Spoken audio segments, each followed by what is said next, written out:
মহোদয়।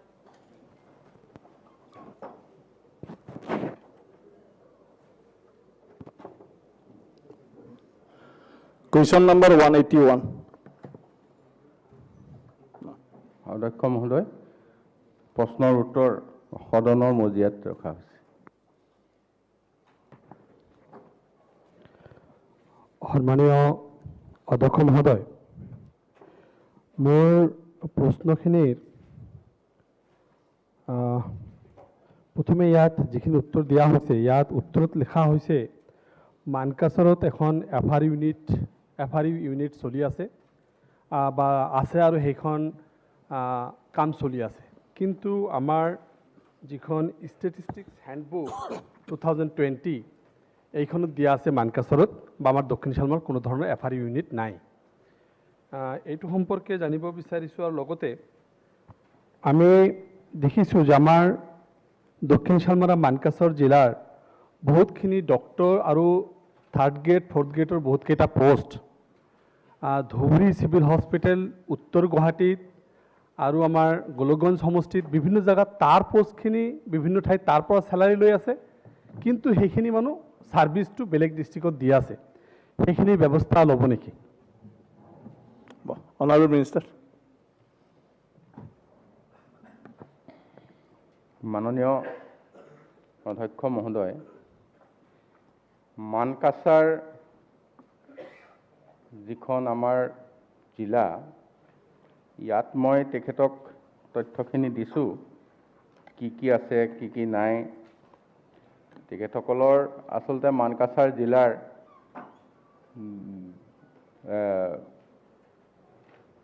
গাজাৰিকান্দি ব্লক PHC-টো এটা আছে, সেইটো আপোনাৰ চাউথ শালমৰা মানকাছাৰৰ সৰহসংখ্যক আপোনালোকৰ মানকাছাৰতে পৰে, হয়নে? আৰু বাকী আৰু যিটো চাউথ শালমৰা ব্লক PHC সেইটো অলপ ইয়াত পৰে, বাকীখিনি ধুবুৰীত পৰে। এই জিলাখনত আচলতে সম্পূৰ্ণ সমষ্টি আমাৰ ইনামুল চাহাবৰ হয় আৰু বাকীখিনি আৰু এটা ধুবুৰী পাৰ্ট আছে। গতিকে জিলাৰ যিটো মানে প্ৰকৃততে প্ৰথমতে জিলাখন ধুবুৰী জিলাৰ ধৰণে নিৰ্মাণ কৰা হৈছিল গোটেই কামখিনি। এতিয়া তাত যিহেতু কাটি পেলাই মানকাছাৰ বা চাউথ শালমৰা বেলেগ জিলা হোৱাৰ কাৰণে কিছু এনেধৰণৰ প্ৰশাসনিক অসুবিধা আছে, যিখিনি হয়তো আমি ৰিঅৰ্গেনাইজ কৰিলে সেইখিনি আগলৈ সুবিধা মতে হ'ব, বিধায়কৰো সুবিধা হ'ব, প্ৰশাসনৰো সুবিধা হ'ব। সেইখিনি কথা আমি লক্ষ্য ৰাখিছোঁ। সেইকাৰণে মই যোৱাকালি কৈছোঁ যে আমি হেল্থ অডিট কৰিব লাগিব প্ৰতিটো সমষ্টিত, এনেকুৱা ধৰণৰ কথাৰ কাৰণে। এতিয়া কথা হ'ল কি, তেখেতে ডক্টৰৰ কথা যিখিনি কৈছে, ইয়াত মোৰ হাতত তথ্য প্ৰতিখন এতিয়া হস্পিটেলৰ ডক্টৰ তাত সেই পোষ্টৰ এগেইনষ্টে আছে বুলি আছে। ধৰক ব্লক PHC-তে 7জন ডক্টৰলৈকে আছে ইয়াৰ তথ্যমতে। হয়তো ক'ভিডৰ সময়ত ধুবুৰীলৈ ইয়াৰ পৰা হয়তো এটাচ কৰিব কোনোবা ডাক্তৰক প্ৰয়োজন হৈছে মূল হস্পিটেললৈ। এইটো মই চোৱা চিতা কৰিম, বিধায়কৰ লগতো পাতি ল'ম কথা, কেনেধৰণে এডজাষ্ট কৰিব পাৰি ইয়াৰ পিছত। Second supplementary.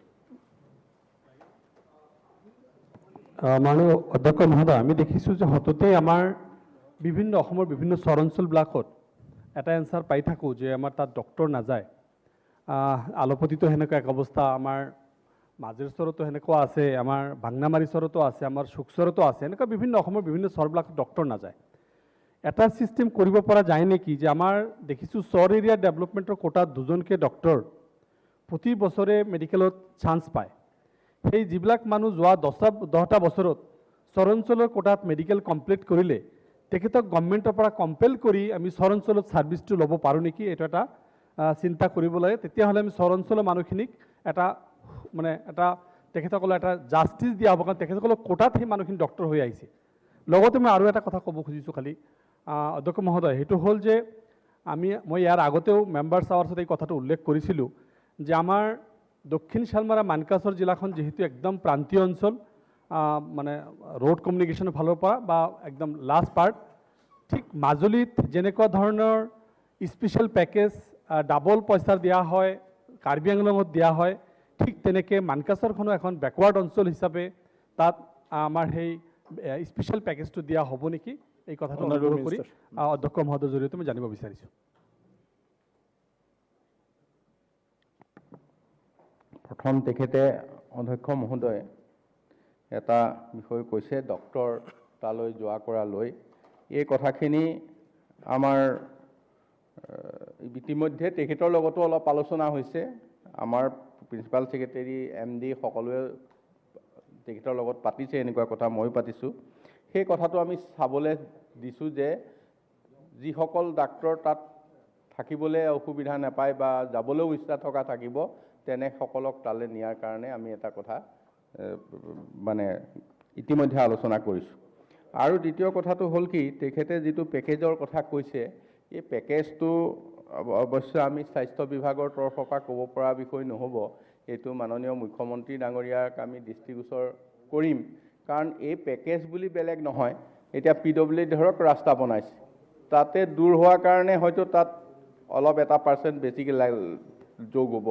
কোনোবাই তেনেকুৱা কনষ্ট্ৰাকশ্যনৰ কামত তেনেকুৱা হয়, মাজুলীত হয়, ক'ৰবাত অলপ হিলছ এৰিয়াত হয়। গতিকে সেই কথাখিনি নিশ্চয় বিবেচনা কৰিবৰ কাৰণে আমি অনুৰোধ জনাম। City government. চহৰীয়া কথাটো অধ্যক্ষ মহোদয় সেইখিনি আনিব পৰা যাবনে নাই? হ'ব, চহৰীয়া ডেভেলপমেণ্ট অধ্যক্ষ মহোদয় তেখেতে উত্তৰ দিলে। হয় হয় মই কৈছোঁ যে চৰ বুলি মই ডাইৰেক্টলি কৈ দিয়া নাই, কিন্তু আমি তেনে লোকক হ'ব, বিবেচনা আমি কৰিম বুলি তালৈ ক'লে। যোৱাৰ ক্ষেত্ৰত এটা নিশ্চয় আমি আলোচনা কৰি ব্যৱস্থা ল'ম। City government. মানকাছাৰৰ দৰে তেনেকুৱা আমাৰ কিছুমান PSC আছে। মোৰ সমষ্টিতো 2টা PSC আছে, কিন্তু তাৰ কোৱাৰ্টাৰ নাই, বাউণ্ডাৰী ৱালৰ কোনো ব্যৱস্থা নাই আৰু ডক্টৰো নাই। গতিকে মাননীয় মন্ত্ৰী মহোদয়ক মই অনুৰোধ কৰিছোঁ, মই লিখিত দিম কাইণ্ডলি মোৰ যে দুটা যে PSCৰ ডক্টৰ আৰু এই বিল্ডিঙৰ ডক্টৰ থকাৰ কোনো ব্যৱস্থা নাই। এইটো মানকাছাৰৰ কুৱেশ্যন। তো মন্ত্ৰী মহোদয় কৈ দিয়ক। মাননীয় অধ্যক্ষ মহোদয়, তেখেতে যিখিনি কথা কৈছে হয়তো কিছু পুৰণি হস্পিটেলত এনেকুৱা কোৱাৰ্টাৰৰ সংখ্যাটো কমিব পাৰে, এতিয়া ডাক্তৰ বেছি হ'ব পাৰে। আগতে হয়তো এখন বা 2জন ডক্টৰৰ কথা আছিল, এতিয়া বাঢ়িলে। এই ক্ষেত্ৰত আমি নিশ্চয় বিবেচনা কৰিম যিখিনি ঠিক এনেধৰণৰ প্ৰস্তাৱ আহে। কমলক্ষ। মাননীয় অধ্যক্ষ মহোদয়, ইতিমধ্যে যেটো চালোঁ যে মন্ত্ৰী মহোদয় স্পেচিফিক প্ৰশ্ন কৰিলে ভাল পায় মন্ত্ৰী মহোদয়। তাৰমানে কথাটো হৈছে এনেকুৱা যে ইতিমধ্যে মন্ত্ৰী মহোদয় প্ৰায় ডিষ্ট্ৰিক্টৰ চিভিল হস্পিটেলবিলাক ভ্ৰমণ কৰিছে, আমি যিমান দূৰ দেখিছোঁ। অধ্যক্ষ মহোদয়, মোৰ কথাটো হৈছে কি, মই এনেকুৱা নকওঁ যে কৰিমগঞ্জ চিভিল হস্পিটেলত ডক্টৰ নাই। কৰিমগঞ্জ চিভিল হস্পিটেলত ডক্টৰ আছে, 5জন গাইনকলজিষ্ট আছে, 2জন অৰ্থপেডিক্স আছে, মানে গোটেই স্পেচিয়েলাইজেশ্যন ডক্টৰ আছে অধ্যক্ষ মহোদয়। তো কাৰণটো হৈছে, কথাটো শুনি লওক আৰু তাৰপিছতে ক'ব। Thank you. কথাটো হৈছে এনেকুৱা অধ্যক্ষ মহোদয়, আমাৰ কৰিমগঞ্জৰ বা প্ৰত্যেকটা চিভিল হস্পিটেলৰ ফালৰ পৰা এনেকুৱা দেখা হয় যে বাৰম্বাৰ কালি পেচেণ্টবিলাকৰ হেৰি কৰা ৰেফাৰ কৰা হয়। আমাৰ শিলচৰ মেডিকেল কলেজৰ প্ৰিন্সিপালে ক'লে যে ইমান ৰেফাৰ কিয় হয়। মই যিমান ধৰিব পাৰিছোঁ, আজি IMR যদি সংখ্যা দেখা হয় কৰিমগঞ্জৰ বেছি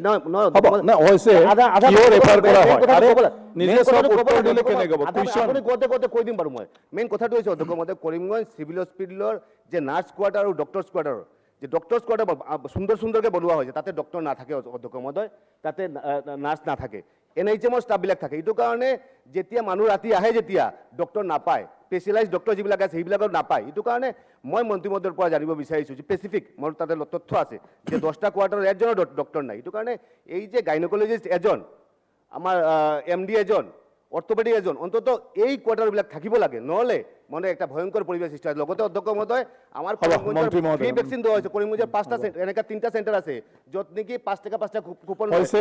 মোৰ ওচৰত তথ্য আছে, তথ্যখিনি আপোনাক দিয়া আছোঁ। আমি মন্ত্ৰী মহোদয় কৰিমগঞ্জৰ ভেকচিন ফ্ৰী দিব লগা হয়। 5টা চেণ্টাৰ 3টা চেণ্টাৰ এনেকুৱা আছে যে 5 টকাকৈ কুপন লোৱা হৈছে আৰু ফ্লেগ লগাই হৈছে। ডক্টৰ থাকিব লাগে কোৱাৰ্টাৰত, এইখিনি কথা দে কওক। সব ইম্পৰ্টেণ্ট থাকে দে, সবৰে প্ৰশ্ন ইম্পৰ্টেণ্ট ঠিক আছে।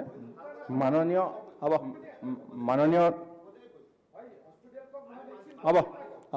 মন্ত্ৰী মহোদয়। মাননীয় অধ্যক্ষ মহোদয়, তেখেতে কৰিমগঞ্জ হস্পিটেলৰ যিখিনি কথা কৈছে, কৰিমগঞ্জ হস্পিটেললৈ মই গৈছিলোঁ, তেখেতো উপস্থিত আছিলে তাত।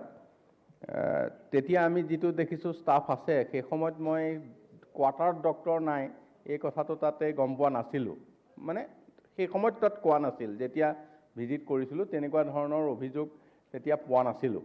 কিন্তু নহয় ঠিক আছে, তেখেতো লগত আছিল সেইদিনা, কিন্তু আজি তেখেতে কৈছে এই বিষয়টো নিশ্চয় আমি খোজ খবৰ কৰিম, ডক্টৰ কিয় নাই, কিয় থকা নাই, কি অসুবিধা আছে সেইখিনি কথা আমি কৰিম। কিন্তু তেখেত নিশ্চয় সেইখন হস্পিটেলৰ পৰিচালনা সমিতিত আছে নিশ্চয়।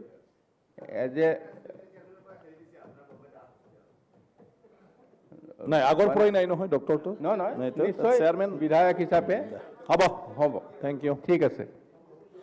এনেকুৱা নেকি যে আপুনি থাকোঁতে ডক্টৰ আছিল, আপুনি 182 কমিটিত নোহোৱাৰ পিছত নাই নেকি? তেনেকুৱা আছিল। Question number 182। ঠিক আছে, এইখিনি কথা আমি নিজানুৰ ৰহমান 182। অধ্যক্ষ মহোদয়, উত্তৰ সদনৰ মজিয়াত দি আছোঁ। সাপ্লিমেণ্টাৰী। মাননীয় অধ্যক্ষ মহোদয়, ইয়াত উত্তৰটো দিছে আমাৰ গৌৰীপুৰ চাৰ্কেল অফিচৰ বিষয়ে। আজি 5-6 বছৰ হৈ গ'ল চাৰ্কেল অফিচটো এতিয়ালৈকে আমাৰ ধুবুৰী জিলাৰ পৰা শ্বিফ্ট কৰি গৌৰীপুৰত অহা নাই। আমি লোকেলি ঘৰৰ ব্যৱস্থা কৰি দিয়া হৈছিলে ইৰিগেশ্যন এক্সিকিউটিভ অফিচত। ইয়াত কোৱা হৈছে উত্তৰত যে এতিয়ালৈকে জাগাৰ ব্যৱস্থা হোৱা নাই। 5 বছৰ উকলি যোৱাৰ পিছত চাৰ্কেল অফিচ যদি শ্বিফ্ট নহয়, স্থানীয়ভাৱে মানুহখিনি বহুত জ্বলা কলা খাই আছে। মই বিভাগীয় মন্ত্ৰীৰ পৰা জানিব খুজিছোঁ অতি ক্ষিপ্ৰতাৰে ইয়াৰ পাৰ্মানেণ্ট সলিউশ্যন কৰি এইটো স্থায়ীভাৱে আমাৰ গৌৰীপুৰত কিমান দিনৰ ভিতৰত কামটো কৰি দিব?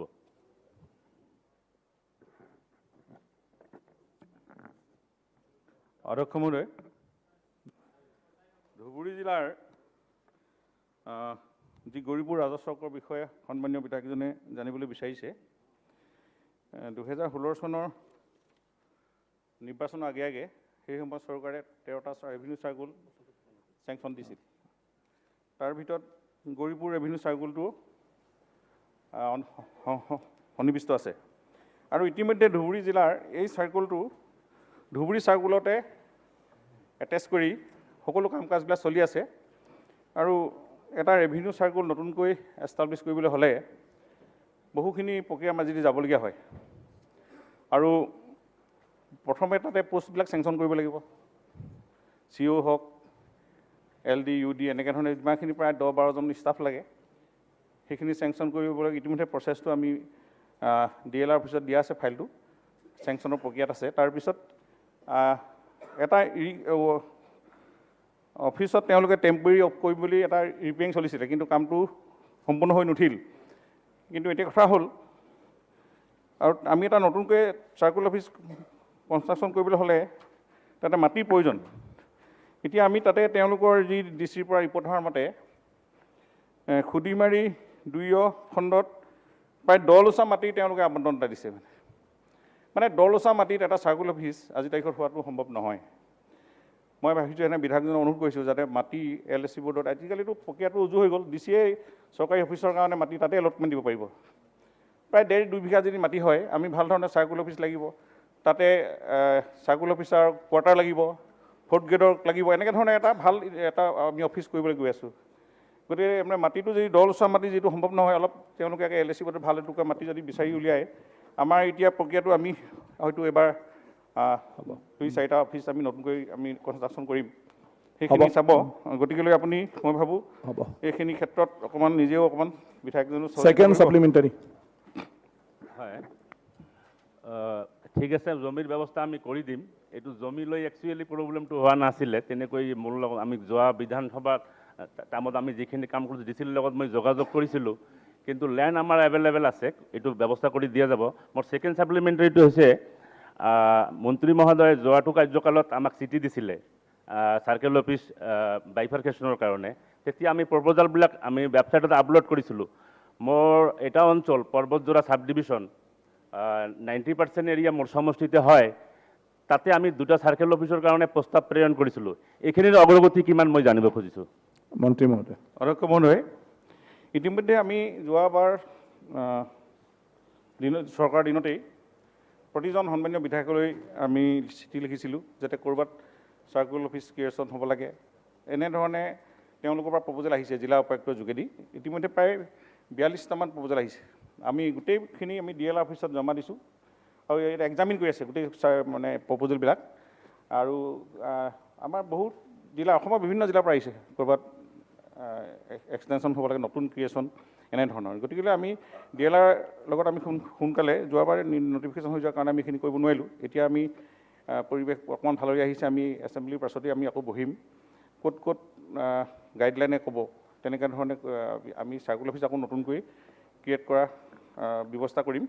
গতিকে তাৰ কাৰণে আমাৰ বিভাগৰ সকলো ব্যৱস্থা চলি আছে। প্ৰশান্ত ফুকন। মাননীয় অধ্যক্ষ মহোদয়, কুৱেশ্যনটো গৌৰীপুৰৰ লগত নহয়, কিন্তু আমাৰ গৌৰীপুৰটোৱে কওক, মানে আমি 126 জন বিধায়ক নালাগে, তেখেতৰ তাত তথ্য নাথাকিব। তথ্য নাথাকিলেও মানে মই কৈছোঁ অধ্যক্ষ মহোদয়, আমি বিধানসভাৰ কাৰণে আমাৰ ইয়াতে 30 বিঘা মাটি সেই সময়ত নালাগে, সেইটো ইৰিলিভেণ্ট হ'ব ন। মই সেই কথাটো এইকাৰণে চাৰ্কল অফিচৰ কথাটো কওক আপুনি।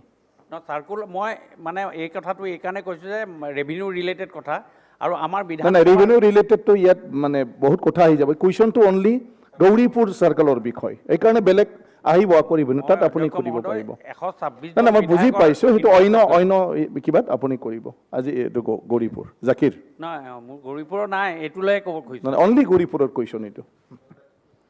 অধ্যক্ষ ডাঙৰীয়া, ইতিমধ্যে মাননীয় মন্ত্ৰী ডাঙৰীয়াই তেখেতৰ বক্তব্যত কৈছে যে যোৱা চৰকাৰৰ কালছোৱাত তেখেতে যেতিয়া ৰাজহ মন্ত্ৰী আছিল, প্ৰত্যেকজন বিধায়কৰ পৰা নতুন ৰাজহ চক্ৰ লাগে নেকি বা ৰাজহ চক্ৰ কাৰ্যালয় সম্পৰ্কে কিবা নতুন চিন্তাধাৰা আছে নেকি এটা প্ৰস্তাৱ বিচাৰিছিল, আৰু আমি প্ৰস্তাৱ দিছিলোঁ। তেখেতে উত্তৰত কৈছে এইটো পৰীক্ষা চলি আছে।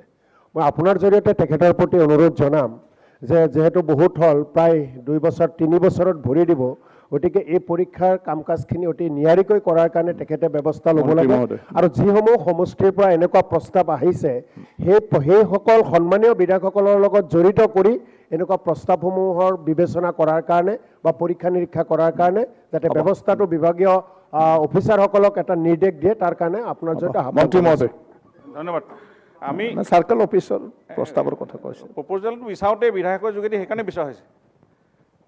আমি চাৰ্কুল অফিচৰ প্ৰপ'জেল বিচাৰোঁতেই যদি ক'ৰবাত প্ৰয়োজন আছে বা ক'ৰবাত ইটো অফিচৰ পৰা ইটো ওচৰলৈ লিমিটেশ্যন বা এনেকুৱা ধৰণৰ ব্যৱস্থা থাকিলে আমি নিশ্চয় ভৱিষ্যতে বিভাগীয় বিষয়া বা জিলা উপায়ুক্তৰ যোগেদি এইবিলাক প্ৰপ'জেল আহিছে বিধায়কৰ অনুমতি সাপেক্ষে। গতিকে আমি পৰৱৰ্তী সময়তো ঠিক তেনেধৰণে আমি যেতিয়া ব্যৱস্থাটো সম্পূৰ্ণ কাৰ্যকৰী ব্যৱস্থালৈ ৰূপ ল'ব, তেতিয়া আমি তেখেতসকলৰ লগত আলোচনা কৰি আমি নিশ্চয় এইটো কৰাৰ ব্যৱস্থা কৰা হ'ব। লিম্বু।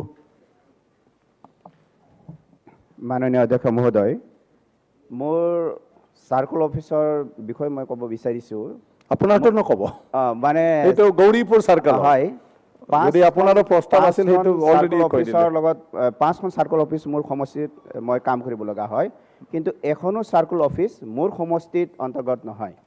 মই বিচাৰিছোঁ যে সমষ্টি কেন্দ্ৰিক 2খন যাতে চাৰ্কুলৰ ব্যৱস্থা আমাৰ মাননীয় মন্ত্ৰী মহোদয়ে কৰি দিয়ে। ধন্যবাদ। আমাৰ বিধায়কজনক কৈছোঁ যে আপোনালোকে কিবা ডিলিমিটেশ্যন যদি কৰিব লাগে, ৰিক্ৰিয়েশ্যন, এনেকুৱা ধৰণৰ কথাবিলাকো আপুনি প্ৰপ'জেল আকৌ দিব পাৰে। আপুনি জিলা উপায়ুক্তৰ যোগেদি খালি আমাৰ ৰেভিনিউ ডিপাৰ্টমেণ্টলৈ পঠিয়াই দিব। আমি ফাইনেল পৰ্যায়ত আমি এক্সামিন কৰি আছোঁ গোটেই বিষয়বিলাক, গতিকে এইখিনি এতিয়াও চলি আছে। ধন্যবাদ। Question number 183। 183 সদস্য অধ্যক্ষ মহোদয়, অজয় কুমাৰ ৰায় আছে। এইফালে ঠিক আছে। উত্তৰ সদনৰ মজিয়াত দিয়া আছে। ছাপ্লিমেণ্টাৰী।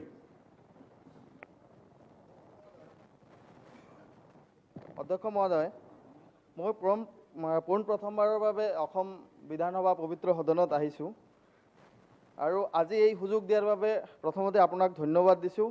অধ্যক্ষ মহোদয়, আপোনাৰ জৰিয়তে আমাৰ মন্ত্ৰী মহোদয়ক জনাব বিচাৰিছোঁ যে আমাৰ বিজনী সমষ্টিৰ প্ৰাণকেন্দ্ৰ হিচাপে আমাৰ বিজনী চহৰখন, আৰু এই চহৰখনৰ মাজমজিয়াত অলপ বৰষুণ হ'লেই কৃত্ৰিম বানৰ সৃষ্টি হয় আৰু সেই কৃত্ৰিম বানৰ কাৰণেই হয়তো বিজনী সমষ্টিৰ চহৰৰ মানুহ উলিয়াব নোৱাৰে। সেয়ে মন্ত্ৰী মহোদয়ক অনুৰোধ কৰিছোঁ যে তেওঁ যাতে এই আমাৰ বিজনী চহৰখনৰ এই কৃত্ৰিম বানৰ সমস্যাটো অত্যাধুনিকভাৱে বা অত্যাধুনিক নলাৰ ব্যৱস্থাৰে সমাধান কৰিব বুলি মই আশা ৰাখিছোঁ। মন্ত্ৰী মহোদয়। অধ্যক্ষ মহোদয়, প্ৰত্যেকটো নগৰ নিগম এলেকাত ষ্ট্ৰম ৱাটাৰ ড্ৰেনেজ ভাল কৰাৰ কাৰণে এটা বৃহৎ পৰিকল্পনা হাতত লোৱাৰ কাৰণে চিন্তা চৰ্চা চলি আছে আৰু এবাৰ এই পৰিকল্পনা আহিলে বিজনী চহৰ পৌৰ নিগম অঞ্চলতো এই পৰিকল্পনা যেতিয়া প্ৰযোজ্য হ'ব মই ভাবোঁ যে কৃত্ৰিম বানৰ পানীৰ পৰা মুক্তি পাব। সেকেন্ড কুৱেশ্যন অজয় ৰায়, আৰু কিবা আছে? নাই, ধন্যবাদ। Question number 184। কুৱেশ্যন নম্বৰ 184 সাপ্লিমেন্টাৰি না না already question number 184 sir Kashmir sir থেকে আহি পোৱা নাই 9:30 বুলি ভাবি যদি অনুমতি দিয়ে মই প্ৰশ্নটো উত্থাপন কৰিম। নালাগে, এইটো এবসেন্ট, এতিয়া নালাগে, আগতে দিব লাগিছিলে। এতিয়া কুৱেশ্যন 185 মালিক কোন? কুৱেশ্যনাৰ নহয়, 184 গুচি গ'ল। 185 অধ্যক্ষ মহোদয়, কুৱেশ্যন নম্বৰ 185 উত্তৰ সদনৰ মজিয়াত ৰখা হৈছে। সাপ্লিমেন্টাৰি নাই। এটা কুৱেশ্যন নম্বৰ 186 85 আছে, তো সাপ্লিমেন্টাৰি কৰক। মোক চিনি পোৱা নাই নেকি? মুখখন গুচাই দিওঁ। মাননীয় অধ্যক্ষ মহোদয়, আপোনাৰ যোগেদি মাননীয় মন্ত্ৰী মহোদয়ৰ পৰা জানিব বিচাৰিছোঁ, অসমৰ 7খন অসামৰিক চিকিৎসালয়ত শিশু আইচিউৰ ব্যৱস্থা আছে। এই 7খন ক'ত ক'ত আৰু বাকী যিখিনি নাই কেতিয়াকৈ কৰা হ'ব? Honourable minister.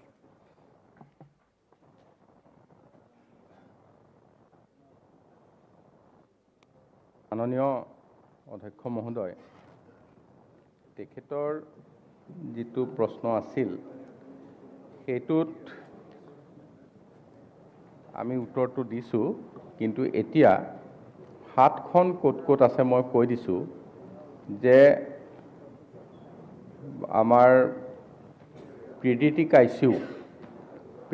আইচিউ আছে Mangaldoi civil hospital, Dhemaji civil hospital, তাৰপিছত Dhubri civil hospital, Goalpara civil hospital, তাৰপিছত কুশল কোঁৱৰ চিভিল হস্পিটেল গোলাঘাট, আৰু নগাঁও মানে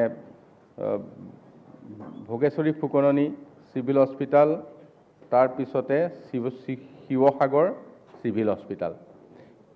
কথাটো এনেকুৱা, এইটো পেডিয়াট্ৰিক আইচিউ আগৰ পৰা আছিল, কিন্তু আজিৰ দিনটোত ক'ভিড অহাৰ পিছত প্ৰত্যেকখন মেডিকেল কলেজ আৰু প্ৰত্যেকখন ডিষ্ট্ৰিক্ট হস্পিটেলত আমি পেডিয়াট্ৰিক আইচিউৰ কাম ইতিমধ্যে কৰি আছোঁ। ই ক'ৰবাত অলপ আগবাঢ়িছে, ক'ৰবাত সম্পূৰ্ণ হোৱাৰ পথত। এতিয়া বৰ্তমান প্ৰত্যেকখন মেডিকেল কলেজ আৰু ডিষ্ট্ৰিক্ট হস্পিটেলত পেডিয়াট্ৰিক আইচিউ 2 মাহমানৰ ভিতৰত হয়তো সম্পূৰ্ণ হ'ব। সেকেন্ড সাপ্লিমেন্টাৰি।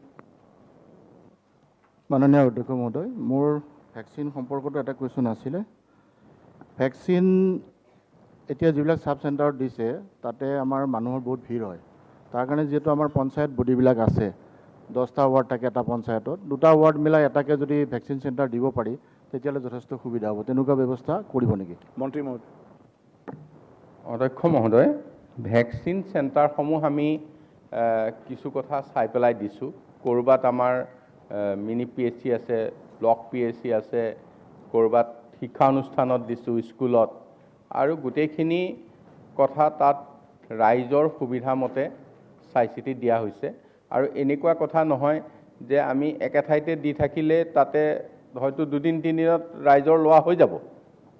আৰু এইটো আমি তাত সাময়িকভাৱে এইখিনিও আমাৰ নিৰ্দেশ আছে যে আজি কোনোবা ৰাইজৰ ওচৰ চপাই নিবলৈ কোনোবা এখন গাঁৱৰ ওচৰত কোনোবা এটা কাৰ্যালয়ত বা অফিচত বা পঞ্চায়তত দিয়াত কোনো অসুবিধা নাই সেইটো মাননীয় বিধায়কে নিজে কৈ ঠিক কৰি ল'ব পাৰিব আৰু তেখেতে কৈছে যেতিয়া মই আজি কুৱেশ্যনৰ পিছত কৈ দিম এইখিনি কথা কমলেশ্বৰ মাননীয় অধ্যক্ষ মহোদয় ভেকচিন চেণ্টাৰ ক'ত দিয়া হ'ব এইটো লৈ আমি কনচাৰ্ণ নহয় অধ্যক্ষ মহোদয় কথাটো হৈছে এনেকুৱা 3 August additional chief medical health officer Karimganj তেওঁ এখন চিঠি সুপাৰিনটেণ্ডেণ্টলৈ লিখিছে with reference to the subject cited above I am to request you চিঠি পঢ়িব নালাগে চিঠিৰ বিষয়টো কক না কুৱেশ্যন আৱাৰ এই তিনটা চেণ্টাৰ চিঠি পঢ়িব নালাগে চেণ্টাৰত 5 টাকাকে কুপন লোৱা হৈছে কিবা একটা ভেনাল লগাই হিয়তে এই তিনটা চেণ্টাৰ এডিশ্যনেল চিঠি লিখিলে সুপাৰিনটেণ্ডেণ্ট কিয় লোৱা হৈছে য'ত ফ্ৰী ভেকচিন দিব লগা হয় এই 5টা চেণ্টাৰত 5 টকাকে লোৱা হৈছে ইটোৰ ওপৰত মন্ত্ৰী মহোদয় একশ্যন ল'ব নেকি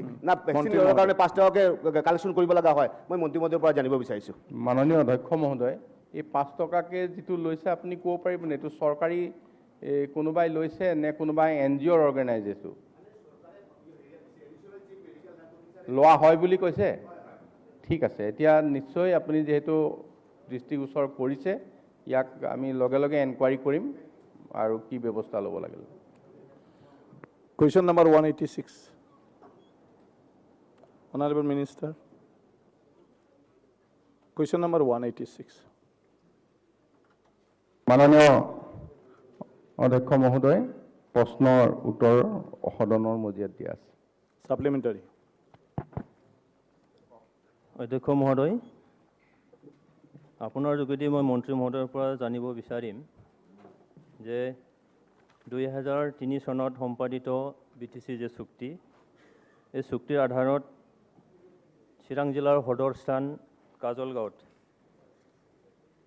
এখন হস্পিটাল বনোৱা হৈছিল আৰু চুক্তিৰ লিপিবদ্ধ মতে সুপাৰ স্পেচিয়েলিটি হস্পিটাল হ'ব লাগিছিল কিন্তু বৰ্তমান সেইখন হস্পিটাল সিভিল হস্পিটাল বুলি নামকৰণ কৰা হৈছে JSB সিভিল হস্পিটাল তো মই ভাবোঁ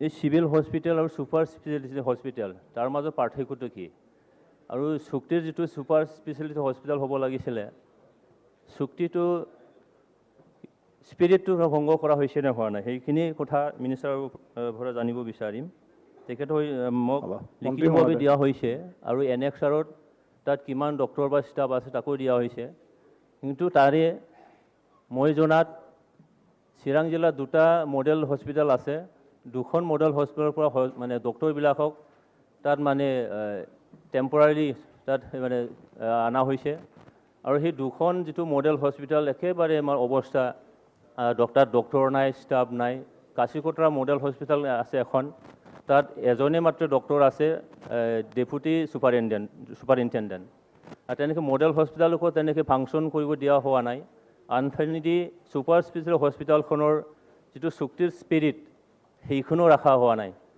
তো ইয়াৰ বিষয়ত সন্মানীয় মন্ত্ৰীৰ পৰা ইয়াৰ উত্তৰ বিচাৰিম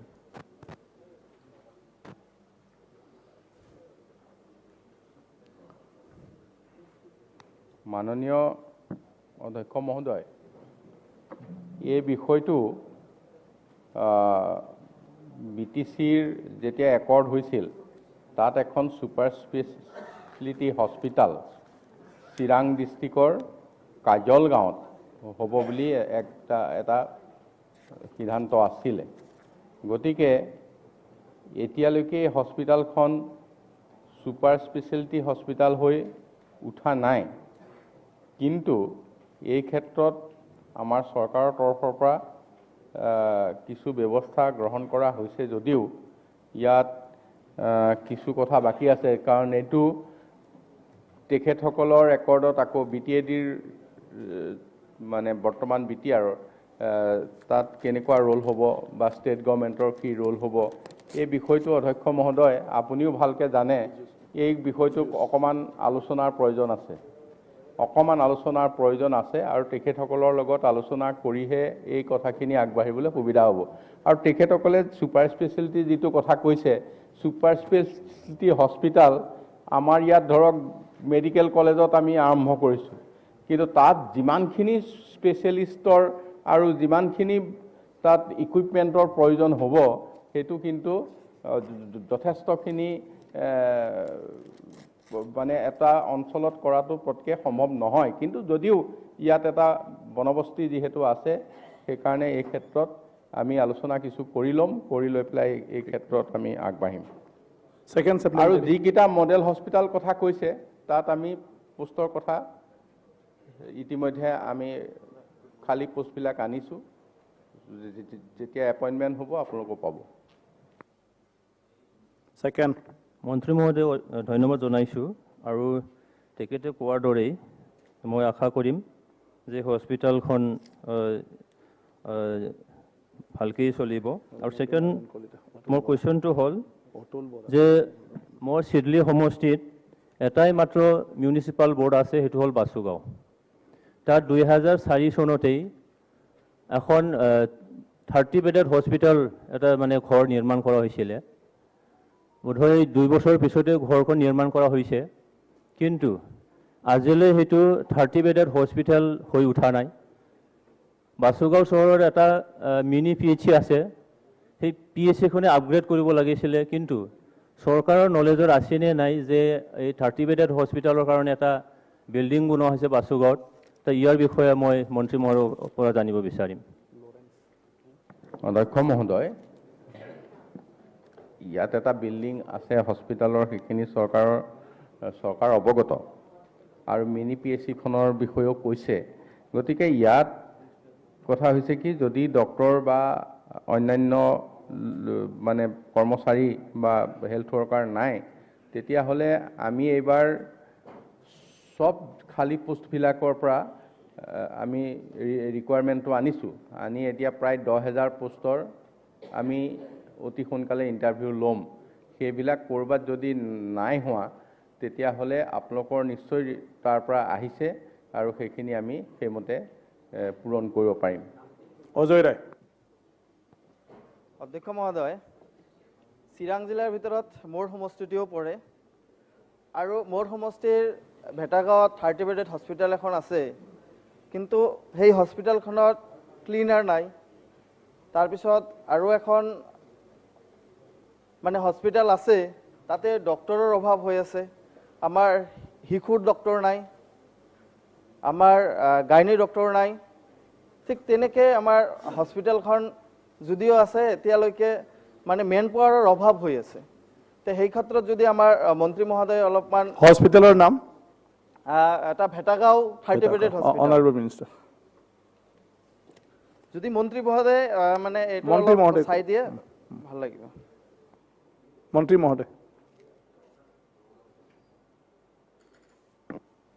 অধ্যক্ষ মহোদয়, সমস্যা বা কথাখিনি একেই, গতিকে তেখেতৰ যিটো বিষয় দিছে এইটো আমি বিবেচনা কৰিম, তেখেতৰ লগতো আলোচনা কৰি ল'ম। এটা কথা মানে অধ্যক্ষ মহোদয়, মই লগতে এই কুৱেশ্যনটোৰ লগত কৈ যাবলৈ বিচাৰিছোঁ, এতিয়া ধৰক একদম কাজল গাঁৱৰ লগতে এটা মেডিকেল কলেজো প্ৰপ'জ হৈছে আমাৰ বঙাইগাঁও। গতিকে এই কথাখিনি অলপ সদনৰ মজিয়ালৈও দিছোঁ, এই ছুপাৰ স্পেচিয়েলিটি কথাটো কিছু আমি পাতি ল'ব লগা আছে। ঠিক। Question number 187। উত্তৰ সদনৰ মজিয়াত দিয়া আছে অধ্যক্ষ মহোদয়। সাপ্লিমেণ্টাৰী।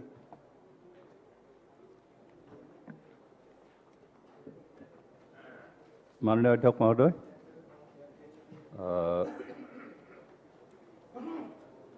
ধনশ্ৰী প্ৰজেক্ট সম্পৰ্কে মই কেইটামান প্ৰশ্ন অৱতাৰণ কৰিছিলোঁ আৰু মাননীয় মহোদয় মন্ত্ৰী মহোদয়ে লিখিত উত্তৰ দিছে, কিন্তু তেখেতৰ লিখিত উত্তৰৰ ওপৰত কেইটামান বিষয়ত মই সন্তুষ্ট হ'ব পৰা নাই, সেইকাৰণে মই আকৌ প্ৰশ্ন কৰিব বিচাৰিছোঁ। উত্তৰত কোৱা হৈছে যে যিহেতু ধনশ্ৰী প্ৰজেক্টৰ লগত হাইডেল প্ৰজেক্টৰ প্ৰশ্ন আছিলে, জলসিঞ্চনৰ প্ৰজেক্টৰ লগত, কিন্তু কিয় হাইডেল প্ৰজেক্টটো কিয় কিবা কৰা হ'ল, আউটছাইড কৰা হ'ল, কিয় তাৰ এই কাম আৰম্ভ কৰা নহ'লে এই বিষয়ে প্ৰশ্ন কৰোঁতে আমাৰ উত্তৰ আহিছে যে এনভাইৰনমেণ্টেল ডিপাৰ্টমেণ্টৰ পৰা ক্লিয়াৰেঞ্চ নাহাৰ কাৰণে এইখিনি প্ৰজেক্ট থৈ দিয়া হ'ল বুলি কৈছে, কিন্তু ইয়াত মই সন্তুষ্ট হ'ব পৰা নাই। যিহেতু ইতিমধ্যে জলসিঞ্চন প্ৰজেক্টৰ কাম প্ৰায় সমাপ্ত হোৱাৰ উপক্ৰম হৈছে, সেই ক্ষেত্ৰত যদি ক্লিয়াৰেঞ্চৰ প্ৰয়োজন নহ'ল, এতিয়া হাইডেল প্ৰজেক্টৰ ক্ষেত্ৰত কিয় প্ৰয়োজন হ'ল? তাৰপিছত 2017 চনত যেতিয়া এডিশ্যনেল চিফ এক্সিকিউটিভ ইঞ্জিনিয়াৰ ভিজিটিঙৰ কাৰণে গৈছিল তেতিয়া মই একে প্ৰশ্নটোকে সুধিছিল যে হাইডল প্ৰজেক্টটো কিয় কৰা নহ'ল তেতিয়া তেখেতে কৈছিল এইটো 2017 আছিল সম্ভৱ মোৰ মনত সিমান নাই কিন্তু তেখেতে কৈছিল যে প্ৰজেক্টটো ৰিভাইভ কৰা হ'ব আৰু তাৰ কাৰণে চিল্ক ইজেক্টৰ বুলি এটা ব্যৱস্থা কৰি থোৱা হ'ল কিন্তু চিল্ক ইজেক্টৰ বনাই ক্ৰ'ৰ টকা খৰচ হ'ল ইয়াৰ পৰা একো কামত নাহিল যদি হাইডল প্ৰজেক্ট বনোৱাই নহয় তেতিয়াহ'লে চিল্ক ইজেক্টৰ এই প্ৰজেক্টটো কিয় কৰি এনে টকা বৰবাদ কৰা হ'ল তাৰপিছত ছেকেণ্ড ছাপ্লিমেণ্টাৰী মই আৰু ক'ব বিচাৰিছোঁ পিছত পাব আপুনি থেংক ইউ মন্ত্ৰী মহোদয় অধ্যক্ষ মহোদয় তেখেতে যিটো হাইড্ৰেল পাৱাৰ প্ৰজেক্টৰ কথা ধংশ্ৰী জলসিঞ্চন প্ৰজেক্টৰ লগত কৈ আছে তাত উত্তৰত আমি ক'লোৱে যে আৰু ধংশ্ৰীৰ কথা ক'লে 75ত প্ৰকল্প আৰম্ভ হৈছিল আছিলে প্ৰকল্প সম্পূৰ্ণ হোৱা নাই আৰু এই যিটো আছিলে আপোনাৰ পাৱাৰ মানে হাইড্ৰেল পাৱাৰ যিটো আছিলে এইটো পাৱাৰ ডিপাৰ্টমেণ্টৰে প্ৰজেক্ট আছিল ইৰিগেশ্যনৰ নাছিল কিন্তু ৰিভাইভল মই মানে পাৱাৰ ডিপাৰ্টমেণ্টৰ আছিল যদিও মই নিজে এই প্ৰকল্পত গৈছিলোঁ আৰু তাত যিটো অৱস্থা আজি দেখিছোঁ এই হাইড্ৰেল পাৱাৰ প্ৰজেক্টটো এতিয়া আৰু ৰিভাইভ কৰিব পৰা অৱস্থাত নাই কাৰণ গোটেইটো মামৰ খাই গোটেই ইকুইপমেণ্ট নষ্ট হৈ গ'লে এটা জুৰাছিক পাৰ্কৰ নিচিনা তাত অৱস্থা হৈ আছে কিন্তু যিয়ে নহওক অধ্যক্ষ মহোদয় চৰকাৰে সিদ্ধান্ত লৈছে যে ধংশ্ৰী জলসিঞ্চন প্ৰকল্প এই ফাইনেন্সিয়েল ইয়াৰতে আমি ফাইনেলি ক্লোজ কৰিম আৰু 1975 চনত যিটো প্ৰজেক্ট আৰম্ভ হৈছিল 2022 মাৰ্চত তাক আমি ফাইনেলি ক্লোজ কৰিব বিচাৰিছোঁ তাৰ কাৰণে যি ব্যৱস্থা ল'ব লাগে আমি লৈ আছোঁ আৰু ইতিমধ্যে মই দিল্লী ভ্ৰমণ কৰি ৱেবকোজ যিটো আছে গভৰ্ণমেণ্ট অফ ইণ্ডিয়াৰ PSU আছে এই PSUকো মই কৈছোঁ যে ক্লোজটো আমি কৰিম কিন্তু তাত যিমান পানী আমাক লাগে খৰালি মাহত এই পানীটো আমি নাপাওঁ আৰু জলসিঞ্চন হ'ল খৰালি মাহত যদি পানী নিদিয়ে তেতিয়া এই জলসিঞ্চনটো সঠিক হোৱা নাই বুলি মোৰ নিজৰো ধাৰণা আৰু আপোনালোকৰ মানে বিধায়কসকলৰ চবৰে ধাৰণা হ'ব যে ইৰিগেশ্যনৰ পানীটো উইণ্টাৰ ছিজনত পাব লাগে তেতিয়াহে কৃষকে দুইবাৰ খেতি কৰিব বা বৰষুণৰ দিনত পানী দিয়াটো ইৰিগেশ্যন নুবুজায় চ' ধংশ্ৰীটো যিটো মই খবৰ ল'লোঁ মোক ক'লে যে খৰালি মাহত পানী নাথাকে তাৰ কাৰণে এক্সপাৰ্ট এটা কনচালটেশ্যনৰ প্ৰয়োজন আছে বহুত ভাল PSU ৱেবকোজ তেখেতৰ লগত যোগাযোগ কৰা হৈছে আৰু তেখেতসকলে আহি এই প্ৰকল্পবোৰ চাব আৰু ৱেবকোজ খুব ভাল কনচালটেণ্ট আমাৰ তেলেংগানাত যিটো প্ৰকল্প হ'ল গোটেই নদীটোক লিফ্ট ইৰিগেশ্যনৰ জৰিয়তে প্ৰায় 500 মিটাৰ উঠালে তেখেতসকলে আৰু উঠাই এই প্ৰকল্পটো প্ৰায় 1.5 লাখ হেক্টৰ মাটিত পানী দি আছে আৰু 4 বছৰত 80,000 কোটি টকাৰ প্ৰকল্প সম্পূৰ্ণ কৰা এটা অভিলেখ সৃষ্টি কৰা কনসালটেণ্টক আমি আনি আছোঁ মই ভাবোঁ যে অসমৰ জলসিঞ্চনৰ ক্ষেত্ৰত এটা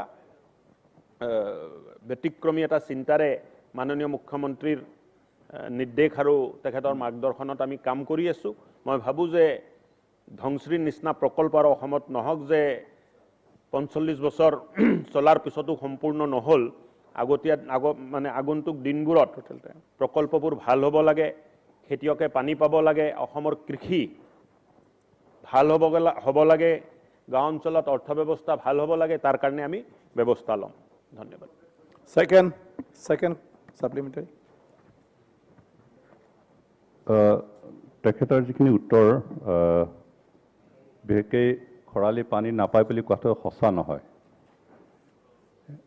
খৰালি মাহত আচলতে যেতিয়া তাত কাম নাথাকে অফিচাৰবিলাক নাথাকে গোটেইখিনি অফিচাৰ গুৱাহাটী থাকে গুৱাহাটীৰ পৰা কেতিয়াবা 3 মাহৰ মূৰত এবাৰ যায় পৰিদৰ্শন কৰি গুচি আহে তাত পানী চলে নে নাই বিষয়াসকলৰ একো খবৰে নাই মই যেহেতু তাৰে বাসিন্দা সৰুৰ পৰা মই তাত ডাঙৰ হৈছোঁ সেইকাৰণে যদি বিভাগে ঠিকমতে পানী কিবা কৰি পথাৰলৈ পঠায় তেতিয়াহ'লে খৰালিতো পানী পোৱাৰ কিবাটো আছে আৰু সেইকাৰণে এই কথাখিনি অলপ আমাৰ মন্ত্ৰী মহোদয়ে অলপ নিজেই অনুধাৱন কৰি চাব আৰু বিষয়াসকলক ঠিকমতে নজৰ দিবৰ কাৰণে অনুৰোধ কৰিব তাৰ কাৰণে মই অনুৰোধ থাকিল তাৰপিছত মোৰ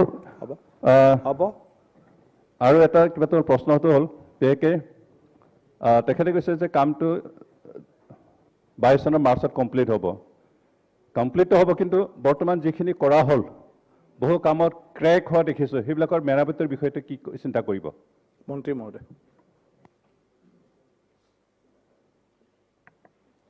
তেখেতে অফিচাৰ নথকাৰ যিটো কথা ক'লে অধ্যক্ষ মহোদয়, ইতিমধ্যে ইৰিগেশ্যন ডিপাৰ্টমেণ্ট ৰিঅৰ্গেনাইজ আৰু ৰিকনষ্টিটিউট কৰা হৈছে আৰু প্ৰত্যেকটো সমষ্টিত এজন SDO, 2টা বা 3টা সমষ্টি মিলাই এক্সিকিউটিভ ইঞ্জিনিয়াৰ আৰু এটা ডিষ্ট্ৰিক্ট বা 2টা ডিষ্ট্ৰিক্ট মিলাই ডিষ্ট্ৰিক্টৰ চাইজ চাই আমি চাৰ্কিল অফিচাৰ কৰাৰ এটা প্ৰাৱধান কৰি ইতিমধ্যে নটিফিকেশ্যন ইছ্যু কৰা হৈছে আৰু আগন্তুক দিনবোৰত ৰিষ্ট্ৰাকচাৰিং হৈ যোৱাৰ পিছত মই ভাবোঁ যে ভালকৈ আমি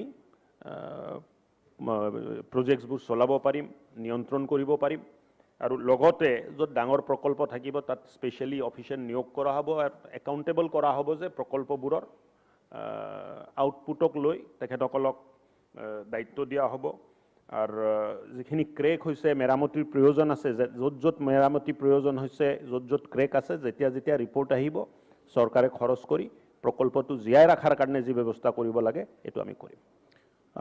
মন্ত্ৰী মহোদয়, আপুনি মিনিষ্টাৰ, তেখেত ডেপুটি চিফ, 2টা এডমিনিষ্ট্ৰেশ্যন মিলিলে মই ভাবোঁ ধনচিৰি মানে অতি সোনকালে ফাংচনিং হৈ যাব, কমিশ্যন কৰিব পৰা যাব। হয় অধ্যক্ষ, আপোনালোকে দুইজনে কথা পাতি ঠিক কৰক।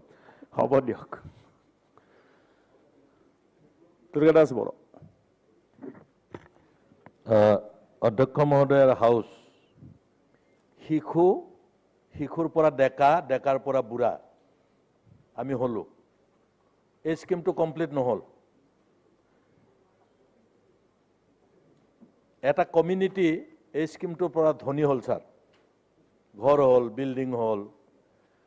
তাৰমানে অনাৰেবল হাউচে মন কৰা উচিত 15 কোটি টকাৰে আৰম্ভ কৰা স্কিমটো 500 crores খৰচ হ'ল ছাৰ, 500 crores। পানী কিন্তু এই মুহূৰ্তত কিমান পাইছে মন্ত্ৰী ডাঙৰীয়াও কৈছে আৰু আমিতো দেখিয়ে আছোঁ পানী কি পাইছোঁ।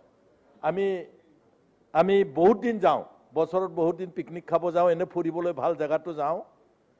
এতিয়া মোৰ প্ৰশ্নটো হৈছে, সোণৰ কণীৰ পৰা হাঁহ কৰিলে বহুতেই। মই আমাৰ গাৰ্জেন মিনিষ্টাৰ সিংঘাল ডাঙৰীয়া, তেখেতৰ লগত মই এই কথাটো পাতিছিলোঁৱেই, তেখেত যেতিয়া গৈছিলে। আজি যিটো উত্তৰ তেখেতৰ, সিদিনাও সেই কথাটোকে কৈছে, এইবিলাক আমি যি আছে অলপ কৰি বন্ধ কৰিব লাগিব। মই ভাল পাইছোঁ যে তেখেতৰ উত্তৰটো সিদিনা মোক দিয়া আৰু আজি দিয়াৰ মাজত কোনো পাৰ্থক্য মই দেখা নাই। তেওঁৰ ইচ্ছাটো আমি বুজি পাইছোঁ, কিন্তু গোবিন্দ বসুমতাৰী ডাঙৰীয়াই যিটো কৈছে, যিবিলাক ক্ৰেক ওলাইছে, ইভিন আপোনালোকে জানে যিকেইটা হাইড্ৰলিক প্ৰজেক্ট তাত ইলেক্ট্ৰিচিটি ডিপাৰ্টমেণ্টে লৈছিল, সেই সময়ত 5 কোটি টকা বহুত আছিল। 5 কোটি টকাৰে 3টা নে কি প্ৰজেক্ট কৰিছিলে তাত, 3টা নে 4টা প্ৰজেক্ট কৰিছিল 1986ত ছাৰ, 1986। গতিকে তাৰ প্ৰজেক্ট যিকেইটা আছিল, যিখিনি তাত বস্তু বাহানি কৰা হৈছিল 1986ৰ পিছত, এতিয়া ভালে আছে নে নাই সেইটো আটাই গম পায়। মই বিচাৰিম যে আপুনি মাননীয় মন্ত্ৰী মহোদয় সিংঘাল ডাঙৰীয়াই ইলেক্ট্ৰিচিটি ডিপাৰ্টমেণ্টৰ লগত আপুনি যোগাযোগ কৰি, যেহেতু মন্ত্ৰী আপোনাৰ প্ৰজেক্টৰ লগত ৰিলেটেড, ইলেক্ট্ৰিচিটি ডিপাৰ্টমেণ্টৰ লগত যোগাযোগ কৰি এই পাৱাৰ যিকেইটা সৰু সৰু প্ৰজেক্ট আছে সেইকেইটা ৰিভাইভ কৰিব নেকি সেইটো আপুনি মন্ত্ৰী মহোদয়।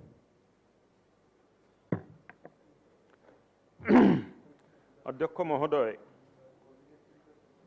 তেখেতে 15 কোটি টকা 500 কোটি টকাৰ কথা ক'লে। অধ্যক্ষ মহোদয়, 1975 চনত প্ৰায় 15 কোটি টকাৰে প্ৰকল্পটো আৰম্ভ হৈছিল। 91-92ত 10 টাইমছ হৈ গ'ল, 158 crores হৈ গ'ল। আকৌ 14 বছৰ পিছত 400 কোটি হৈ গ'ল। আকৌ 6 বছৰ পিছত 570 কোটি হৈ গ'ল। এতিয়া প্ৰজেক্টৰ ইষ্টিমেট কিয় বাঢ়িলে, কি কাম কৰিবলৈ বাঢ়িলে, এই গোটেই কথাৰ উত্তৰটো এতিয়াই মানে 5 মিনিট 10 মিনিটত দিব নোৱাৰি। কিন্তু প্ৰকল্পত ক'বাত নে ক'বাত 2011ত বা 2004 চনত যেতিয়া ইয়ে কৰিছিলে, পৰিকল্পনা কৰিছিল, হয়তো কিবা ভুল ৰৈ গৈছে। আৰু APDSLৰো যিটো প্ৰকল্প আছিল তাত ফৰেষ্টৰ ক্লিয়াৰেন্স নাই বুলি এটা তথ্য মোৰ সন্মুখত আহিলে, কিন্তু মই নাভাবোঁ যে এই প্ৰকল্পটো আৰু এতিয়া এই বৰ্তমান যিটো চলি থকা প্ৰকল্প আছে এইটো ৰিভাইভেলৰ ষ্টেজত তাই কৰিব হ'লে নতুনকৈ কৰিব লাগিব, কনচালটেণ্ট আনিব লাগিব, চাব লাগিব। আৰু হাইড্ৰ' প্ৰজেক্ট কৰিব হ'লে পানীটো 12 মাহে পানী আহিব লাগিব তাত। ধাংশ্ৰী প্ৰজেক্টত ৱাটাৰ ষ্ট'ৰেজৰ কোনো ব্যৱস্থা নাই, যদিও আমি 570 কোটি টকা খৰচ কৰিলোঁ, ৱাটাৰ ষ্ট'ৰেজৰ কোনো ব্যৱস্থা নাই, run of the water river. আৰু বাৰিষাত পানী বেছি থাকে, বাৰিষা নাথাকিলে পানী নাথাকে। চ' হাইড্ৰ' প্ৰজেক্ট কৰাটো সম্ভৱপৰ তেতিয়ালৈ নহয় যেতিয়ালৈ আপোনাৰ তাত ৱাটাৰ ৰিজাৰ্ভাৰ নাই, যে বৰষুণ যেতিয়া নাথাকে তেতিয়াও এই টাৰ্বাইনে পানী পাই থাকিব, তেতিয়াহে 12 মাহে বিদ্যুৎ উৎপাদন কৰিব পাৰি। তথাপিও অধ্যক্ষ মহোদয়, আপোনাৰ জৰিয়তে মই সন্মানীয় বিধায়ক ডাঙৰীয়াক জনাব খুজিছোঁ যে তেখেতে প্ৰস্তাৱ দিছে, আমি নিশ্চয় চালি জাৰি চাম আৰু যদি হয় এইটো কৰাৰ ব্যৱস্থাও কৰিম আৰু লগতে পাৱাৰ ডিপাৰ্টমেণ্টৰ লগতো কথা পাতিম। প্ৰদীপ হাজৰিকা। অধ্যক্ষ মহোদয়, মোৰ প্ৰশ্নটো হ'ল যে এই যে ঘটনাবিলাক হৈছে তাৰ কাৰণে যি দোষী দুটামান মানুহক শাস্তি দিব নেকি? উদাহৰণ যাতে থাকি যায় অসমত, যাতে এনেকুৱা কাম কৰাৰ কাৰণে কেনেকুৱা ধৰণৰ শাস্তি পায়, এনেকুৱাটো দিব পাৰিব নেকি চৰকাৰে? মন্ত্ৰী মহোদয়, মই এইটো বিচাৰিছোঁ। আৰু অধ্যক্ষ মহোদয়, আৰু এটা কথা হৈছে যে প্লেনিংটো, এইবিলাকৰ কোনো প্ৰপাৰ প্লেনিং নহয় নেকি? এইটোৱে এটা নহয় প্ৰজেক্ট। অসমত এনেকুৱা বহুত প্ৰজেক্ট আছে য'ত বহুত পইচা, পাব্লিকৰ পইচা হাজাৰ হাজাৰ কোটি টকা খৰচ হৈছে, কিন্তু তাৰপৰা আউটপুট নাই। এতিয়া সেইকাৰণে ইয়াৰ এটা এনেকুৱা নিদৰ্শন দিব লাগে, এনেকুৱা এটা শাস্তি পাব লাগে, যিটো শাস্তি ভৱিষ্যতে যাতে প্লেনিঙতো কোনো গণ্ডগোল নহয়, ঠিকাদাৰেও কোনো গণ্ডগোল নকৰে, আৰু যি ইয়াত আহি পেলাই কোম্পানীয়ে কাম কৰে তাহাঁতিও যাতে তেনেকুৱা এটা নিদৰ্শনমূলক এটা শাস্তি দিয়াৰ ব্যৱস্থা কৰিব নেকি? মন্ত্ৰী মহোদয়, খুব গুৰুত্বপূৰ্ণ কথা। অধ্যক্ষ মহোদয়, শাস্তি দিয়া ব্যৱস্থাটো ইৰিগেশ্যন ডিপাৰ্টমেণ্টে কৰিব নোৱাৰে, এইটো আমাৰ আওতাত নপৰে। কিন্তু ইনকুৱাৰী কৰি আমাৰ যদি বিভাগৰ কণ্ট্ৰেক্টৰ হয়, বিভাগৰ যদি বিষয়া হয়, আমি শাস্তিটো দিব পাৰোঁ। কিন্তু এতিয়া কবৰত যোৱা মানুহক শাস্তিটো কেনেকৈ দিম এইটো চিন্তা কৰিব লগা কথাও। 1975ত আৰম্ভ হৈছিল, ময়ো মেট্ৰিক কৰা নাই, আৰু মোৰ লগত 75ত মেট্ৰিক নকৰা বহুত বিধায়ক ইয়াত বহি আছে। আৰু অধ্যক্ষ মহোদয়, কথাটো খুব ভাল আৰু সঁচা কথা কৈছে যে ভুল পৰিকল্পনাৰ কাৰণে ৰাজহুৱা ধনবোৰ নষ্ট হয়, প্ৰকল্পবোৰ যিটো উদ্দেশ্যেৰে কৰা হয় এই উদ্দেশ্যটো সম্পূৰ্ণ নহয়, যিটো উদ্দেশ্যেৰে কৰা হয় সময়মতে নহয়, মাজত মানে ইয়ে বদলি হৈ যায়। কিন্তু ইৰিগেশ্যন ডিপাৰ্টমেণ্টত এবাৰ সিদ্ধান্ত লোৱা হৈছে যে আগত যিটো পৰিকল্পনা আৰু যিটো চিন্তাৰে চলি আছিল, গোটেই ডিপাৰ্টমেণ্টটো ৰিভেম্প কৰা হৈছে, ৰিঅৰ্গেনাইজ কৰা হৈছে, আৰু ডাঙৰ ডাঙৰ প্ৰকল্প লোৱাৰ কাৰণে বাহিৰৰ মানে ষ্টেটবোৰে যেনেকৈ ডাঙৰ জলসিঞ্চনৰ প্ৰকল্প লয়, এই প্ৰকল্প লোৱাৰ কাৰণে মুখ্যমন্ত্ৰী ডাঙৰীয়া ইতিমধ্যে 2বাৰ আমাৰ লগত মিটিং কৰিছে, আমিও দিল্লীত যাই কনচালটেণ্ট আনি আছোঁ। আৰু এটা দুখৰ কথা যে আগত অসমত বাৰিষা কালত পানীৰ অন্তত নাটনি হোৱা নাছিলে, খেতি মাটিত পানী ঠিকে পাইছিলে, কিন্তু এইবাৰ দেখিলোঁ যে বৰষুণৰ হাৰটো বহুতখিনি কমি গ'ল। যিটো মানে আমাৰ তাত ডাটা আহিছে, তাত প্ৰায় 35% এইবাৰ বৰষুণ কম আছে। আৰু এই পেটাৰ্ণটোৱে যদি চলি থাকে, এটা সময়ত পানীৰ বহুত নাটনি হ'ব। তো জলসিঞ্চনক গুৰুত্ব দিব লাগে বুলি মুখ্যমন্ত্ৰী ডাঙৰীয়াই বাৰম্বাৰ কৈ আছে, আমিও লাগি আছোঁ। আৰু শাস্তিমূলক ব্যৱস্থাটোতো কৰিব লাগে অধ্যক্ষ মহোদয়, অকল ইয়ে নহয়, লগতে যিজন মন্ত্ৰীৰ কাৰ্যকালত ভুল সিদ্ধান্ত লোৱা গ'ল এই মন্ত্ৰীজনকো দায়ী কৰিব লাগে অধ্যক্ষ মহোদয়। ধন্যবাদ। দিগন্ত বৰ্মা। অধ্যক্ষ মহোদয়, মই আচলতে ধনশিৰি প্ৰজেক্টৰ কথাটো মই সৰুৰে পৰা শুনি আহিছোঁ, আৰু আমাৰ মাননীয় জলসিঞ্চন মন্ত্ৰী ডাঙৰীয়াই এটা ভাল সিদ্ধান্ত লৈ এই প্ৰকল্পটো চালু কৰাৰ কাৰণে ব্যৱস্থা কৰিলে মই সুখী হ'ম। কিন্তু এই ক্ষেত্ৰত মই এটা কথা ক'বলৈ বিচাৰিছোঁ যে মোৰ বৰক্ষেত্ৰী সমষ্টিত কেনেকৈ গ'ল নহয়, মানে মই কথাটো ৰেফাৰেঞ্চত আহিছোঁ, আপুনি জাষ্ট কুৱেশ্যন কৰক। ইৰিগেশ্যন মই ইৰিগেশ্যনে কৈছোঁ ছাৰ, আমাৰ ইৰিগেশ্যনৰ তাতে কেইটামান স্কিম আছে ছাৰ, তাতে 2টা স্কিম দৌলাশালৰ চলি আছে, আৰু বাকীবিলাক প্ৰায় স্কিমবিলাক বন্ধ হৈ আছে। আৰু আপুনি এটা কথা জানিব, আগতে আমি সৰু থাকোঁতে খুব পাইপ বহাইছিলে, আৰু এতিয়াও সেইবিলাক এতিয়াও যদি আপুনি ৰিপেয়াৰিং কৰে মানুহে পানী পাব ইৰিগেশ্যনৰ ডাঙৰ প্ৰজেক্ট হওক সৰু প্ৰজেক্ট হ'ল ৰাইজে পানী পাব লাগে খেতিয়কে খেতি কৰিব লাগে মাননীয় মই মন্ত্ৰী ডাঙৰীয়াক কৈছোঁ মই জানো তেখেতে খুব ভাল কাম কৰি আছে মোৰ মুগালমুৱাত এটা চাব ডিভিজনত দিছে এইবাৰ ধন্যবাদ জনাইছোঁ তেখেতক গতিকে মই কৈছোঁ যে আমাৰ বৰক্ষেত্ৰী সমষ্টিত SOPDৰ পৰা যদি কিছু পইচা আপুনি আমাক দিয়ে নিশ্চয় আমাৰ সেই পুৰণা স্কিমবিলাক চালু কৰিব পৰা যাব মন্ত্ৰী মহোদয়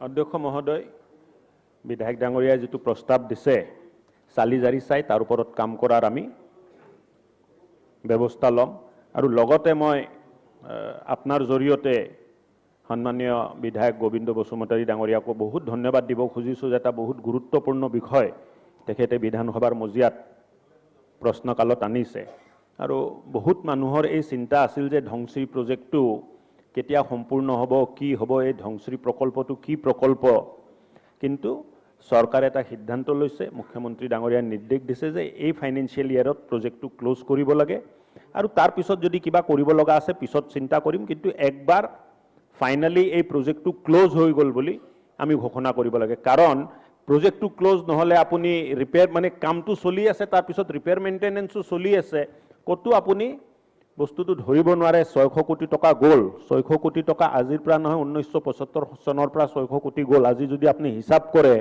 কমেও 5000 কোটি টকা হৈ যাব যদি 75 পৰা হিচাপ কৰে সো এই কাৰণে মই ভাবো যে প্ৰকল্পবোৰ লওঁতে আমাৰ হাজাৰিকা ডাঙৰীয়া যেটো ক'লে যে চালিজাৰি ল'ব লাগে ভাল কনসালটেন্ট ভাল technically feasible project time bound project কৰিলেহে আমি হ'ব প্ৰকল্পবোৰ সময়মতে কৰিব পাৰিম অধ্যক্ষ মহোদয় 188 of the question number 188 Pony Talukdar অধ্যক্ষ মহোদয় উত্তৰ সদনৰ মজিয়াত দিছে তিনিজন গ'ল মাননীয় অধ্যক্ষ মহোদয় 2017 চনতে আমাৰ ৰাজহ বিভাগে এটা অধিসূচনা জাৰি কৰিছিল নেশ্যনেল হাইৱেৰ পৰা আধা কিলোমিটাৰ এৰি তাৰপিছত 1 কিলোমিটাৰ ইণ্ডাষ্ট্ৰিয়েল কৰিডৰ কৰিলে আমিনগাঁৱৰ পৰা নেশ্যনেল হাইৱে গৈ টিহুলৈকে কিন্তু কথাটো হ'ল কি নামনি অসমৰ ডাঙৰ চহৰ এখন আছে বৰপেটা ৰোড আৰু এই কৰিডৰটো ইণ্ডাষ্ট্ৰিয়েল পটেনচিয়েলিটি থকা ঠাইডোখৰে হ'ল নামনি অসমৰ বৰপেটা ৰোড গতিকে এই কৰিডৰটো বৰপেটা ৰোডলৈকে কিয় নিয়া নহ'ল আৰু যি নেশ্যনেল হাইৱেৰ পৰা আধা কিলোমিটাৰ মাটি ব্লেংক ৰাখিলে অৰ্থাৎ আধা কিলোমিটাৰ মাটি ৰাখিহে তাৰপিছত 1 কিলোমিটাৰ ইণ্ডাষ্ট্ৰিয়েল কৰিডৰ কৰিলে গতিকে এই আধা কিলোমিটাৰ মাটিৰ ষ্টেটাছ কি তাত কিন্তু আমাৰ অধিসূচনাখনত স্পষ্ট উল্লেখ নাই এতিয়া মই অধ্যক্ষ মহোদয়ক ক'ব বিচাৰিছোঁ যে এই আধা কিলোমিটাৰ মাটিখিনিও ইণ্ডাষ্ট্ৰিয়েল কৰিডৰত পেলাব লাগে নহ'লে তাত নিৰ্দিষ্ট সুনিৰ্দিষ্ট অধিসূচনা ঘোষণা কৰিব লাগে আৰু কেতিয়ালৈকে হ'ব বৰপেটালৈকে আমাৰ ইণ্ডাষ্ট্ৰিয়েল কৰিডৰটো কেতিয়া ঘোষণা হ'ব আৰু এই আধা কিলোমিটাৰত আমি কি কৰিম সেইটো সুস্পষ্ট নীতিটো মহাশয়ে ঘোষণা কৰিব লাগে মন্ত্ৰী মহোদয় অধ্যক্ষ মহোদয় 2017 চনতে এই ইণ্ডাষ্ট্ৰিয়েল কৰিডৰ ডিক্লেয়াৰ দিয়া আছিল আৰু 8 মাৰ্চ 2018 এক গভৰ্ণৰ নটিফিকেশ্যন আহিছে আৰু এই নটিফিকেশ্যনত 1 কিলোমিটাৰ বিয়ণ্ড 500 মিটাৰ্ছ এৰি যিটো ইণ্ডাষ্ট্ৰিয়েল কৰিডৰ ঘোষণা কৰিছে কাৰণ ৰাস্তাৰ কাষৰ 500 মিটাৰ মাটি ৰাখি থৈ দিয়া সেইকাৰণে হৈছে যে হয়তো আজি 2 লাইন 4 লাইন আকৌ ৰাস্তাৰ কাৰণে এইখিনি মাটি ৰিজাৰ্ভত লাগিব তো ইণ্ডাষ্ট্ৰিয়েল কৰিডৰ যদি ৰাস্তাৰ কাষৰ পৰাই ডিক্লেয়াৰ দি দিয়ে তেতিয়া আমি ভৱিষ্যতৰ এইটো ডিপাৰ্টমেণ্টে মাটি ৰিজাৰ্ভ কৰি ৰখাটো চৰকাৰী মাটি বিভিন্ন কাৰণত প্ৰয়োজন আছে আৰু আপুনি যিটো এক্সটেনশ্যনৰ কথা কৈছে সেইটো এক্সটেনশ্যনৰ প্ৰপ'জেল অহা নাই এতিয়া যিটো নটিফিকেশ্যনত গভৰ্ণৰৰ পৰা আহিছে এইটো 1 কিলোমিটাৰ আমাৰ নলবাৰী ডিষ্ট্ৰিক্ট টিহুলৈকে তাত বিভিন্ন ধৰণৰ জিলা উপায়ুক্ত পোৱা তথ্যমতে ভিজিআৰ পিজিআৰ ৱেটলেণ্ড এইবিলাক ৰাখি আৰু বাকীখিনি ক্ৰয় বিক্ৰয় বাইপেৰিয়েল এগ্ৰিমেণ্ট কৰি চেল ডিড কৰি এইবিলাক ৰেজিষ্ট্ৰেশ্যন কৰি এইবিলাক ইণ্ডাষ্ট্ৰী সৰু সুৰা উঠিছে গতিকে এইটো আপোনালোকে জানে ইজ অফ ডুইং বিজনেছ কিবা কিবি অসমত এতিয়া আহি আছে ষ্টাৰ্টআপ এই গোটেই কথাখিনি উদ্যোগ লাগিব অসমত নিবনুৱা সমস্যা দেশখন আগুৱাই নিয়া ৰাজ্যখন বহু কথা আছে নিৰ্ভৰ কৰি গতিকে এই গোটেই কথাখিনি চাই এইটো ইণ্ডাষ্ট্ৰিয়েল কৰিডৰটো অসম চৰকাৰে এইটো ডিক্লেয়াৰ দিছে আৰু এই মই ভাবোঁ আৰু যদি এক্সটেনশ্যন হ'ব লাগে আগলৈ সেইটো প্ৰপ'জেলটো আহিব লাগিব জিলা উপায়ুক্ত বা গভৰ্ণমেণ্টে পুনৰ এইবিলাক ডিচিশ্যন কৰিব লাগিব গতিকে এটা দীঘলীয়া প্ৰক্ৰিয়া গতিকে সদ্যহতে আমাৰ কোনো ধৰণৰ এনেকুৱা ধৰণে আকৌ এক্সটেনশ্যন কৰাৰ কথা প্ৰপ'জেল অহা নাই গতিকে এই যিখিনি আমি ডিক্লেয়াৰ দিয়া হ'ল গভৰ্ণমেণ্টৰ পৰা নটিফিকেশ্যনত যোগেদি এইখিনিতে এই ইণ্ডাষ্ট্ৰিয়েল কৰিডৰত বিভিন্ন উদ্যোগ ইতিমধ্যে ইণ্ডিয়ান চিটিজেনে ভাৰতীয় নাগৰিকে যিকোনো নাগৰিকে ইয়াতে ক্ৰয় কৰিব পৰা অধিকাৰ সংবিধান দি দিছে ভাৰতীয় সংবিধানৰ আমি জানো 1C ধাৰাত এইটো উল্লেখ আছে সম্পূৰ্ণ গতিকেলৈ সন্মানীয় বিধায়কজনক যদি আৰু এক্সটেনশ্যন হ'ব লাগে এইবিলাক ফৰ্মেলি আহক জিলা উপায়ুক্তৰ যোগেদি গভৰ্ণমেণ্টৰ ওচৰলৈ প্ৰপ'জেল আহিলে এইবিলাক ভৱিষ্যতে এইটো বিবেচনা কৰা হ'ব গতিকে সদ্যহতে কোনো এনেকুৱা ধৰণৰ প্ৰপ'জেল আমাৰ হাতত নাই সেকেন্ড সাপ্লিমেন্টাৰি সময় নাই সিধাকৈ অধ্যক্ষ মহোদয় আমি দেখিছোঁ যিটো আধা কিলোমিটাৰ আপুনি ৰাখিলে ৰিজাৰ্ভ লেণ্ড কৰি অৰ্থাৎ ৰাস্তা ঘাট ইত্যাদি নেশ্যনেল হৈ বহল হ'ব পাৰে তাতেই নতুনকৈ বেচা কিনা কৰি তাত উদ্যোগ বা তেনেকুৱা ধৰণৰ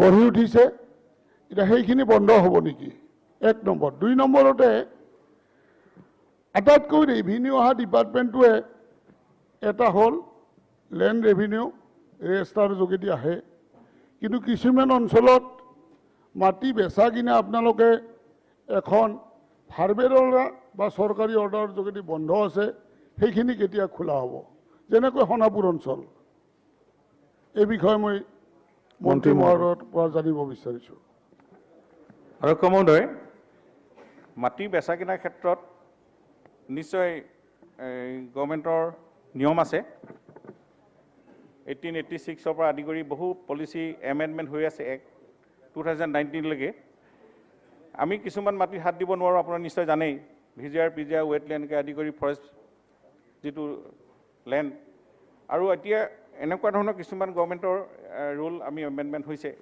এই নটিফিকেশ্যনতে আমি 2015তো এখন the Assam agricultural land regulation of reclassification and transfer for non agricultural purpose তেনেকুৱা এটা 2015ত পাছ হৈ গৈছে গতিকে এই এক্টৰ অনুসৰি কোনো ভাৰতীয় নাগৰিকে কৃষিভূমিত যদি কিবা ইণ্ডাষ্ট্ৰী কৰিব বিচাৰে এইবিলাকো আমি ইণ্ডাষ্ট্ৰিয়েল লেণ্ডলৈ কনভাৰ্ট কৰি ইণ্ডাষ্ট্ৰী গঢ়িবৰ কাৰণে গভৰ্ণমেণ্টৰ আইন এখন আছে গতিকে এনেকুৱা আইনৰ মাজেদি আমি এই গোটেই কামখিনি কৰিব লাগিব আৰু এতিয়া যেহেতু আপুনি আধা কিলোমিটাৰ ভিতৰত যদি কোনোবাই য'ত ইণ্ডাষ্ট্ৰী কৰিব নোৱাৰে বুলি আমি কৈছোঁ আধা কিলোমিটাৰ ভিতৰলৈকে তাত যদি কোনোবাই ইণ্ডাষ্ট্ৰী কৰিছে বেচা কিনা কৰি সেইটো জিলা উপায়ুক্তৰ যোগেদি আমি তদন্ত কৰাম কাৰণ আমি এই আধা কিলোমিটাৰ ভিতৰত কোনো ইণ্ডাষ্ট্ৰী আমি কৰিবলৈ দিয়া নাই আধা কিলোমিটাৰ পাছতহে এইটো ইণ্ডাষ্ট্ৰিয়েল কৰিডৰ ডিক্লাছ নন ডিক্লাৰ এটা পৰ্চনত যদি তেনেকুৱা ধৰণৰ কিবা ইণ্ডাষ্ট্ৰী গঢ় লৈ উঠিছে আমি এইটো অলপ তদন্ত কৰিব লাগিব গতিকে আপুনি কেনেকুৱা তথ্য থাকিলে আমাক জনাব আমি জিলা উপায়ুক্তৰ যোগেদি বিষয়টো আমি পুনৰ বিবেচনা কৰিম কুৱেশ্যন আৱাৰ অভাৰ এতিয়া আমাৰ কাটমোচন আছে এডুকেশ্যনৰ ওপৰত শ্ৰী ভৰত নৰ ছাৰ যোৱা 19 জুলাই তাৰিখে ডাইৰেক্টৰ ACRTয়ে আমাৰ জনজাতীয় আয়ত্তবাসকলক নিমন্ত্ৰণ কৰিছিলে বড়ো কাৰ্বি বড়ো মিচিং গাৰো তিৱা দেউৰী সকলোকে আৰু তাৰ এখন ছাৰ মিটিং হৈছিলে এই মিটিঙত বিশেষকৈ কাৰ্বি আয়ত্তবাই কৈছিলে যে ক্লাছ 8লৈকে কাৰ্বি ভাষাটো শিক্ষাৰ মাধ্যম কৰিব লাগে আৰু গাৰো আয়ত্তবাই কৈছিলে যে ক্লাছ 8লৈকে শিক্ষাৰ মাধ্যম কৰিব লাগে গাৰো ভাষাটো বাকী মিচিং সাইলেন্ট প্লিজ মিচিং দেউৰী তিৱা ডিমাচা তেওঁলোকে কৈছিলে যে ক্লাছ 5 লৈকে শিক্ষাৰ মাধ্যম অলপ মনে মনে থাকিব স্যাৰ কিন্তু মিটিঙৰ পিছত ডাইৰেক্টৰ এচিআৰটিয়ে যিটো মাইনুচ উলিয়ালে তাত মাইনুচত এইটো মাননীয় শিক্ষামন্ত্ৰীয়ে মাইনুচটো পঢ়ি চাব যে কাৰ্বি আত্যবাই কি কৈছিলে গাৰো আত্যবাই কি কৈছে মিচিং আগম খেবাঙে কি কৈছে ৰাভা আত্যবাই কি কৈছে দেউৰী আত্যবাই গোটেইখিনি কিন্তু মাইনুচৰ লাষ্টত ডাইৰেক্টৰ এচিআৰটিয়ে ক'লে অকল ফাউণ্ডেশ্যন মানে ক্লাছ 1 আৰু 2 মানে মাধ্যমটো হ'ব পাৰে বাকি 3 4 5 এইবিলাকত নহ'ব কিন্তু এই জনজাতীয় আয়ত্ত বা অকলে দাবী কৰিছে যে ক্লাছ 5 লৈকে শিক্ষাৰ মাধ্যমটো জনজাতীয় ভাষাত হ'ব লাগে স্যাৰ প্ৰথম যেতিয়া 1986ত যেতিয়া বৃন্দাবন গোস্বামী যেতিয়া এডুকেশ্যন মিনিষ্টাৰ হৈছিলে তেতিয়া মিচিং আগম খেবাঙৰ লগত বুজাবুজিৰ আলোচনা এইটো মাইনুচ হয় আৰু বৃন্দাবন গোস্বামী শিক্ষামন্ত্ৰী প্ৰথম মিচিং ভাষাত 230 জন লেংগুৱেজ টিচাৰ ক্ৰিয়েট কৰিছিল আৰু 230 জন টিচাৰ এপইণ্টমেণ্ট দিছিলে মিচিঙৰ আৰু ৰাভাৰ কাৰণে 78টা স্কুলত 78 জন ৰাভা টিচাৰ নিয়োগ কৰিছিলে আৰু স্যাৰ যিটো আলোচনা মাইনুচ তাত শিক্ষামন্ত্ৰী বৃন্দাবন গোস্বামী তেতিয়া কৈছিলে যে 3 বছৰ সাবজেক্ট টিচাৰ হ'ব আৰু 3 বছৰ পিছত আমি এইটো শিক্ষাৰ মাধ্যম কৰিম এতিয়া স্যাৰ কাৰ্বি ভাষাটোক কাৰ্বি অট'নমাছ ডিষ্ট্ৰিক্ট কাউন্সিলে নিজাববীয়াকৈ 30খন স্কুলত তেওঁলোকে এইটো মিডিয়াম চলাই আছে কিন্তু এইটো তেওঁলোকে নিজাববীয়াকৈ চলাই আছে কিন্তু আসাম গভৰ্ণমেণ্টে এতিয়াও কাৰ্বিক মিডিয়াম অফ ইনষ্ট্ৰাকশ্যন কৰা নাই মিচিঙক কৰা নাই দেউৰীক কৰা নাই ডিমাচা দেউৰীক কৰা নাই এইকাৰণে মাননীয় শিক্ষামন্ত্ৰীক মই অনুৰোধ জনাইছোঁ যে আপুনি যিটো ক'লে এদিনা মিটিঙত যে ব্ৰিজিং হ'ব বা মেটেৰিয়েল হ'ব সংযোগী ভাষা হ'ব সেইটো কিন্তু কাৰ্বি গাৰো মিচিং বা ডিমাচা দেউৰী অকল কোনো জনগোষ্ঠী এইটো বিচৰা নাই সেইটো আপুনি কৰিব পাৰে অকল আপাৰ প্ৰাইমেৰী লেভেলতে ক্লাছ 6ৰ পৰা 4 লেংগুৱেজ পলিচি সেইটো মানি লৈছে যে আপুনি আপাৰ প্ৰাইমেৰীত কৰক ক্লাছ 6ৰ পৰা কিন্তু লোৱাৰ প্ৰাইমেৰীত ক্লাছ 5 লৈকে আপুনি শিক্ষাৰ মাধ্যমটো মিচিং কৰক দেউৰী কৰক বিভিন্ন জনগোষ্ঠী ৰাভা যিবিলাক গাৰোটো অলৰেডি আছেই আৰু টাই ভাষাও আছে এইকাৰণে মাননীয় এতিয়া শিক্ষামন্ত্ৰী তেখেতে স্যাৰ এটা জনগোষ্ঠীয় আন্দোলনৰ পৰা তেখেতে ৰাজনীতিলৈ আহিছে এইকাৰণে আমাৰ অসমীয়াত কথা এষাৰ আছে যে হুকক বেদ পঢ়াব নালাগে ডক্টৰ পেগু শিক্ষামন্ত্ৰী হিচাপে আছে যেতিয়া মই বেছি বহলাই ক'ব নোখোজোঁ বেলেগ শিক্ষামন্ত্ৰী হ'লে মই ক'লোহেঁতেন তেখেতে এই বিষয়ে ভালকৈ জানে কিন্তু আপুনি শিক্ষামন্ত্ৰী হোৱাৰ পিছত মই যিটো ইনফৰমেশ্যন পাইছোঁ যে আপুনি এতিয়া যে শিক্ষাৰ মাধ্যম হ'ব নালাগে জনজাতীয় লেংগুৱেজবিলাক এনেকুৱা ষ্টেণ্ড এটা আপুনি লৈছে মিচিং আগম খেবাং ৰাভা আত্যবাক তেখেত আপুনি কৈছে বুলি কৈছে কিন্তু আপোনাৰ মুখ্যমন্ত্ৰীয়ে 17 জানুৱাৰী জ্যোতি দিৱসৰ দিনা যেতিয়া জুনাইত TMPK গল্ডেন জুবিলি হৈছিলে তেখেতে স্পিচ দিছিলে যে সকলো জনজাতীয় ভাষাবিলাক শিক্ষাৰ মাধ্যম হ'ব আৰু জনজাতীয় ভাষাসকল শিক্ষাৰ মাধ্যম হ'লে ক্লাছ 5 লৈকে 43,000 ভাষা শিক্ষক নিযুক্তি দিব পৰা যাব আপোনাক যদি মই ৰেকৰ্ডিংটো লাগে ভিডিঅ'টো মই আপোনালৈ পঠিয়াই দিম তাৰপিছত 15 আগষ্ট তেখেতে মৰিগাঁৱত যেতিয়া ভাষণ দিছিলে স্বাধীনতা ভাষণ দিছিলে মাননীয় মুখ্যমন্ত্ৰী তেতিয়া শিক্ষামন্ত্ৰী আছিলে তাত আকৌ একেটা ৰিপিট কৰিছে যে নেশ্যনেল এডুকেশ্যন পলিচি 2020 মতে তিৱা ৰাভা মিচিং এইবিলাক শিক্ষাৰ মাধ্যম হ'ব আপ টু ক্লাছ 5 আপোনাৰ তেতিয়া তেখেতে এডুকেশ্যন মিনিষ্টাৰ আছিলে এতিয়া চিফ মিনিষ্টাৰ হৈছে কিন্তু তাৰপিছত আমাৰ এতিয়া শিক্ষামন্ত্ৰী তেতিয়াৰ শিক্ষামন্ত্ৰীৰ লগত এতিয়ালৈকে কথাটো মিল নাই এইকাৰণে আপুনি অতি সোনকালে চৰকাৰে এইটো ঘোষণা কৰিব লাগে যে জনজাতীয় ভাষাসকলক ক্লাছ 5 লৈকে নেশ্যনেল এডুকেশ্যন পলিচি মতে আমি শিক্ষাৰ মাধ্যম কৰিম এইটো ৰাইজে বিচাৰিছে আপোনাক মই কালি মই আপোনাক ক'লোঁ যে আমাৰ বিশেষকৈ মিচিং আগম খেবাং তাকাম মিচিং পৰিণ খেবাং মিচিং দ্ৰিবি খেবাং তাকাম মিচিং নিমে খেবাং এইসকলে আপোনালোকক যোৱা 22 জানুৱাৰীত মুখ্যমন্ত্ৰী সৰ্বানন্দ সোণোৱালকো এখন মেমৰেণ্ডাম দিছে তাতো এই কথাটো লিখা আছে আগতে মুখ্যমন্ত্ৰী তৰুণ গগৈকো দিছে মেমৰেণ্ডাম যে এইকাৰণে আপুনি যিটো ব্ৰিজিং লেংগুৱেজ কৰিম বা সংযোগী লেংগুৱেজ কৰিম সেইটো আপুনি ক্লাছ 6ৰ পৰা কৰক কিন্তু ক্লাছ 5 লৈকে কৰিব না ক্লাছ 5 লৈকে আপুনি শিক্ষাৰ মাধ্যম কাৰ্বি কৰক দেউৰী কৰক মিচিং কৰক ৰাভা কৰক এইটো আপুনি অতি সোনকালে চৰকাৰে কৰিব লাগে মই চমু কৰিব বিচাৰিছোঁ কাৰণ এই কথা কালিয়ে মই অলপ এই বিষয়ে কৈছোঁ। বাকী আপোনাৰ টাইম দলৰ পৰা 5 মিনিট 5 মিনিট আৰু ছাৰ মই 5 মিনিট লৈছোঁ মই আপোনালোকৰ দিয়াৰ পৰা এজনৰ কাটিব লাগিব আপোনালোকে। তাৰ এতিয়া নেশ্যনেল এডুকেশ্যন পলিচি 2020 এইটো যেতিয়া জুলাই মাহত কেন্দ্ৰীয় চৰকাৰে ঘোষণা কৰিলে তেতিয়া অসম চৰকাৰ এতিয়াৰ মুখ্যমন্ত্ৰী তেতিয়া শিক্ষামন্ত্ৰী আছিলে তেখেতে আগষ্ট মাহত কৰিলে যে 40 জনীয়া এখন কমিটি ঘোষণা কৰিছিলে প্ৰিন্সিপাল ছেক্ৰেটাৰীৰ নেতৃত্বত আৰু এই 40 জনীয়া গ্ৰুপটোক আপোনাৰ সাব গ্ৰুপ বনাই পেলাই 7 গ্ৰুপ বনাইছিলে সাব গ্ৰুপত আৰু মুখ্যমন্ত্ৰী তেতিয়া শিক্ষামন্ত্ৰীয়ে কৈছিলে যে 31 ডিচেম্বৰৰ ভিতৰত ৰিপৰ্ট ছাবমিট কৰিব আৰু জানুৱাৰীৰ ভিতৰত আমি ব্লু প্ৰিণ্ট বনাম নেশ্যনেল এডুকেশ্যন পলিচি 2020 ইমপ্লিমেণ্ট কৰিবৰ কাৰণে আসামত। কিন্তু ছাৰ অন্যান্য আপুনি শিক্ষামন্ত্ৰীয়ে খবৰ ল'ব পাৰে অন্যান্য ৰাজ্যবিলাকে ইতিমধ্যে এই নেশ্যনেল এডুকেশ্যন পলিচি 2020 ইমপ্লিমেণ্ট কৰিবৰ কাৰণে কাম আৰম্ভ কৰিছে কিন্তু আপোনালোকৰ ৰিপৰ্ট কেতিয়া দিব 31 ডিচেম্বৰৰ ৰিপৰ্ট দিয়া কথা আছিলে জানুৱাৰীত ব্লু প্ৰিণ্ট বনোৱা কথা আছিলে ৰুট মেপ ইমপ্লিমেণ্ট কৰিবৰ কাৰণে আজিতো ছাৰ এবছৰ পাৰ হৈ গ'ল এতিয়ালৈকেতো ব্লু প্ৰিণ্ট হোৱা নাই আপোনালোকে ৰিপৰ্ট ছাবমিট কৰা নাই 7 গ্ৰুপ বনাইছিলে সাব গ্ৰুপ 40 জনীয়া কমিটি বনাইছিলে প্ৰিন্সিপাল ছেক্ৰেটাৰী এডুকেশ্যনক লৈ পেলাই তাৰপিছত ছাৰ 7 ছেপ্টেম্বৰ 2020 প্ৰাইম মিনিষ্টাৰ আমাৰ সন্মানীয় ৰাষ্ট্ৰপতি সন্মানীয় প্ৰধানমন্ত্ৰী তেওঁলোকে ভিডিঅ' কনফাৰেন্সত গভৰ্ণৰবিলাকৰ পৰা অপিনিয়ন লৈছিলে যে নেশ্যনেল এডুকেশ্যন পলিচি কেনেকৈ ইমপ্লিমেণ্ট কৰা যায় তেতিয়া আমাৰ অসমৰ মাননীয় আমাৰ ৰাজ্যপাল মুখী ডাঙৰীয়াই ভিডিঅ' কনফাৰেন্সত কৈছিলে যে নেশ্যনেল এডুকেশ্যন পলিচি 2020 ইমপ্লিমেণ্ট কৰিবৰ কাৰণে ৰাজ্যত অতি সোনকালে আমি ৰাজ্যিক শিক্ষা আয়োগ গঠন কৰিম আজি এবছৰ হৈ গ'ল ৰাজ্যিক শিক্ষা আয়োগ আপোনালোকে গঠন কৰিলে নাই কিন্তু মুখ্যমন্ত্ৰীটো ৰাষ্ট্ৰপতিক কৈছিলে কথাটো আৰু প্ৰধানমন্ত্ৰীক কৈছিলে ভিডিঅ' কনফাৰেন্সত আৰু ৰাজ্যপালে আৰু এটা কথা কৈছিলে কেন্দ্ৰীয় চৰকাৰক ৰিকুৱেষ্ট কৰিছিলে ছাৰ যে অসমত multi disciplinary education and research university MERU এটা গঠন কৰিব লাগে কেন্দ্ৰীয় চৰকাৰক ৰিকুৱেষ্ট কৰিছিলে multi disciplinary education and research university আৰু কৈছিলে যে Indian institute of translation and interpretation এটা স্থাপন কৰিব লাগে কেন্দ্ৰীয় চৰকাৰক তেওঁ ৰিকুৱেষ্ট কৰিছিলে এই মিটিঙত তাৰপিছত এডুকেশ্যন ডিপাৰ্টমেণ্টৰ অসম চৰকাৰে আপোনালোকে এইটো ফ'ল' আপ একশ্যন ল'লে নে নাই ৰাজ্যপালে কোৱাৰ পিছত ফ'ল' আপ একশ্যন এটা ল'ব লাগিছিলে কেন্দ্ৰীয় চৰকাৰৰ লগত যোগাযোগ কৰিব লাগিছিলে যেটো multi disciplinary education and research university অসমত এইটো ৰাজ্যপালে ভাল এটা প্ৰস্তাৱ ৰাখিছে আৰু Indian institute of translation and interpretation কিন্তু মই জনামতে আপোনাৰ চৰকাৰে এতিয়া এই বিষয়ে কোনো এই কৰা নাই ফ'ল' আপ একশ্যন লোৱা নাই ছাৰ মই মাননীয় শিক্ষামন্ত্ৰীৰ কাৰণে ক'ব বিচাৰিছোঁ অসম চৰকাৰে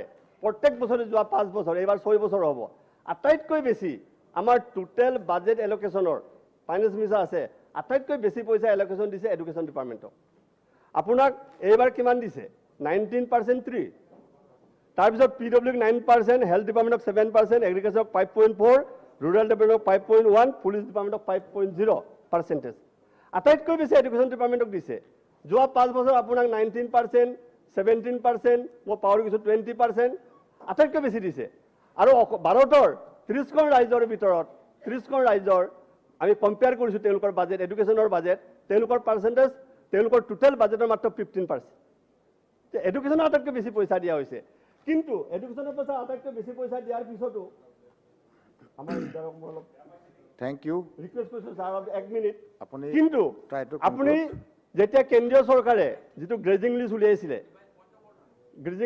গ্ৰেজিং লিষ্ট যেতিয়া উলিয়াইছিলে এডুকেশ্যন মিনিষ্টাৰে তাত এডুকেশ্যন ডিপাৰ্টমেণ্টটোত এইবাৰ যিটো গ্ৰেজিং লিষ্ট আছিলে 3 বছৰ 3বাৰ হ'ল level 1 level 2 level 3 level 4 level 6 Assam আহি গৈছিলে লেভেল 6ৰ 3rd পজিশ্যন লেভেল 1ত কোনো ষ্টেট নাই এইবাৰ level 2 level 3 level 4 level 5 level 6ৰ 3rd পজিশ্যনৰ আসাম আছিলে আৰু আগৰ নীতি আয়োগত আপোনালোক সকলোৱে জানে 26 নম্বৰ পজিশ্যনৰ আছিলে কিন্তু এই গোটেই ব্যৱস্থাটো ছাৰ কি হৈছে যে আমাৰ এডুকেশ্যন ডিপাৰ্টমেণ্টটো হৈছে মানৱ সম্পদ গঢ়িবৰ কাৰণে এডুকেশ্যন ডিপাৰ্টমেণ্ট কিন্তু মানৱ সম্পদ গঢ়া ডিপাৰ্টমেণ্টত মানৱ সম্পদে নাই ডিষ্ট্ৰিক্টবিলাকত মই এক্সাম্পল এটা দিব বিচাৰিছোঁ মই ভাষণ এক কৰিম 2 মিনিটত এতিয়া আপোনাৰ এটা এক্সাম্পল হিচাপে মই লখিমপুৰ জিলাত কৈছোঁ লখিমপুৰ জিলাত 100খন LP স্কুল আছে তাত এজনো শিক্ষক নাই কাষৰ স্কুলৰ পৰা টিচাৰ ধাৰলৈ লৈ পেলাই চোৱা চিতা কৰি থাকে 100খন স্কুলত 250খন LP স্কুল আছে য'ত মাত্ৰ এজনীয়া শিক্ষক য'ত দুজনীয়া শিক্ষক থাকিব লাগে এজনীয়া শিক্ষক আছে তাতে 250খনত হাইস্কুলত লখিমপুৰ জিলাৰ হাইস্কুলত 1970জন টিচাৰ কৰ্মচাৰী নাই খালী হৈ আছে আৰু বিভিন্ন LP স্কুলত তাত লখিমপুৰ জিলাত যিমান LP স্কুল আছে তাত 1200জন টিচাৰৰ পোষ্ট খালী আছে আৰু 6টা আমাৰ তাত ব্লক এলিমেণ্টাৰী এডুকেশ্যন আছে 6টা এই 6টাৰ ভিতৰত মাত্ৰ 3টাতে permanent block elementary education officer আছে, 3খনত নাই। আৰু ছাৰ 12জন তাত বিশেষকৈ আপোনাৰ নাৰায়ণপুৰ, নাওবৈচা, লখিমপুৰ আছে permanent block elementary education officer, কিন্তু বিহপুৰীয়া, ডকুৱাখানা, বৰদলনি ইনস্পেক্টৰে চলাই আছে। আৰু এটা ডিচিজন মই নাজানো, এইটো আছে ছাৰ 12 আপুনি এতিয়া দিব পাৰে, মই উত্তৰ কৰিছোঁ। ছাৰ 12জন, লখিমপুৰত 12জন SI থাকিব লাগে, এতিয়া মাত্ৰ তাত কিমান আছে? মাত্ৰ 3জন SI আছে। আপোনালোকৰ ছাৰ মই শেষ হৈ গ'ল ছাৰ, কংগ্ৰেছৰ 56 মিনিট আছে, আপোনালোকে মোৰ ছাৰ শেষ হৈ গ'ল, ফালে আমি কিন্তু স্পিকাৰে ক'ব নোৱাৰিব। মোৰ ছাৰ শেষ হৈ গ'ল। মানৱ সম্পদ কৰিবলৈ ক'ব পাৰে, মানৱ সম্পদ লাগে। এতিয়া লখিমপুৰত মানৱ সম্পদ কৰিবৰ কাৰণে মানৱ সম্পদ নাই। এই গোটেই এডুকেশ্যন ডিপাৰ্টমেণ্টটো হয়তো এডুকেশ্যন মিনিষ্টাৰে, চিফ মিনিষ্টাৰে এডুকেশ্যন ডিপাৰ্টমেণ্টটো আগলৈ লৈ যাবলৈ বিচাৰিছে, কিন্তু আপোনাৰ শিক্ষা বিভাগে আপোনালোকক পিছলৈ টানি আছে। বাজেট এলকেশ্যন মতে আপোনালোক যিখিনি পইচা দিছোঁ, এইমতে আপোনালোকৰ ৰিজাল্ট পাৰফৰ্মেঞ্চ ভাল নহয়। সেইখিনিকে thank you. Next speaker Rafiqul Islam, AIUDF। আপোনালোকৰ টাইম 32 মিনিট আছে টোটেল। টাইমটো চাব, আপোনালোকৰ 5গৰাকী স্পিকাৰ ইয়াত দিছে, গতিকে টাইমটো যদি ইয়াত দিয়া মতে হয় মেকআপ হ'ব। আপোনাক 20 মিনিট এলট কৰিছে, প্লিজ।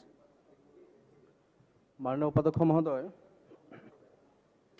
কৰ্তন প্ৰস্তাৱৰ সমৰ্থনত মই দুআষাৰ ক'ম। বাজেট এডুকেশ্যনৰ কাৰণে যিখিনি দিয়া হৈছে, হয় টোটেল বাজেটৰ ভালেখিনি পইচা দিয়া হৈছে। প্ৰয়োজন হ'লে আৰু বেছি বাজেট দিলেও আমি ভাল পাম, আৰু প্ৰয়োজন আছে বুলিও মই অনুভৱ কৰোঁ। কিন্তু ইতিমধ্যে আমাৰ মাননীয় সদস্য কোৱাৰ দৰে ঠিক ঠাক মতে কিন্তু ডিপাৰ্টমেণ্ট চলি থকা নাই। এইটো মই অকল এই চৰকাৰক নকওঁ, এইটো এটা কণ্টিনিউ প্ৰচেছ। আজি এডুকেশ্যনৰ আমাৰ যি অৱস্থা, যি অৱস্থানত আমি অসম আছোঁ, মাননীয় অধ্যক্ষ মহোদয়, গোটেই ভাৰতবৰ্ষৰ ভিতৰত আমাৰ ইচ্ছা, আমি সকলো 126জন বিধায়ক আমি বিচাৰোঁ টপ 5ৰ ভিতৰত আমাৰ ষ্টেটখন আহক। তাৰ কাৰণে আমি সকলো ডিপাৰ্টমেণ্টকৈ বেছি জোৰ আমি এডুকেশ্যনত দিব লাগিব। সব ডিপাৰ্টমেণ্টৰ কাম আমি কৰিব লাগিব, কিন্তু এডুকেশ্যন আমি যদি এডুকেটেড নহওঁ, শিক্ষা যদি নাথাকে, এতিয়াও যদি 26 নম্বৰ পজিশ্যনত ভাৰতবৰ্ষৰ ভিতৰত আমি থাকিব লগা হয়, তেতিয়া টপ 10লৈকে যাবলৈ হ'লে, এই 26ৰ পৰা অতিক্ৰম কৰিবলৈ হ'লে দিল্লী বহুত দূৰ হে। গতিকে এইখিনি অতিক্ৰম কৰাৰ কাৰণে মই ভাবোঁ ডিপাৰ্টমেণ্ট বহুত এক্টিভ হ'ব লাগিব। আমাৰ যিখিনি দুৰ্বলতা আছে চিৰিয়াছলি সেইখিনি এনালাইজ কৰি সেইখিনি আপোনাৰ এড্ৰেছ কৰাৰ কাৰণে চৰকাৰ আৰু মাননীয় মন্ত্ৰী গুৰুত্ব দিব লাগিব। মাননীয় অধ্যক্ষ মহোদয়, আমি গোটেই ভাৰতবৰ্ষ আমাৰ লিটাৰেচি ৰেট এইটো 2011ৰ পিছত আৰু নতুন সেন্সাছৰ ৰিপৰ্ট আমাৰ হাতত নাই, যদিও ইণ্ডিভিজুৱেলি আছে, কিন্তু তেনেকুৱা চৰকাৰীভাৱে 72.99% গোটেই ভাৰতবৰ্ষত। আমি অসম ওচৰা ওচৰি আছোঁ এজ এ হোল, ভাৰতবৰ্ষত যদি লয় 72.19% আমি অসমো আছোঁ। কিন্তু মাননীয় অধ্যক্ষ মহোদয়, অসমখনৰ ছবি যদি আমি বিচাৰোঁ, ভাৰতবৰ্ষৰ ভিতৰত এই 26 নম্বৰ পজিশ্যনৰ পৰা মই কৈছোঁ 5 নম্বৰত আমি যাব লাগিব, আমি 3-4 নম্বৰত আমি যাব লাগিব। কিন্তু অসমৰ ভিতৰতো মাননীয় অধ্যক্ষ মহোদয়, ধুবুৰীৰ যদি আপুনি লিটাৰেচি ৰেট চায় 58%, ধুবুৰীৰ লিটাৰেচি ৰেট যদি আমি চাওঁ 58%, কামৰূপ মেট্ৰ' 88%, ভাল কথা। 88 নহয়, আমি 90-95লৈকে কামৰূপ মেট্ৰ' লৈ যাব লাগিব। শিৱসাগৰ 82%, যোৰহাট 82%, মোটামুটি এটা লিটাৰেচি ৰেট আমাৰ ভাল। কিন্তু বৰপেটা ডিষ্ট্ৰিক্টৰ লিটাৰেচি ৰেট মাননীয় অধ্যক্ষ মহোদয় 63, চিৰাং ডিষ্ট্ৰিক্ট 63, দৰং 63, কোকৰাঝাৰ ওদালগুৰি 65। আমাৰ অসমৰ যিটো সাক্ষৰতাৰ হাৰ, লিটাৰেচি ৰেট, তাতকৈ আমি চিৰাং, ওদালগুৰি, কোকৰাঝাৰ, বৰপেটা, দৰং, ধুবুৰী বহুত তলত, এতিয়াও 10 পইণ্ট আমি তলত আছোঁ। গতিকে এইখিনি অতিক্ৰম কৰিবলৈ হ'লে নিশ্চয় আমি এই ডিষ্ট্ৰিক্টবিলাকত কনচেনট্ৰেশ্যন দিব লাগিব, আৰু ইয়াৰ যি সমস্যা আছে সমস্যাখিনি সমাধান কৰিব লাগিব। মাননীয় অধ্যক্ষ মহোদয়, মাননীয় মন্ত্ৰী কেইদিন আগত আপোনাৰ বিধানসভাত যিটো ডাটা দিছে, শিক্ষা বিভাগত গ্ৰেড 1ৰ পৰা গ্ৰেড 4লৈকে 50,465টা পদ খালী, 50,465 পোষ্ট গ্ৰেড 1ৰ পৰা গ্ৰেড 4লৈকে খালী। এইটো একদিনত খালী হোৱা নাই, 2 মাহৰ চৰকাৰ মই নকওঁ যে এই চৰকাৰৰ কাৰ্যকালত 50,000 খালী হৈছে, এই কথাখিনি মই নকওঁ। কিন্তু শিক্ষা বিভাগত কিয় 5 বছৰ আমি পদ খালী হৈ একেলগে 5 বছৰত খালী হ'ব, তাৰপিছত আমি পদখিনি পূৰণ কৰিম। এই যদি কৰিব লগা হয় তেতিয়াহ'লে আমাৰ শিক্ষাৰ অৱস্থা কি হ'ব মাননীয় উপাধ্যক্ষ মহোদয়? গতিকে শিক্ষা বিভাগত এই পদবিলাক 50,000 যে খালী হৈছে, মই ভাবোঁ যদি ৰেগুলাৰ যদি ইয়াৰ ভেকেঞ্চিছবিলাক পূৰা কৰি থকা হয় তেতিয়াহ'লে এনেকুৱা ধৰণৰ পদ খালী নহ'ব। অনাগত দিনত এইটো গুৰুত্ব সহকাৰে এই কথাটো ল'ব লাগে যে শিক্ষকৰ পদ খালী হোৱাৰ লগে লগে যেনেকুৱা কলেজত এটা ছিষ্টেম আছে যে পদ খালী হ'লে গভৰ্ণিং বডিক আমি এইটো পাৱাৰ দিয়া আছে যে তেখেতসকলে গভৰ্ণমেণ্টৰ লগত টেকআপ কৰিব, এডভাৰটাইজ কৰিব, উইদিন শ্বৰ্ট টাইমত তেখেতসকলে টিচাৰ পায়। যদিও বহুত দিনৰ পৰা কলেজত হৈ থকা নাই কিন্তু এই ছিষ্টেমটো আছে। কিন্তু LPM high school, higher secondary, junior কলেজবিলাকত আমি এইটো এখতিয়াৰ দিয়া নাই। একেলগে খালী হ'ব, 2-3 বছৰ পিছত মেলাৰ নিচিনা হ'ব, আমি কিছু শিক্ষক নিযুক্তি দিম আৰু এই 2-3 বছৰ শিক্ষক থাকক নাথাকক যেনে তেনে চলিব। মাননীয় অধ্যক্ষ মহোদয় এনেকুৱা যদি থাকে তেতিয়াহ'লে আমি টপ 5ৰ ভিতৰত কেতিয়াও যাব নোৱাৰোঁ। আপুনি আমাৰ নৰনাগৰীয়া কোৱাৰ দৰে হাইস্কুলবিলাকত মাননীয় অধ্যক্ষ মহোদয় পুৰণি হাইস্কুল, যি হাইস্কুল 50, 60, 75, 100 বছৰ অতিক্ৰম কৰিছে, এই হাইস্কুল, হায়াৰ ছেকেণ্ডাৰী স্কুলবিলাকত 10, 12, 14, 15টা শিক্ষকৰ পদ খালী। মোৰ KK পাঠক কলগাছি হাইস্কুলত 8-10টা পোষ্ট খালী, গুনিয়ালগুৰি হায়াৰ ছেকেণ্ডাৰী স্কুলত 9টা পোষ্ট খালী, লাংলা মডেল হাইস্কুলত 13টা পোষ্ট খালী, জনিয়া, কাদং, বালিকুৰি, খৰিচালা প্ৰত্যেকটা হাইস্কুলত 8, 10, 12টা পোষ্ট খালী। মই ভাবোঁ গোটেই অসমত আমাৰ মাননীয় সদস্যসকলে যদি স্কুলবিলাকৰ অৱস্থা চায় 2-এজন কৰি যোৱা দিছে কিছুদিন আগত, কিন্তু এতিয়াও 7জন, 8জন, 5জন, 10জনৰ পদ হাইস্কুলবিলাকত খালী। তো হাইস্কুলত যদি মেথছৰ টিচাৰ নাথাকে, ছায়েন্সৰ টিচাৰ যদি তাত নাথাকে, আপোনাৰ হিন্দী বা অন্যান্য ছাবজেক্টৰ যদি শিক্ষক নাথাকে, এই ছাত্ৰজনক কোনে পঢ়াব মাননীয় অধ্যক্ষ মহোদয়? ওপৰৱালাৰ এতিয়া এইটো বুনে হৈছে না কি হৈছে আমাৰ ওপৰত যে 1-1.5 বছৰৰ পৰা স্কুল বন্ধ। কৰোনাৰ কাৰণে স্কুল বন্ধ, শিক্ষক নাই, ছাত্ৰও নাই, যোৱা নাই, এইটো এটা বেলেগ কথা। আদাৰৱাইজ যদি আমি অলপ পিছত গৈ চাওঁ যে ডিপাৰ্টমেণ্টৰ এই শিক্ষক নোহোৱাকৈ কেনেকৈ এই স্কুলবিলাক চলিছে। প্ৰাইমাৰী স্কুলৰ কথা কৈছে, মই গোটেই অসমত এইটো মাননীয় অধ্যক্ষ মহোদয় এইটো যিটো মই কৈ আছিলোঁ যে বৰপেটাৰ লিটাৰেচি ৰেট মাননীয় শিক্ষামন্ত্ৰী আছে 63%, কিন্তু ৰূপসী ডেভেলপমেণ্ট ব্লক মোৰ জনীয়া সমষ্টি তাতে যদি যায় 45% লিটাৰেচি ৰেট, চেঙা ডেভেলপমেণ্ট ব্লক 47%, মন্দিয়া ডেভেলপমেণ্ট ব্লকৰ আপোনাৰ 38% লিটাৰেচি ৰেট। হয়, বজালিত অলপ বেছি, তাতে হয়তো 75%, বৰপেটা সদৰত 70% হ'ব, আকৌ আমাৰ তাতে 40-45, এই গৈ লৈ 63%। গতিকে এতিয়াও স্বাধীনতাৰ এই 74 ইয়াৰ্ছ পিছত যদি একোটা ডেভেলপমেণ্ট ব্লকত যদি লিটাৰেচি ৰেট, সাক্ষৰতাৰ হাৰ যদি আমাৰ 35, 40, 45, 50 হয়, 50% মানুহ যদি এতিয়াও নিৰক্ষৰ হয়, সঁচাকৈ কিন্তু ভাবিবলগীয়া। পইচা ডিপাৰ্টমেণ্টত ধাৰ্য কৰা হৈ আছে, কামো হোৱা নাই বুলি মই নকওঁ, কিছু হৈছে, কিন্তু যথেষ্ট কমি আমাৰ এই ডিপাৰ্টমেণ্টত আছে। মাননীয় শিক্ষামন্ত্ৰী মহোদয় তেখেতে মই ভাবোঁ নতুন দায়িত্ব লৈছে, তেখেতে যদি এই বস্তুখিনি নজৰ ৰাখে মই ভাবোঁ কিছু পৰিমাণে ইয়াৰ এই সমস্যাবিলাক সমাধান হ'ব। মাননীয় অধ্যক্ষ মহোদয় এতিয়া হয়তো মন্ত্ৰী মহোদয়টো ক'ব 22,000 শিক্ষক নিযুক্তি দিব বুলি এটা তেখেতসকলে সিদ্ধান্ত লৈছে, চৰকাৰে সিদ্ধান্ত লৈছে, কেবিনেটত 22-23,000 শিক্ষকৰ পদ পূৰণ কৰা হ'ব। কিন্তু মই ভাবোঁ এতিয়াও 22-23,000 শিক্ষকৰ পদ পূৰণ কৰাৰ পিছতো বহুত পদ খালী থাকিব আৰু অকল শিক্ষক নহয়, এই শিক্ষকসকলক চোৱা চিতা কৰাৰ কাৰণে গ্ৰেড 1ৰ পৰা যিবিলাক দায়িত্বশীল ব্যক্তি সেইবিলাক পদো যাতে পূৰণ কৰা হয়, সময়মতে চোৱা হয়। মই তাৰ এটা এক্সাম্পল দিছোঁ আপোনাক। মাননীয় অধ্যক্ষ মহোদয় চৰকাৰে দিয়া আমাৰ এই DRSC ৰিপৰ্ট দিয়া তথ্য হিচাপে এটা ৰিপৰ্ট আপুনি চাওক। ইয়াতে joint director nil, inspector of colleges nil থাকিব লাগে আপোনাৰ, assistant director of educational planning and coordinator nil, আপোনাৰ ৰিচাৰ্চ অফিচাৰ এজন লাগে নীল, এতিয়া আপোনাৰ গৈ আছে ৰেজিষ্ট্ৰাৰ এজন লাগে নীল, একাউণ্টেণ্ট এজন লাগে নীল, আপোনাৰ জুনিয়ৰ এছিষ্টেণ্ট 24 জন লাগে, 9 জন আছে। ঠিক নীল নীল এইবিলাক যদি থাকে কোনে চোৱা চিতা কৰিব মাননীয় অধ্যক্ষ মহোদয়? গতিকে মই এটা এক্সাম্পলেই দিছোঁ। গতিকে এই 23,000 যথেষ্ট নহয়। শিক্ষা বিভাগত যিমান পদ খালী আছে মই ভাবোঁ চৰকাৰে গুৰুত্ব সহকাৰে লৈ গোটেইখিনি পদ অতি সোনকালে পূৰণ কৰিব লাগে আৰু ইয়াৰ পিছত আৰু 5 বছৰৰ কাৰণে অপেক্ষা কৰিব নালাগে মাননীয় অধ্যক্ষ মহোদয়। পূৰণ কৰাৰ পিছত হয় 3 মাহৰ পিছত আকৌ শিক্ষকৰ পদ খালী হ'ব, শিক্ষক লাইনত আছে, ৰিটায়াৰ্ড হ'ব তেখেতসকলে, 3 মাহ পিছত যাতে এপইণ্টমেণ্ট দিব পৰা যায়, পদ খালী হোৱাৰ লগে লগে যাতে নিযুক্তি দি ছাত্ৰ ছাত্ৰীৰ জীৱনৰ প্ৰতি লক্ষ্য ৰাখি যাতে নিযুক্তি দিয়া হয়, এই কথা বাৰ্তাবিলাক যদি আমি লক্ষ্য নকৰোঁ মাননীয় অধ্যক্ষ মহোদয়, কিন্তু আমাৰ সেই শিক্ষা বিভাগ ঠিক নহয়। ইতিমধ্যে মই নিযুক্তিৰ কথা কৈছোঁ মাননীয় অধ্যক্ষ মহোদয়। আমাৰ ওচৰীয়া ৰাজ্য আমি অসম অৰুণাচল বাদ দি বাকী গোটেইকেইখন ৰাজ্য আমাতকৈ শিক্ষাৰ ফালে আগবঢ়া তেখেতসকলে। কি আমাৰ নাই? গোটেইখিনি ৰিচোৰ্চ আমাৰ থকাৰ পিছতো আজি মেঘালয় আমাতকৈ আগবাঢ়ি আছে, ত্ৰিপুৰাৰ নিচিনা ষ্টেট আমাতকৈ আগবাঢ়ি আছে, নাগালেণ্ড মিজোৰাম আমাতকৈ আগবাঢ়ি আছে তেখেতসকলে, ইভেন ৱেষ্ট বেংগল আমাতকৈ আগত, ছিকিম আমাতকৈ আগত, চাৰিওফালে ঘেৰি থকা গোটেইকেইখন ষ্টেট শিক্ষাৰ ফালে আমাতকৈ আগবঢ়া, আমি কিন্তু তেখেতসকলতকৈ পিছত। গতিকে মাননীয় অধ্যক্ষ মহোদয়, এই যিখিনি পদ খালী আছে এইখিনিতো পূৰণ কৰিব, ইয়াৰ লগত আমি কিছু পদ ক্ৰিয়েট কৰিব লাগিব। আজি ইউনিভাৰ্চিটিবিলাকত মাননীয় অধ্যক্ষ মহোদয় চাব, বহুত ডিপাৰ্টমেণ্ট 2-3জন শিক্ষকেদি ইউনিভাৰ্চিটি চলি আছে, ডিপাৰ্টমেণ্টবিলাক চলি আছে। এটা ডিপাৰ্টমেণ্টত কমচে কম 7জন শিক্ষক লাগে, 4জন এছিষ্টেণ্ট প্ৰফেচাৰ, 2জন এছ'চিয়েট আৰু এজন প্ৰফেচাৰ, 7জন কমচে কম এটা ডিপাৰ্টমেণ্টত থাকিব লাগে। কিন্তু গুৱাহাটী ইউনিভাৰ্চিটি যদি আপুনি চায়, ডিপাৰ্টমেণ্ট অফ ওমেন ষ্টাডিজ তাতে মাত্ৰ 2-3জনে কাম কৰি আছে।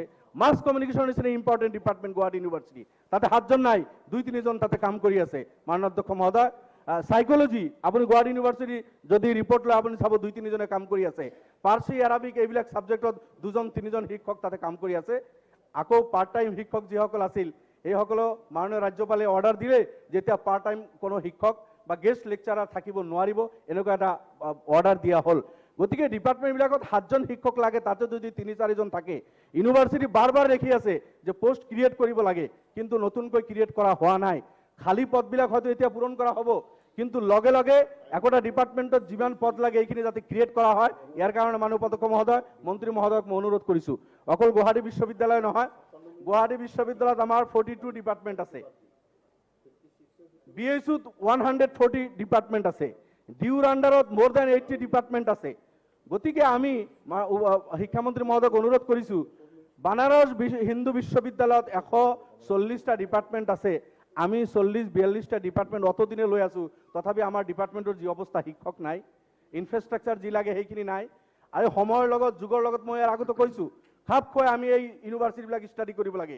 নেহৰু ইউনিভাৰ্চিটি, DU, আপোনাৰ আৰু যি ভাল ইউনিভাৰ্চিটি ভাৰতবৰ্ষত আছে, কি কি ডিপাৰ্টমেণ্ট আমি আৰু নতুনকৈ ইন্ট্ৰডিউচ কৰিব পাৰোঁ, এই কথা বাৰ্তাবিলাকো চৰকাৰে চিন্তা কৰিব লাগিব, যদি আমি টপ 5 ষ্টেটৰ ভিতৰত আমাৰ ৰাজ্যখনক আমি লৈ যাব বিচাৰোঁ। আদাৰৱাইজ মুখত কৈ থকা হ'ব, এইটো জুমলা থাকিব, কিন্তু কাম নহ'ব।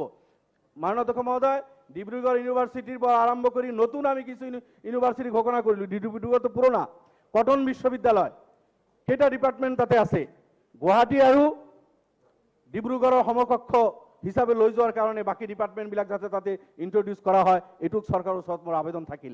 ইয়াৰ লগত ভট্টদেৱ বিশ্ববিদ্যালয়, আমাৰ বৰপেটা এতিয়া বজালি হৈ গ'ল, বজালিত আপোনাৰ টেগৰ বিশ্ববিদ্যালয়, হোজাই, আৰু কিছু নলবাৰীৰ পৰা আৰম্ভ কৰি কাজিৰঙা বিশ্ববিদ্যালয়, নতুন কিছু বিশ্ববিদ্যালয় আমি ডিক্লেয়াৰ কৰিছোঁ।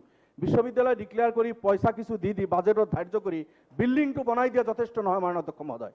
বিশ্ববিদ্যালয় অকল বিল্ডিঙৰ নাম নহয়, তাতে ডিপাৰ্টমেণ্ট থাকিব লাগিব, তাতে শিক্ষক এণ্ড ষ্টুডেণ্ট হ'ব লাগিব।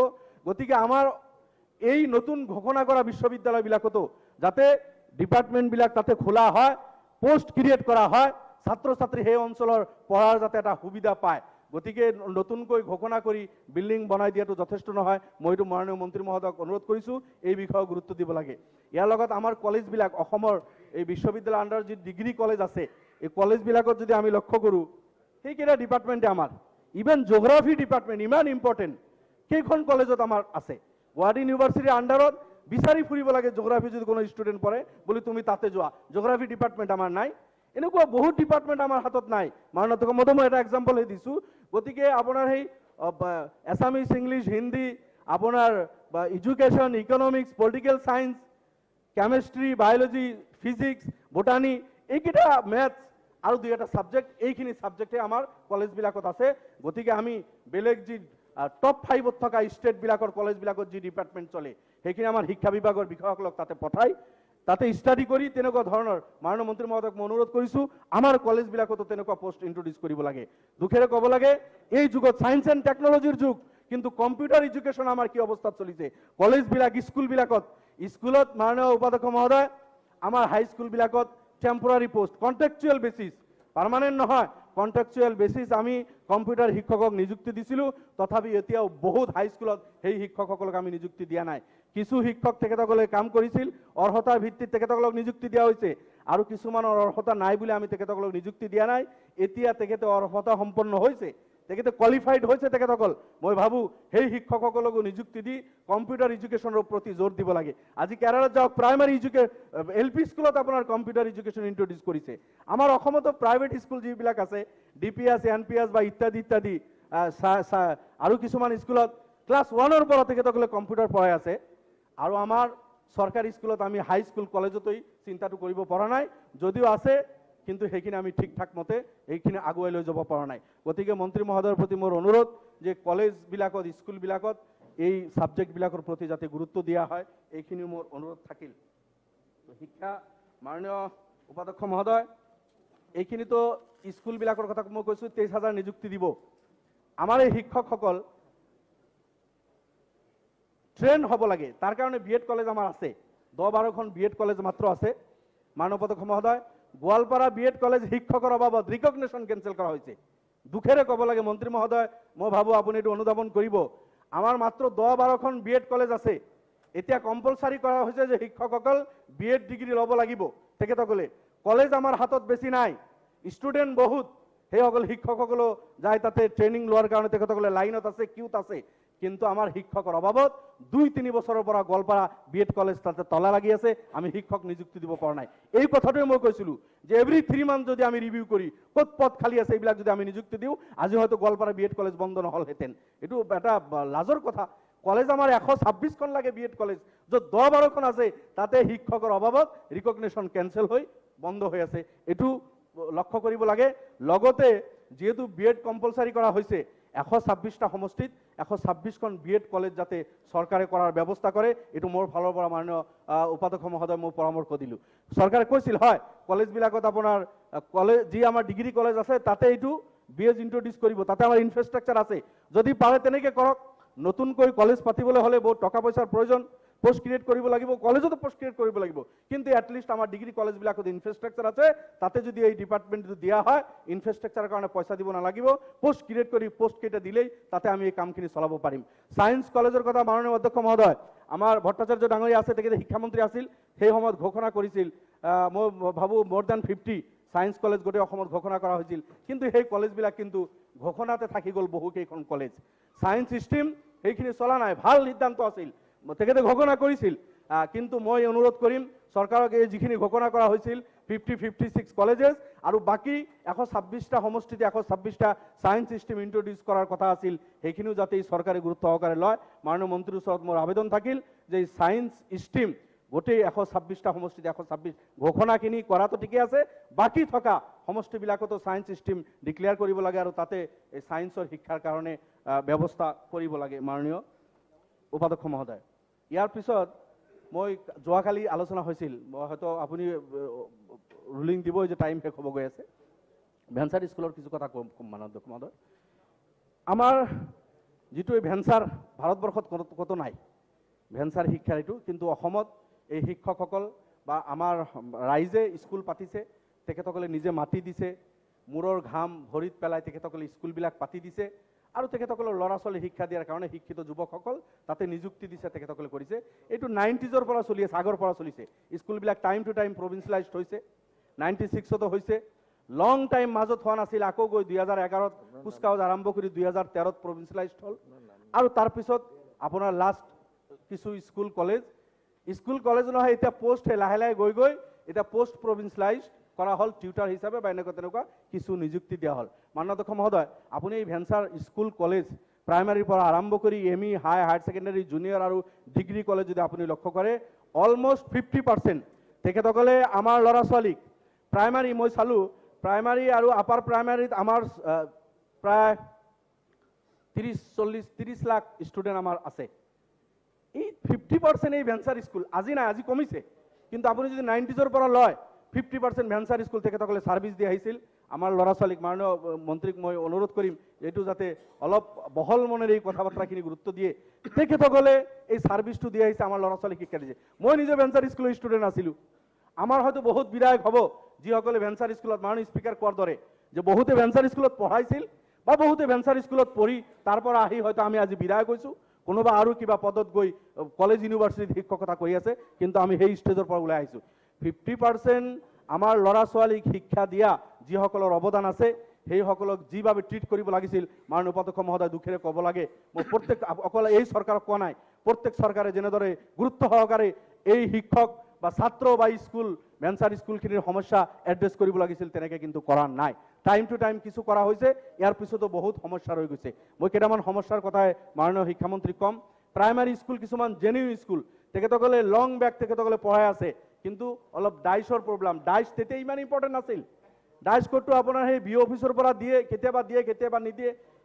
তেতিয়া নাছিল যে প্ৰভিন্সিয়েলাইজেশ্যন এক্টত এই কথাটো লগাই দিয়া হ'ব, এই কথাটো তেতিয়া নাছিল। গতিকে এই ডাইচৰ কাৰণে জেনুইন কিছু স্কুল তাতে লেফ্ট আউট হৈ আছে, এইখিনিৰ যাতে গুৰুত্ব দিয়া হয়।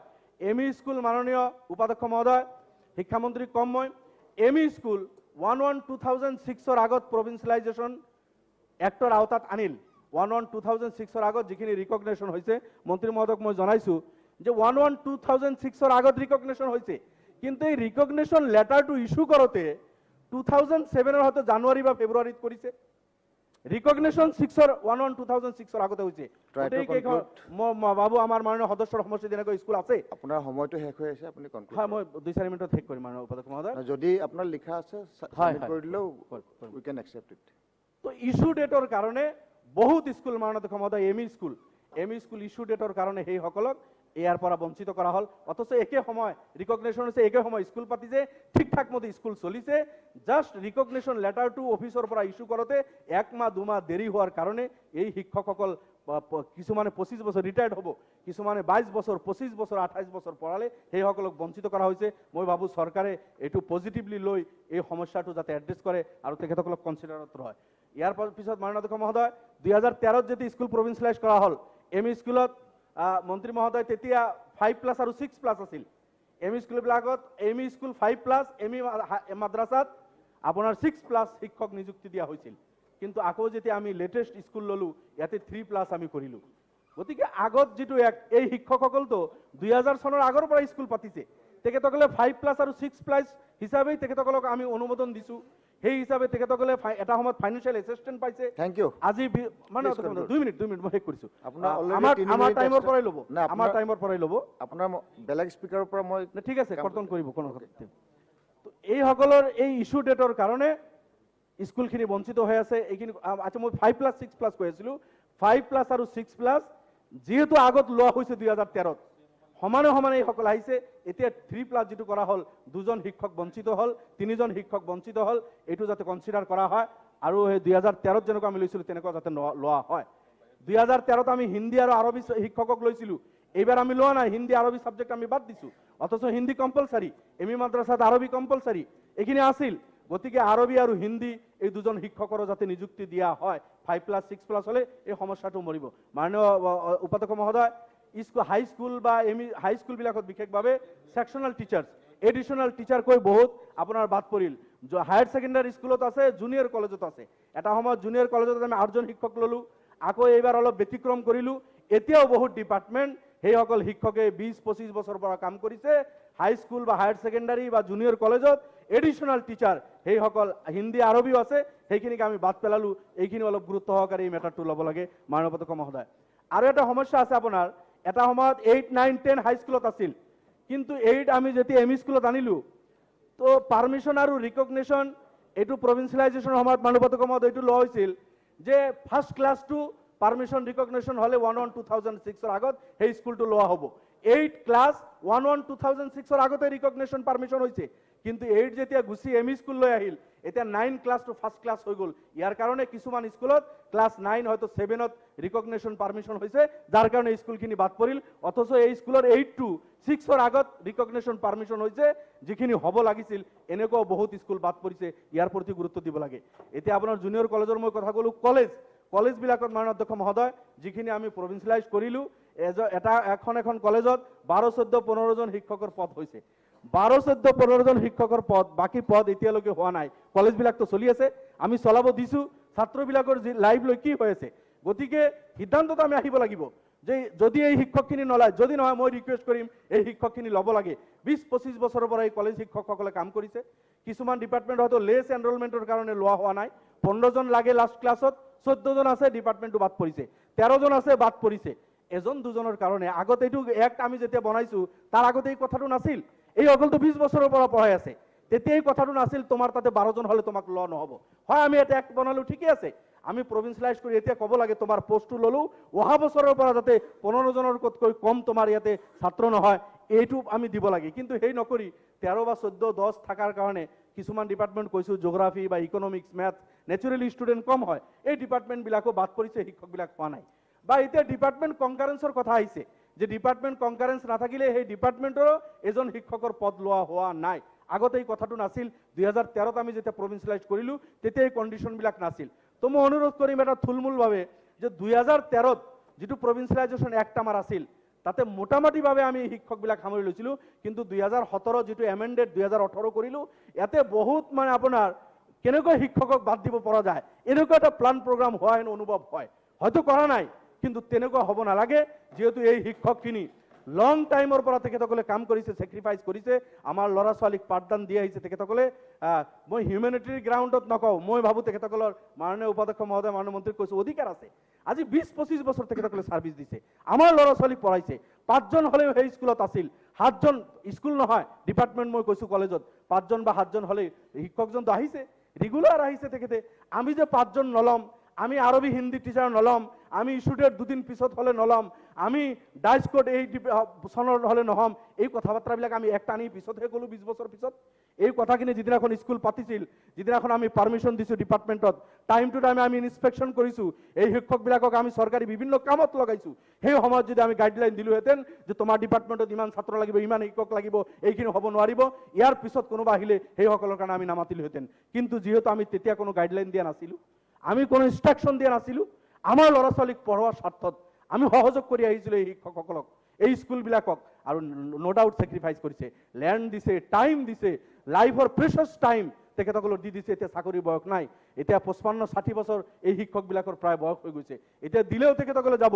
গতিকে মই ভাবোঁ এই অনুকম্পামূলক নহয়, মই তেখেতসকলৰ ৰাইট আছে, অধিকাৰ আছে, এই প্ৰতি লক্ষ্য কৰি অলপ লক্ষ্য কৰিব বুলি মই অনুৰোধ। আৰু যিখিনি শিক্ষক আমি ল'লোঁ এই টিউটাৰ হিচাপে নিযুক্তি, MG আন্ডেকাত কাম কৰিলেও যদি আপুনি হিচাপ লগায়, আমাৰ চাহ বাগানৰ ভাইসকল মজদুৰসকলে কাম কৰিলে মাহৰ হিচাপ লগালেও এই টিউটাৰ যি আমি যিসকলক নিযুক্তি দিছোঁ তেখেতসকলতকৈ বেছি পইচা পায়। গতিকে শিক্ষক 20-25 বছৰ আমাৰ ল'ৰা ছোৱালীক পঢ়ালে, আমাক বহুতক পঢ়ালে, আমি বিধায়ক MP হ'লোঁ, সেইসকলক এই টিউটাৰ বনাই এনেকুৱা ধৰণৰ, মই ভাবোঁ এইটো খুব জাষ্টিছ হোৱা নাই। মই মন্ত্ৰী মহোদয়ক অনুৰোধ কৰিছোঁ টিউটাৰ নহয়, এইসকলক আপগ্ৰেড কৰি ফুল ফ্লেজ টিচাৰৰ মৰ্যাদা তেখেতসকলক দিব লাগে, এই কামটো কৰিব লাগে মাননীয় উপাধ্যক্ষ মহোদয়। মাননীয় আৰু কলেজৰ বহুত বা স্কুলৰ এতিয়া আপোনাৰ BEd লাগে, কলেজত নেট চেলেট MPhil লাগে, বহুতে এইবিলাক পূৰণ কৰিছে, কৰি জমা দিছে, ডিপাৰ্টমেণ্টত ছাবমিট কৰিছে, কিন্তু বছৰ বছৰ হৈ গৈছে তেখেতসকলৰ চাকৰি ৰেগুলাৰাইজ হোৱা নাই, যিটো মূল পইচা পাব লাগে পোৱা নাই। এইটোতো ছাবমিট কৰা এসপ্তাহ পিছত হৈ যাব লাগিছিল, within a week, within a month.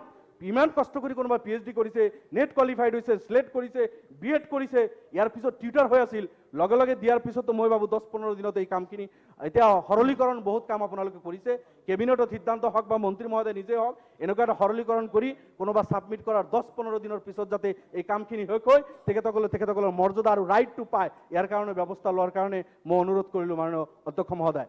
3rd grade 4th grade মাননীয় উপাধ্যক্ষ মহোদয়, এই স্কুল কলেজ যিখিনি আমি ল'লোঁ ইয়াৰে 3rd গ্ৰেড 4th গ্ৰেডৰ মানুহখিনিক আমি লোৱা নাই, হয়তো প্ৰচেছ কৰি আছে, কি কৰি আছে মই নাজানো, সেইসকলক আগত দিব লাগিছিল।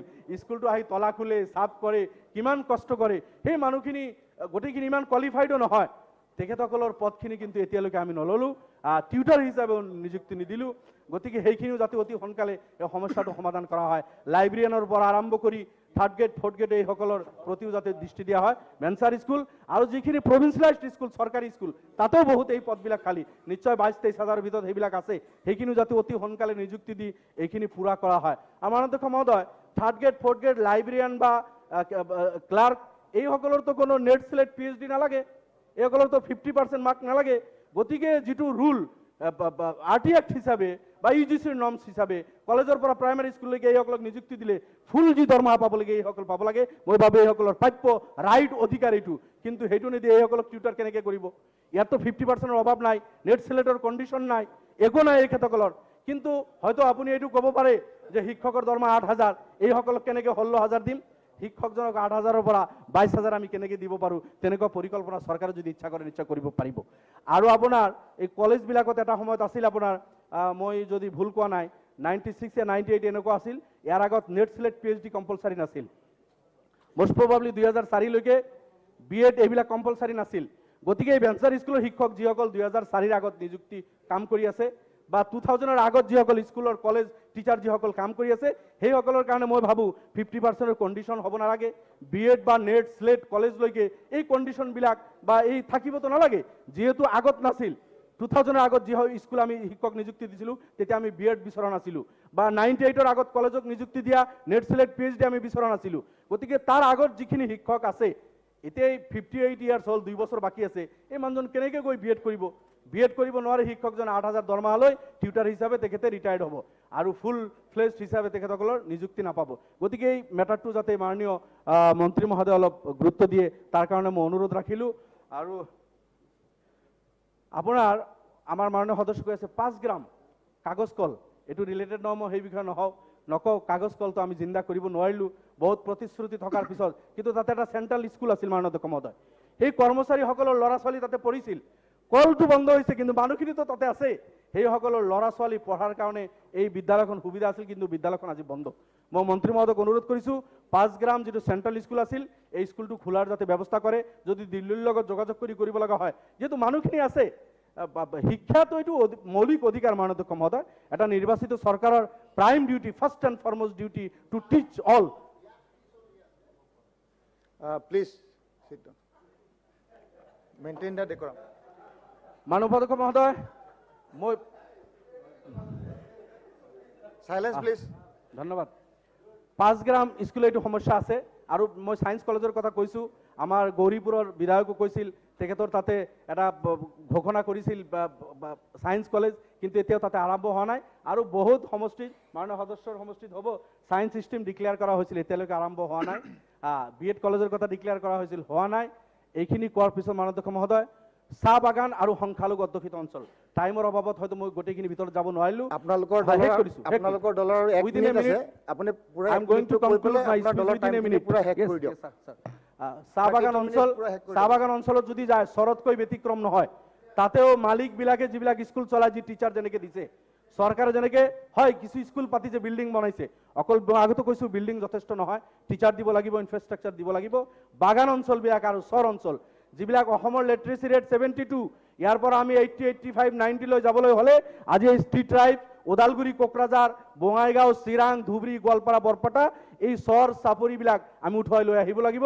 ইয়াত যিটো শিক্ষাৰ হাৰ 30, 35, 40%, এইটো যদি আমি 80লৈকে টাৰ্গেট নকৰোঁ, মাননীয় উপাধ্যক্ষ মহোদয়, অসমখন আগুৱাই নাযায়। 1/3 পপুলেশ্যন, 80 ট্ৰাইবছ বা SC, ST বা মাইনৰিটিৰ মানুহখিনি বাদ দি বাকি ৰেষ্ট অফ দ্য অসম আপুনি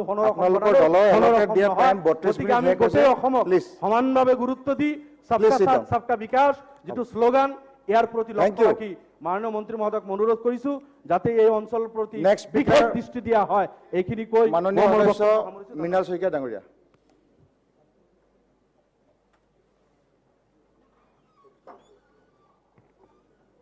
মাননীয় উপাধ্যক্ষ মহোদয়, শিক্ষা বিভাগত বিৰোধীয়ে অনা কাটমোচনৰ মই বিৰোধিতা কৰি মোৰ বক্তব্য ৰাখিব খুজিছোঁ। শিক্ষা বিভাগৰ গ্ৰাণ্ট নাম্বাৰ 26ত 301,831.18 লাখ ইমান টকা পুঁজি বাজেটত ধাৰ্য কৰা হৈছে, আৰু গ্ৰাণ্ট নাম্বাৰ 71 145,223.0.14 ইমান টকা ধাৰ্য কৰা হৈছে। মই ভাবোঁ যে এই টকা দুগুণ কৰিব লাগে, যিটো বিৰোধীয়েও হয়তো বিচাৰে, আমিও বিচাৰোঁ যে শিক্ষা ক্ষেত্ৰখনক আগুৱাই আনিবৰ কাৰণে আমি এই গ্ৰাণ্টটো আচলতে বঢ়াব লাগে। শিক্ষাত প্ৰত্যক্ষভাৱে বা ডাইৰেক্টলি শিক্ষা বুলি ক'লে 3টা পাৰ্টি তাত ইনভলভমেণ্ট থাকে, ছাত্ৰ ছাত্ৰী, শিক্ষক শিক্ষয়িত্ৰী আৰু অভিভাৱকসকল। আৰু চতুৰ্থ পাৰ্টি এটা থাকে যে যিসকল শিক্ষা বিভাগৰ চাকৰিয়াল, বিষয়া কৰ্মচাৰী ইত্যাদি। এতিয়া আমাৰ যিটো চৰকাৰী শিক্ষা বিভাগৰ এইখিনি গ্ৰাণ্টটো চৰকাৰী শিক্ষা বিভাগক লৈ এতিয়া আমি গুৰিলে যাব লাগিব যে আমাৰ শিক্ষা ব্যৱস্থা এতিয়া প্ৰধান সমস্যাটো হৈছে যে আমাৰ চৰকাৰী বিদ্যালয়ৰ বা মহাবিদ্যালয়ৰ ৰফিকুল ইছলাম ডাঙৰীয়া মাননীয় সদস্য প্লিজ চিটেড। এই ছাত্ৰ নিজৰ ছাত্ৰীসকল স্পীচটো শেষ হৈ যোৱাৰ লগে লগে বিধানসভাৰ পৰা ওলাই যোৱাটো এইটো নিয়ম নহয়। আপোনালোকে বহি শুনক। আপোনাৰ কিন্তু শুনিলে you should have that patience. আপুনি শুনিব প্লিজ চিট ডাউন। 5 মিনিট বহক তাৰপিছত যাব প্লিজ কণ্টিনিউ।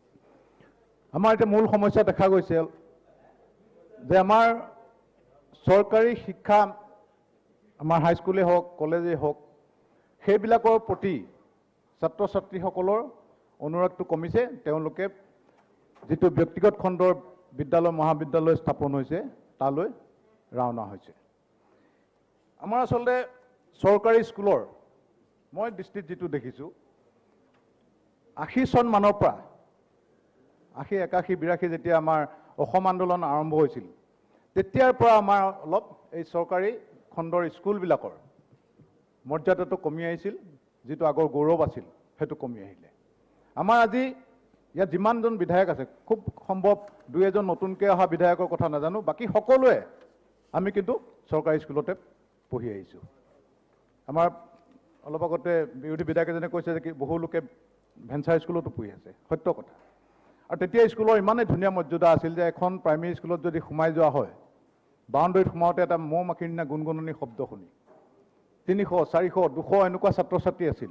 হাইস্কুলবিলাক কলেজবিলাক জাকে জাকে ল'ৰা ছোৱালী ৰাস্তাইদি যোৱাৰ দৃশ্যটো অতি মোহনীয় আছিল। এতিয়াও আমাৰ মনত আছে যেনেকৈ যায় স্কুললৈ জাক পাতি পাতি ছাতি লৈ লৈ। কিন্তু সেই পৰিৱেশটো লাহে লাহে নোহোৱা হ'ল। সেই 1980, 81, 82 পৰা এনেকৈ আৰম্ভ হ'ল। তাৰপাছত দেখা যায় যে অসমত কিবা এটা আন্দোলন হ'লে স্কুলৰ কলেজৰ ছাত্ৰ ছাত্ৰীবিলাক উলিয়াই আনে আন্দোলন কৰিবলৈ, এটা দিন নষ্ট হৈ যায়। তো যিসকলৰ আৰ্থিকভাৱে অৱস্থাপন্ন অভিভাৱক সেইসকলে লাহে লাহে নিজৰ ছাত্ৰ ছাত্ৰীসকল স্কুল কলেজৰ পৰা নিবলৈ ধৰিলে। আৰু সেই 80, 85 পৰা আৰম্ভ কৰি এই 2016লৈকে যাত্ৰাটো কিন্তু অব্যাহত আছিল। কিন্তু মাজতে 2012 চনত তেতিয়াৰ স্বাস্থ্যমন্ত্ৰী এতিয়াৰ মাননীয় মুখ্যমন্ত্ৰী হিমন্ত প্ৰসাদ শৰ্মা ডাঙৰীয়াই টেট নিযুক্তি দিছিল 8,866জন শিক্ষকক 2013 চনত। তেতিয়া কিন্তু এটা ফাউণ্ডেশ্যন বহু স্কুলৰ য'ত য'ত টেটৰ শিক্ষক পালে তাত এটা ফাউণ্ডেশ্যন ৰ'ল। আৰু তাৰ কাৰণেও বহু ছাত্ৰ ছাত্ৰী তাত ৰৈ গ'ল। কাৰণ বহুতে কয় যে এই টেট শিক্ষক অহাৰ কাৰণে স্কুলখন বাচিল। কাৰণ এই মাজৰ চোৱাত কি হৈছিল, বিষয়া হওক MLA হওক মন্ত্ৰী হওক তেওঁলোকৰ লগা ভগা মানুহ বা পাৰ্টীৰ মানুহ এপইণ্টমেণ্ট দিয়া এটাই স্থান আছিল স্কুল। এনেকুৱা এটা পৰিৱেশ হৈছিল যে একো যদি নোৱাৰে স্কুলত মাষ্টৰী কৰিব পাৰিব। এই মাষ্টৰী জবটোৰ মানে ইমান ডিগ্ৰেডেশ্যন কৰি আহিল। মই এতিয়াও বহুতক চিনি পাওঁ যি এতিয়াও ৰিটায়াৰমেণ্ট হ'ব হ'ল এপ্লিকেশ্যন এখন লিখি দিব নোৱাৰে। সেই ডিগ্ৰেডেশ্যনৰ কাৰণে জনা শুনা অভিভাৱক পইচা পাতি থকা অভিভাৱক তেওঁলোকে প্ৰাইভেট স্কুললৈ তেওঁলোকৰ ছাত্ৰ ছাত্ৰীবিলাক নিবলৈ ধৰিলে। আৰু শিক্ষকসকলৰ ইমান একাউণ্টেবিলিটি নোহোৱা হ'ল এই মাজৰ পিৰিয়ডটোত। এতিয়া স্কুল আছে আৰু মই যাম দৰমহা ল'ম, কোন আহিছে কি পঢ়িছে কোনো সেই হিচাপ নাই। মই বিধায়ক হোৱাৰ পাছতে মোৰ ঘৰৰ ওচৰৰ স্কুল এখনতে আমাৰ একেটা গাঁও পঞ্চায়তৰ গৈছিলোঁ। তো 15-20 জন ছাত্ৰ ছাত্ৰী এনে খিলিং খালাং কৰি আছে।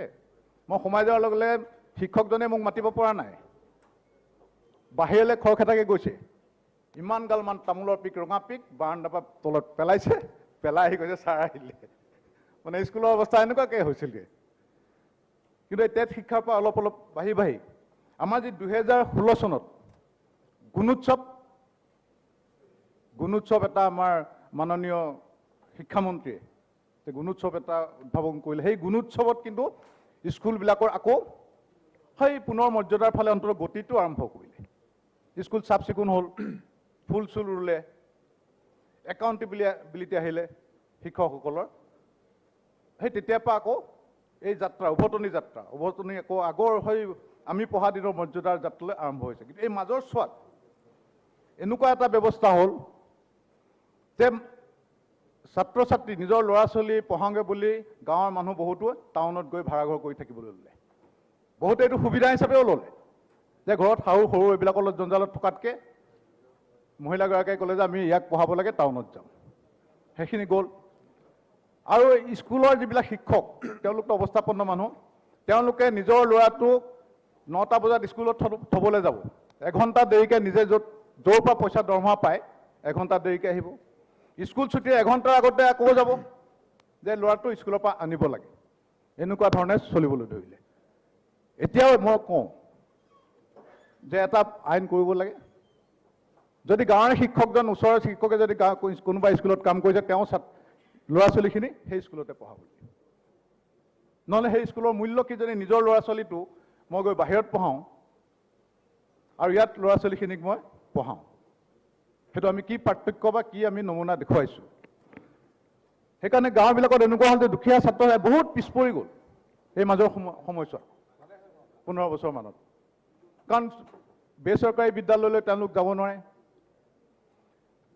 বহুত পইচা লাগিব, চৰকাৰী স্কুললৈ যাব লাগিব, তাত শিক্ষকৰ একাউণ্টেবিলিটি নাই, তো তেওঁলোক বহুত পিছুৱাই গ'ল। আৰু এতিয়া মই দেখিছোঁ এই গুণোৎসৱৰ হোৱাৰ পাছত যি উভতনি যাত্ৰা হৈছে, আকৌ সৌসিদিনা বহুতো টেট টিচাৰ নিযুক্তি দিছে।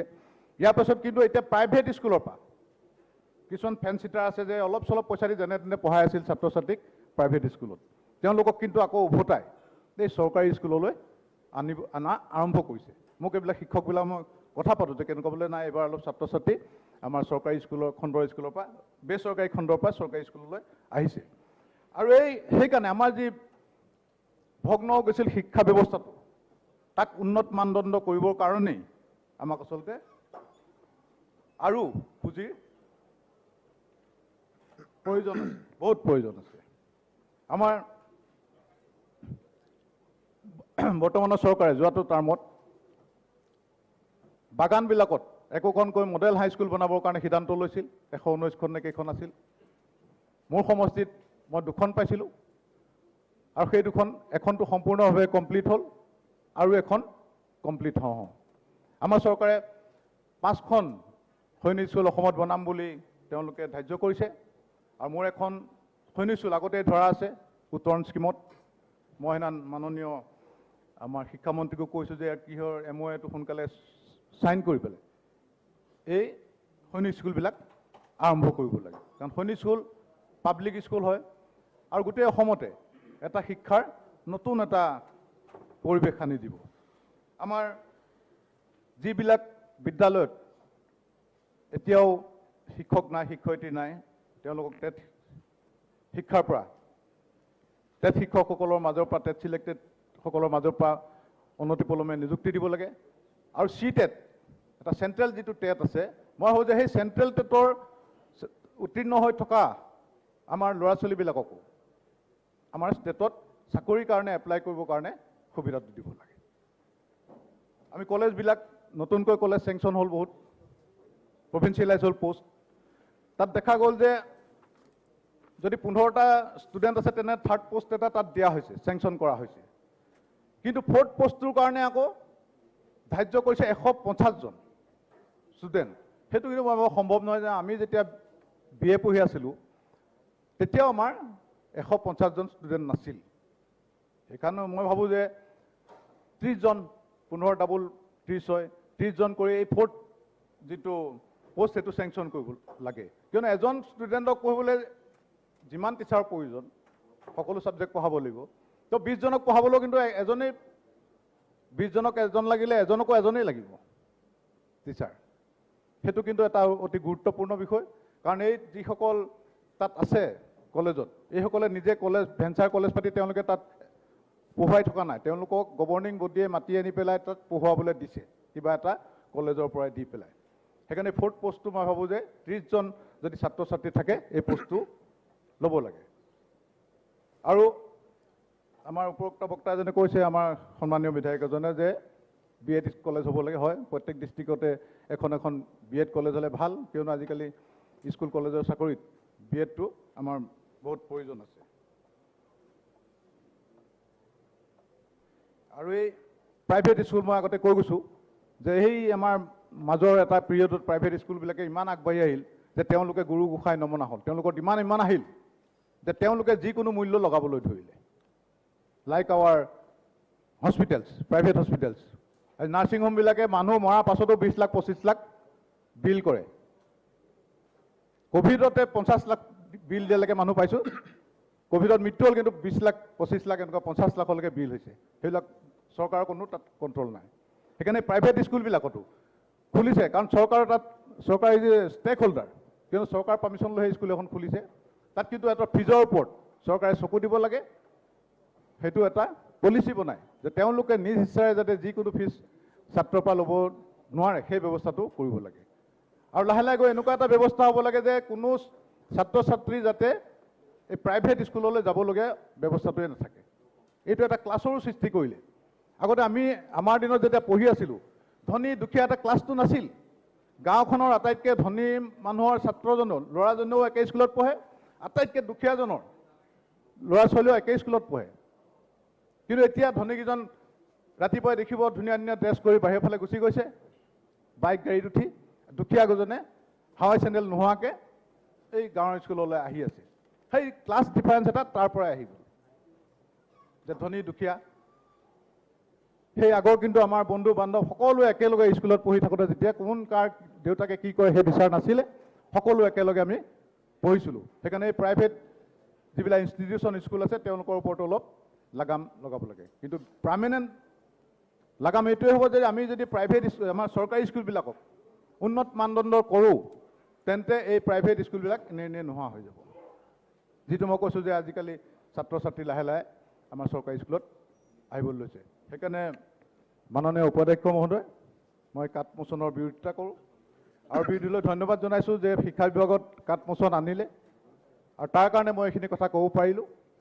আৰু চৰকাৰে ভৱিষ্যতে এই আমাৰ চৰকাৰী স্কুলবিলাকৰ কাৰণে আৰু বহুত কিবা কিবি কৰি যাব বুলি মই আশা ৰাখি মোৰ বক্তব্য সামৰণি মাৰিছোঁ। ধন্যবাদ। Thank U. গুণোৎসৱটোৱে সঁচাকৈ খুব লাভৱান হৈছে। আমাৰ প্ৰত্যেক বিধায়কে আমাৰ শিক্ষাখণ্ডত আমাৰ কেনেকুৱা অৱস্থা, স্কুলৰ কণ্ডিশ্যন, এইটো আমি গম পালোঁ। আৰু বহুত বিধায়কে MLA LED ফাণ্ডৰ পৰা এডিশ্যনেল ক্লাছৰুম, লেবৰেটৰী এইবিলাক খুলি দিছে। খুব লাভ হৈছে এইটোত। গতিকে ভাল কথা কৈছে আপুনি। এতিয়া নেক্সট স্পীকাৰ আমাৰ ৰমেন্দ্ৰ নাৰায়ণ কলিতা ডাঙৰীয়া।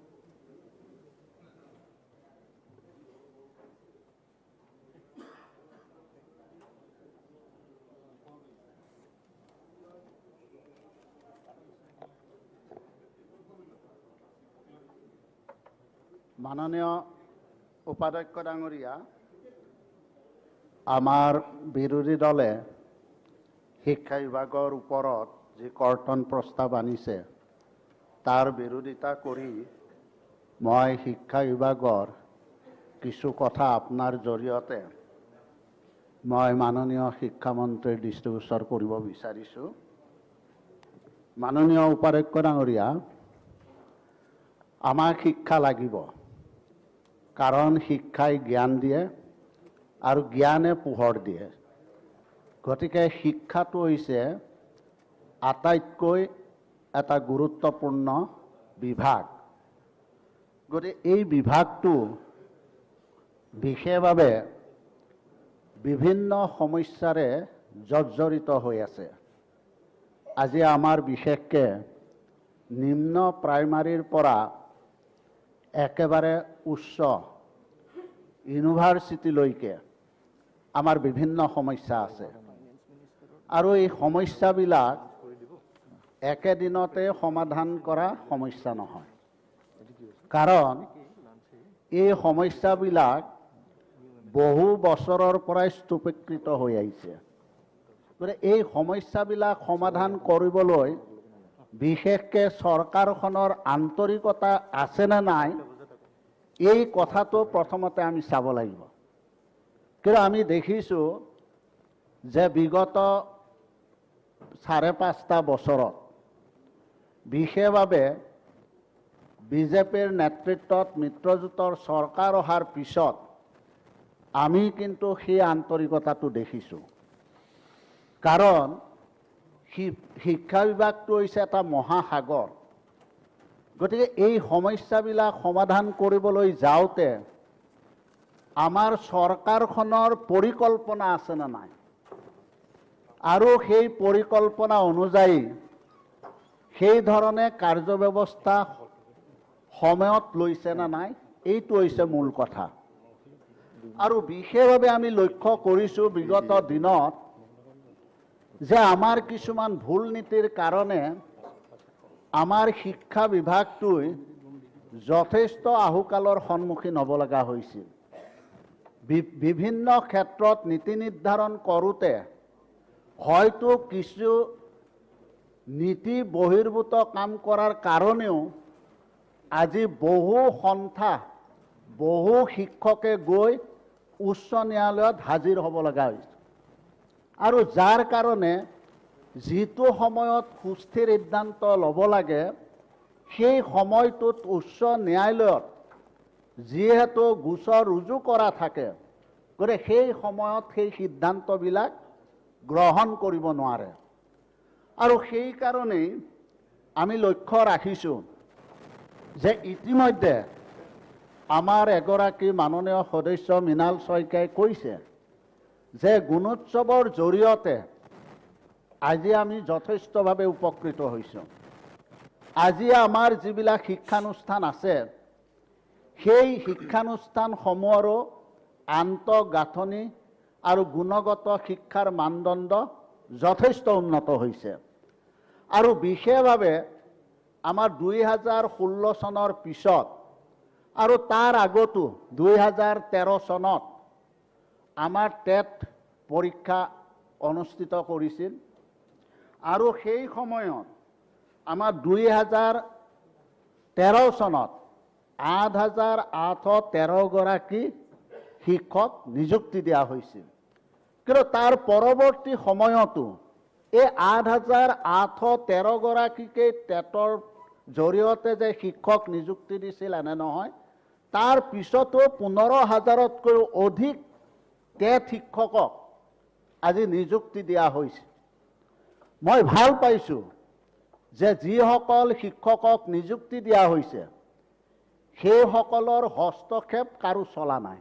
ৰাজনৈতিকভাৱেই হওক বা বিভিন্ন দিশেৰেই হওক সেইবিলাকত হস্তগত চলা নাছিল। মেধাৱী ছাত্ৰ ছাত্ৰীয়ে তেওঁলোকে আজি টেট পৰীক্ষাত উত্তীৰ্ণ হৈ আজি শিক্ষক হিচাপে নিযুক্তি লাভ কৰিবৰ কাৰণে সক্ষম হৈছিল। আৰু সেইকাৰণেই ক্ৰমশ আমাৰ অসমীয়া মাধ্যমৰ স্কুলবিলাকৰ গুণগত মানদণ্ড যথেষ্ট উন্নত হৈছে। আৰু এতিয়া লাহে লাহে আমাৰ মাননীয় সদস্য মৃণাল শইকীয়াই কোৱা অনুযায়ী লাহে লাহে ছাত্ৰ ছাত্ৰীৰ সংখ্যাও বৃদ্ধি পাবলৈ ধৰিছে। এইটো আমাৰ কাৰণে এটা সুখবৰ। এতিয়া বিশেষভাৱে আমি এটা কথা লক্ষ্য ৰাখিব লাগিব যে আমি বিশেষভাৱে হয় আমাৰ প্ৰাদেশিকৃত এখন আইন আছে 2017 চনৰ আৰু সংশোধিত 2018। তাৰ আওতাত যিখিনি স্কুল পৰিছে সেইখিনি ইতিমধ্যে প্ৰাদেশিকৰণ কৰা হৈছে, বিশেষকৈ আমাৰ শিক্ষকসকলৰ। কিন্তু মই এটা অনুৰোধ জনাব বিচাৰিছোঁ যে আমাৰ যিবিলাক বৰ্ডাৰ স্কুল আজি অসমত বিভিন্ন আন্তঃৰাজ্যিক সীমা আছে, এতিয়া যিবিলাক আন্তঃৰাজ্যিক সীমা আছে সেই সকলত যিবিলাক বিদ্যালয় আছে, যিসকল বিদ্যালয় আজি 25-30 বছৰ আজি সেই বিদ্যালয়সমূহ চলি আছে, সেই বিদ্যালয়সমূহ আজি কিন্তু এই যিটো আইনৰ আওতালৈ অনাৰ কথা কৈছে, কিছুমান স্কুল এই আইনৰ আওতাৰ ভিতৰত নোহোৱাৰ কাৰণে আজি সেই স্কুলসমূহৰ শিক্ষকসকলৰ পদবিলাক প্ৰাধিকৰণ হোৱা নাই। গতিকে মই ভাবোঁ যে বিশেষভাৱে আজি সীমান্তৱৰ্তী যিবিলাক স্কুল আছে এই স্কুলবিলাকৰ ক্ষেত্ৰত যদিও আওতাত নপৰে, আইনৰ আওতাত নপৰে, তথাপিতো কিবা বিশেষ ব্যৱস্থা লৈ কিবা নিৰ্দেশ কৰি হ'লেও সেই স্কুলবিলাকক কিন্তু প্ৰাদেশিকৰণ কৰাৰ ব্যৱস্থা গ্ৰহণ কৰিব লাগে। কাৰণ মই মোৰ সমষ্টিত দেখিছোঁ মোৰ 4খন প্ৰাথমিক বিদ্যালয় প্ৰাদেশিকৰণৰ পৰা বঞ্চিত হ'ল। কিয় হ'ল? তাতে আগতে দেখুওৱা হৈছিল যে আমাৰ যে 30জন ছাত্ৰ ছাত্ৰী লাগে 30জন ছাত্ৰ ছাত্ৰী আছিল, কিন্তু কিভাৱে সেই 30জন ছাত্ৰ ছাত্ৰীৰ ঠাইত 29জন কৰিলে এইটো এতিয়াও সাঁথৰ হৈ আছে। গতিকে মই আপোনাৰ জৰিয়তে মাননীয় শিক্ষামন্ত্ৰীক মই অনুৰোধ জনাব বিচাৰিছোঁ যে আজি মোৰ অসম মেঘালয় সীমান্তৰ একেবাৰে পাহাৰৰ ওপৰত মোৰ নতুন গড়ভাঙা, জালুকপাহাম, সিফালে মুদুকিৰ ওচৰত নগাঁও, তাৰপিছত হেনাপাৰা, এই স্কুল 4খন আমাৰ যি প্ৰাদেশিকৰণ কৰিলে তাৰ পৰা বঞ্চিত হ'ল। কিন্তু জনামতে 30জন ছাত্ৰ ছাত্ৰীও আছিল। আৰু মই নিৰ্বাচনৰ আগত মই আমাৰ শিক্ষা বিভাগৰ আয়ুক্তক তথ্য সহকাৰে মই সেইখিনি দাখিল কৰিছিলোঁ, কিন্তু আজিলৈকে কিন্তু সেইখিনি আমাৰ প্ৰাদেশিকৰণ নহ'ল। গতিকে মই অনুৰোধ জনাইছোঁ যে ইয়াৰ তদন্ত কৰক, তদন্ত কৰি মাথোন এজন শিক্ষক মই জনামতে কমাই দি 29জন কৰি সেইকেইখন স্কুল বঞ্চিত হ'ব লগা হৈছে। গতিকে মই ভাবোঁ যে এই আওতাৰ ভিতৰত পৰিলেও বা নপৰিলেও কিবা নিৰ্দেশ হিচাপে লৈ আমি এই স্কুলবিলাক প্ৰাদেশিকৰণ কৰাৰ ক্ষেত্ৰত মই বিশেষভাৱে মই আপোনাৰ জৰিয়তে মাননীয় শিক্ষামন্ত্ৰীক অনুৰোধ জনাইছোঁ যে সেই বিদ্যালয়সমূহ প্ৰাদেশিকৰণ কৰাৰ কাৰণে ব্যৱস্থা ল'ব লাগে। যদি নলয় তেনেহ'লে তেওঁলোকে এটা কথা কৈছে, আমি আমাৰ সীমাৰ বাহিৰত কিছুমান আমাৰ সীমাৰ ভিতৰতো আগুৱাই আহি কিছুমান প্ৰাথমিক বিদ্যালয় খুলিছে আৰু সেইবিলাক মেঘালয় চৰকাৰে চৰকাৰীকৰণ কৰিছে। এতিয়া আমাৰ যদি তেনেধৰণে 25-30 বছৰ হোৱা স্কুলবিলাক প্ৰাদেশিকৰণ কৰা নহয়, তেনেহ'লে সেই স্কুলবিলাক বন্ধ কৰি মেঘালয় চৰকাৰে স্থাপন কৰা স্কুলত সেই ছাত্ৰ ছাত্ৰীসকলে পঢ়িবৰ কাৰণে কিন্তু তাতে তেওঁলোক যাবৰ কাৰণে বাধ্য হ'ব। আৰু তেতিয়া মেঘালয়ৰ যিটো আগ্ৰাসন, সেই আগ্ৰাসনটো অসমৰ ফালে আগবাঢ়ি আহিব। গতিকে এই বিষয়টো মই ভাবোঁ গুৰুত্ব সহকাৰে চোৱাটো উচিত। ঠিক তেনেকৈ ৰাভা হাছঙৰ ক্ষেত্ৰতো দেখা গৈছে প্ৰায় 73খন LP, ME, হাইস্কুল আৰু জুনিয়ৰ কলেজ আজি তেওঁলোকৰ স্কুলসমূহ প্ৰাদেশিকৰণ হোৱা নাই। গতিকে আমি জানো যদিও এইটো আইনৰ আওতাত ভিতৰত নপৰে, নিৰ্দেশ কৰি হ'লেও আজি সেই অঞ্চলসমূহ আপোনালোকে যদি চাই এই অঞ্চলসমূহ আমাৰ অসম মেঘালয় সীমান্তৱৰ্তী এলেকাৰ আৰু জনজাতীয় অঞ্চল অধ্যুষিত অঞ্চলৰ স্কুল। গতিকে সেই স্কুলবিলাকৰ ক্ষেত্ৰতো যদিও আওতাৰ ভিতৰত নপৰে, নিৰ্দেশ কৰি হ'লেও স্পেচিয়েল ব্যৱস্থা লৈ হ'লেও সেই স্কুলবিলাক কিন্তু প্ৰাদেশিকৰণ কৰাৰ কাৰণে ব্যৱস্থা গ্ৰহণ কৰিব লাগে। দ্বিতীয়তে ছাৰ, মাননীয় সদস্য, আপোনালোকৰ দলৰ ইগৰাকী ব্যক্তিৰ নাম দিছে, আপুনি তেওঁৰ কাৰণে টাইম থ'ব নে আপুনি শেষ কৰিব? নালাগে, কৈ দিম মই। কৈ দিওঁ। আচ্ছা, 5 মিনিট আছে আৰু আপুনি 5 মিনিটটো লওঁ।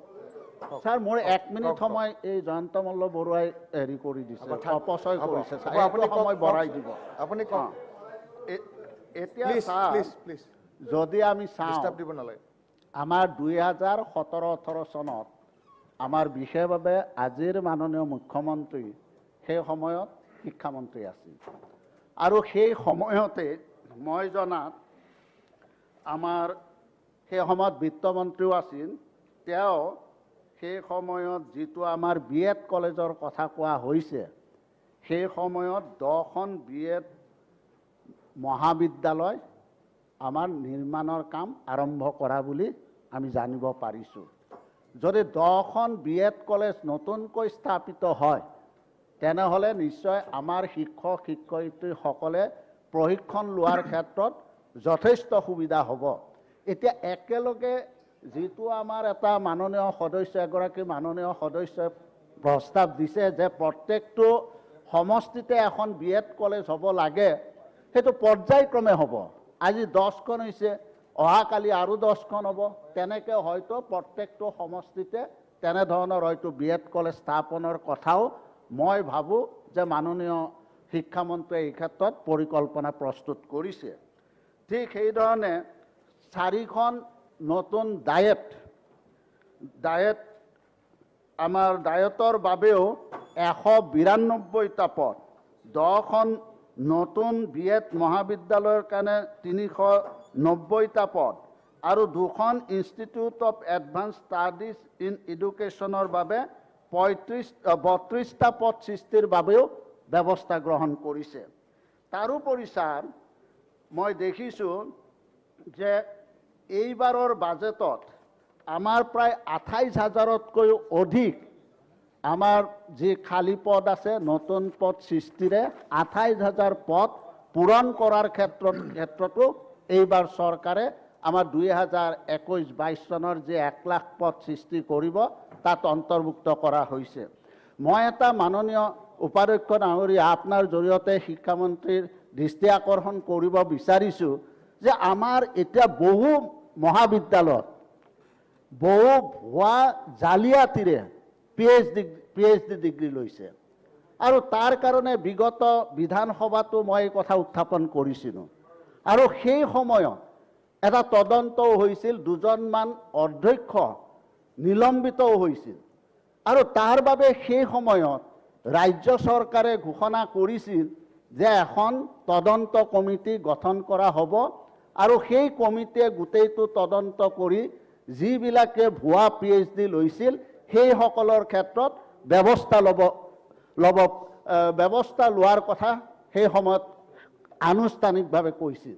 এটা মাননীয় উপাধ্যক্ষ মহোদয়, মই মাননীয় শিক্ষামন্ত্ৰীক মই অনুৰোধ কৰিব বিচাৰিছোঁ যে তেখেতসকলে তদন্ত কৰি যিটো ৰিপৰ্ট দাখিল কৰিলে সেই ৰিপৰ্ট অনুযায়ী যিবিলাক ভুৱা PhD আছে সেইসকলক অতি শীঘ্ৰে শাস্তিমূলক ব্যৱস্থা ল'বৰ কাৰণে মই আপোনাৰ জৰিয়তে অনুৰোধ জনাইছোঁ।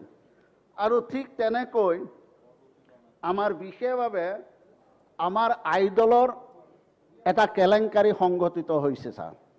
সেইটো 2010-11ৰ পৰা 2017-18লৈকে এই কেলেংকাৰীটো সংঘটিত হৈছিল। সেই কেলেংকাৰীটো হৈছিল যে সেই সময়ত আমাৰ ইন্দিৰা গান্ধী ৰাষ্ট্ৰীয় মুক্ত বিশ্ববিদ্যালয়ে তেওঁলোকে এটা দূৰ শিক্ষা পৰিষদ গঠন কৰি দিছিল আৰু সেই দূৰ শিক্ষা পৰিষদে আমাৰ আইডলক 8টা বিষয়ত 8টা ছাবজেক্টত অনুমোদন জনাইছিল। কিন্তু অনুমোদন জনোৱাৰ পিছত অৱশ্যে 2013 চনত মানৱ সম্পদ বিকাশ মন্ত্ৰালয়ৰ অধীনলৈকে আনে। আমাৰ দূৰ শিক্ষা যিটো পৰিষদ সেইটো বিলুপ্তি ঘটাই 2013 চনত আৰু 21টা বিভাগ কোনো ধৰণৰ অনুমোদন নকৰাকৈ সেই সময়ৰ উপাচাৰ্যগৰাকীয়ে 21টা বিভাগৰ বাবে 39,60,00,000 টকা সেই সময়ত সংগ্ৰহ কৰিছিল। এটা মোৰ প্ৰশ্নটো হ'ল যে যিটো মানৱ সম্পদ উন্নয়ন মন্ত্ৰণালয়ে যি 21টা বিভাগ অনুমোদন কৰা নহ'ল আৰু তাৰ কাৰণে আমাৰ জম্মু কাশ্মীৰৰ অৱসৰপ্ৰাপ্ত আমাৰ মুখ্য ন্যায়াধীশ আমাৰ শ্ৰী শইকীয়া ডাঙৰীয়া এজনীয়া আয়োগ গঠন কৰি তেওঁক তদন্ত কৰিবৰ কাৰণে 3 মাহৰ সময় দিছিল আৰু সেই তদন্তৰ প্ৰতিবেদন গুৱাহাটী বিশ্ববিদ্যালয়ক দাখিল কৰা বুলি মই জানিব পাৰিছোঁ। এটা গুৱাহাটী বিশ্ববিদ্যালয়ে আমাৰ বিশেষভাৱে ৰাজ্য চৰকাৰক সেই প্ৰতিবেদন দিছে নে নাই মই নাজানো। কিন্তু সেই সময়ত আমাৰ মাননীয় শিক্ষামন্ত্ৰীয়ে এই ক্ষেত্ৰত যদি দোষী সাব্যস্ত হয়, মই জনাত সেই তদন্ত কমিটিয়ে সেই সময়ৰ উপাচাৰ্যক দোষী সাব্যস্ত কৰিছে। যদি দোষী সাব্যস্ত কৰিছে আৰু 7,000 আৰু প্ৰায় ছাৰ মই কৈ দিছোঁ সংখ্যাটো কৈ আপুনি সমাপ্ত কৰক। সংখ্যাটো কৈ মই হেৰি কৰিম। ইয়াৰ পিছত আমাৰ ৰেডি হৈ থাকিব 73,912 গৰাকী ছাত্ৰ ছাত্ৰীক তাতে এডমিশ্যন দিয়া হৈছিল আৰু সেইসকলক পিছত মানৱ যিটো সম্পদ বিকাশ মন্ত্ৰণালয়ে এখন লেটাৰ দিছিল গুৱাহাটী বিশ্ববিদ্যালয় যে এই যি 21টা বিভাগত যি ছাত্ৰ ছাত্ৰীয়ে শিক্ষা ল'লে সেইসকলে কেন্দ্ৰীয় চৰকাৰৰ চাকৰিত তেওঁলোকে কিন্তু নিযুক্তি পাব নোৱাৰে তেনেধৰণে লিখা হৈছে আৰু এতিয়া সেই ৭৩,৯১২ গৰাকী ছাত্ৰ ছাত্ৰী অন্ধকাৰত পেলাই দিয়া হৈছে গতিকে মই অনুৰোধ জনাইছোঁ যে আপোনাৰ জৰিয়তে মাননীয় শিক্ষামন্ত্ৰী অতি সোনকালে যিটো তদন্ত ৰিপৰ্ট দাখিল কৰিছে সেই ৰিপৰ্ট অনুযায়ী তৎকালীনভাৱে যিসকল দোষী আছে সেই দোষীসকলক শাস্তি দিয়াৰ কাৰণে মই বিশেষভাৱে অনুৰোধ জনাইছোঁ Thank you very much. Next speaker, Govinda Chandra Basumati.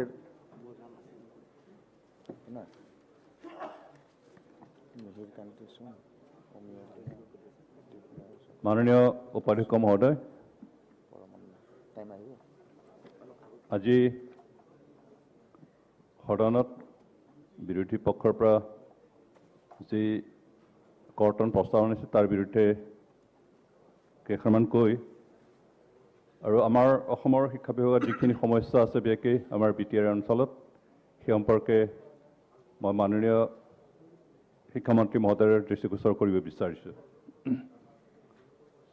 শিক্ষা বিভাগ এটা গুৰুত্বপূৰ্ণ বিভাগ শিক্ষাৰ জৰিয়তে এটা সমাজ এখন দেশ উন্নতিৰ পথলৈ আগবাঢ়ি যাব পাৰে আৰু তেনেকৈ এটা গুৰুত্বপূৰ্ণ বিষয়টোৰ যি বাজেট তাক কৰ্তন কৰিবৰ কাৰণে প্ৰস্তাৱ দিয়া বিষয়টো অলপ চিন্তা কৰিবলগীয়া বিষয় আৰু সেইকাৰণে মই অনুৰোধ কৰিব বিচাৰিছোঁ বিশেষকৈ যিসকলে কৰ্তন প্ৰস্তাৱ আনিছে তেখেতসকলে যাতে এই প্ৰস্তাৱ এই দাবী তেওঁলোকে যে উঠাই লয় তাৰ কাৰণে অনুৰোধ কৰিব বিচাৰিছোঁ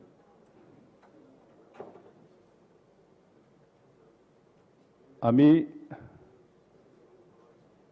যি দলে নহওক ইয়াত আমাক ৰাইজে প্ৰতিনিধিত্ব হিচাপে আগবঢ়াইছে আৰু আমাক নিৰ্বাচিত কৰি পঠোৱাৰ উদ্দেশ্য হ'ল সমাজৰ কাৰণে জাতিৰ কাৰণে অঞ্চলৰ কাৰণে কাম কৰা আৰু উন্নয়নৰ কাৰণে কাম কৰা এই বিষয়টোত যেহেতু উন্নয়নৰ কথা আহিছে উন্নতিৰ কথা আহিছে ডেভেলপমেণ্টৰ কথা আহিছে আৰু ডেভেলপমেণ্ট যেতিয়া হ'ব যেতিয়া মানুহখিনি শিক্ষিত হ'ব আৰু সেইকাৰণে শিক্ষা বিভাগটো যিহেতু গুৰুত্বপূৰ্ণ বিষয় সেইকাৰণে ইয়াৰ যি বাজেট ধৰা হৈছে তাক আমি বৰ্তমান যিখিনি ধৰা হৈছে তাতকৈ দুগুণ কৰিব লাগে যি বিৰোধীসকলে বাজেট কৰ্তনৰ কথা কৈছে তেওঁলোকে কিন্তু অসমৰ গোটেই শিক্ষা বিভাগৰ সমস্যাৰ কথাটোকে কৈছে আৰু যিবোৰ সমস্যাৰ সমাধান কৰিব গ'লে বাজেট কৰ্তন কৰাৰ জৰিয়তে নহ'ব বৃদ্ধি কৰাৰ জৰিয়তে সম্ভৱপৰ হ'ব সেইকাৰণে তেখেতসকলৰ যিখিনি বক্তব্য আৰু যিখিনি দাবী নিজৰ বক্তব্য আৰু নিজৰ দাবীৰ মাজতে কণ্ট্ৰাডিক্টৰী হোৱা যেন দেখা গৈছে মই ক'ব বিচাৰিছোঁ যে আমাৰ শিক্ষা বিভাগ আগুৱাব লাগিব শিক্ষা বিভাগৰ সকলো সমস্যা সমাধান হ'ব লাগিব আৰু সমস্যাবোৰ সমাধান হ'ব লাগিলে আমাৰ বাজেট বৃদ্ধি হ'ব লাগিব যিহেতু সমাধানৰ প্ৰশ্ন আহিলেই টকা পইচাৰ প্ৰশ্ন আহে খৰচৰ প্ৰশ্ন আহে সেইকাৰণে আমাৰ বাজেট বৃদ্ধি হ'বহে লাগে বিশেষকৈ আমি অসম শিক্ষা বিষয়ত যথেষ্ট পিছ পৰি আছোঁ আমাৰ ভাৰতৰ দিল্লী বা কেৰালা বা অন্যান্য ৰাজ্যৰ তুলনাত আমি যথেষ্ট পিছ পৰি আছোঁ আৰু তেওঁলোকৰ লগত সমকক্ষ আমি আগবাঢ়িব লাগিব আৰু তেনেকৈ আগবাঢ়িব লাগিলে আমি শিক্ষা বিভাগত এটা পৰিৱৰ্তন আনিব লাগিব আৰু সেইকাৰণে আমাৰ বিশেষকৈ মাননীয় বহুতো সদস্যই বক্তব্য দাঙি ধৰিছে যে আমাৰ কলেজ উন্নত হ'ব লাগে কলেজত শিক্ষক নিযুক্তি দিব লাগে নতুনকৈ স্কুল কলেজ স্থাপন কৰিব লাগে এটা আমূল পৰিৱৰ্তন আনিব লাগে সেই গোটেইখিনি বক্তব্য দাঙি ধৰিছে আৰু তেখেতসকলৰ লগতে ময়ো ক'ব বিচাৰিছোঁ যে শিক্ষা বিভাগ উন্নত হ'ব লাগিব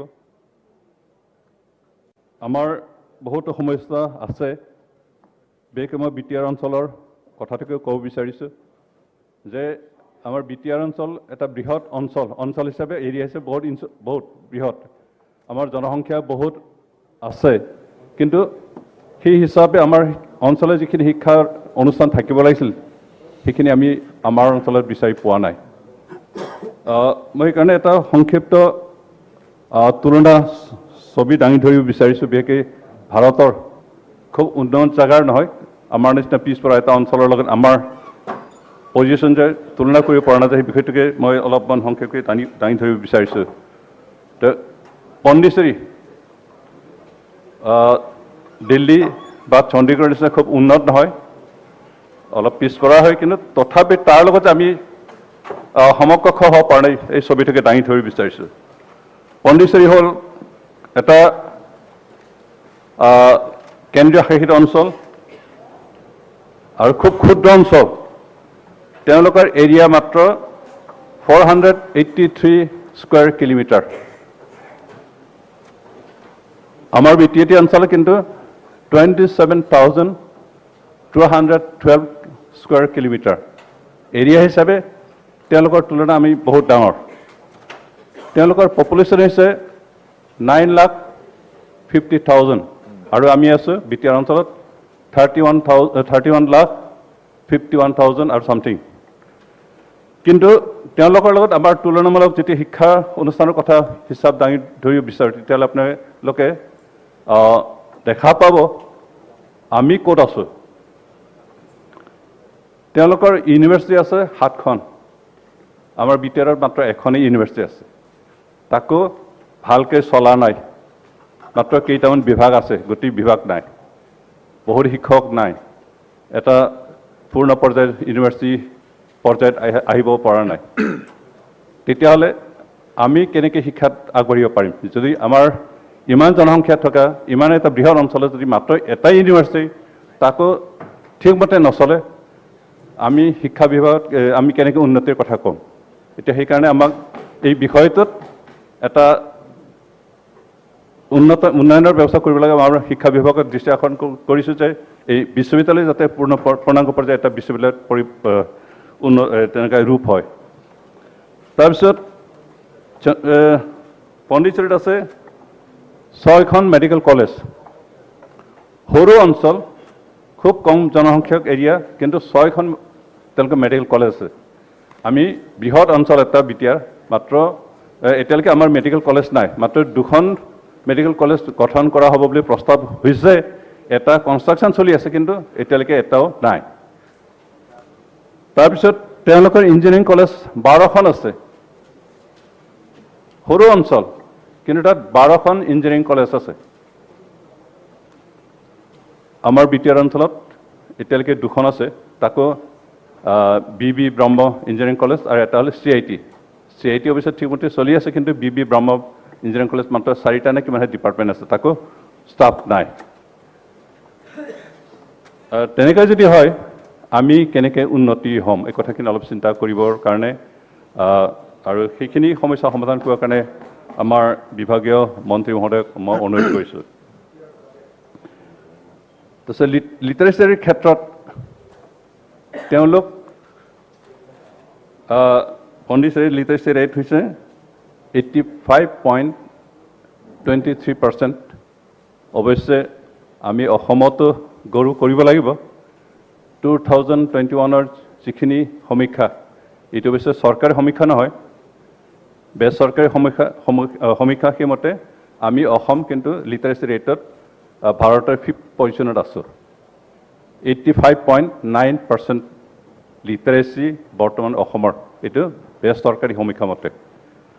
আমি বিটিআৰত মাত্ৰ 61% লিটাৰেচি ৰেটটো। সেইকাৰণে আমাৰ শিক্ষা বিভাগ বিশেষকৈ বিটিআৰ অঞ্চলত আমি শিক্ষা বিভাগত যথেষ্ট পিছ পৰি আছোঁ। এই কথাখিনি মই চৰকাৰৰ দৃষ্টিগোচৰ কৰিছোঁ আৰু এই বিষয়টোত আমাৰ মন্ত্ৰী মহোদয়ে যেন ব্যৱস্থা লয় আৰু অসম চৰকাৰে যেন গুৰুত্ব দি আমাৰ অঞ্চলৰ লগতে গোটেই অসমৰ এটা শিক্ষা বিভাগত আমূল পৰিৱৰ্তন কৰাৰ কাৰণে যেন প্ৰচেষ্টা লয়, তাৰ কাৰণে মই এইখিনি ছবি দাঙি ধৰিছোঁ। বৰ্তমান আমাৰ বিটিআৰ অঞ্চলত প্ৰভিঞ্চিয়েলাইজ কলেজ হিচাপে 23খন আছে, তাৰে এখন গাৰ্লছ কলেজ, মাত্ৰ এখনেই গাৰ্লছ কলেজ গোটেই বিটিআৰটি অঞ্চলত। তাৰপিছত BEd কলেজ মাত্ৰ এখনেই, চৰকাৰী BEd কলেজ হিচাপে কোকৰাঝাৰত আছে, বাকী হয়তো 2-এটা ক'ৰবাত আছে, কিন্তু বেচৰকাৰী। আৰু ইতিমধ্যে মই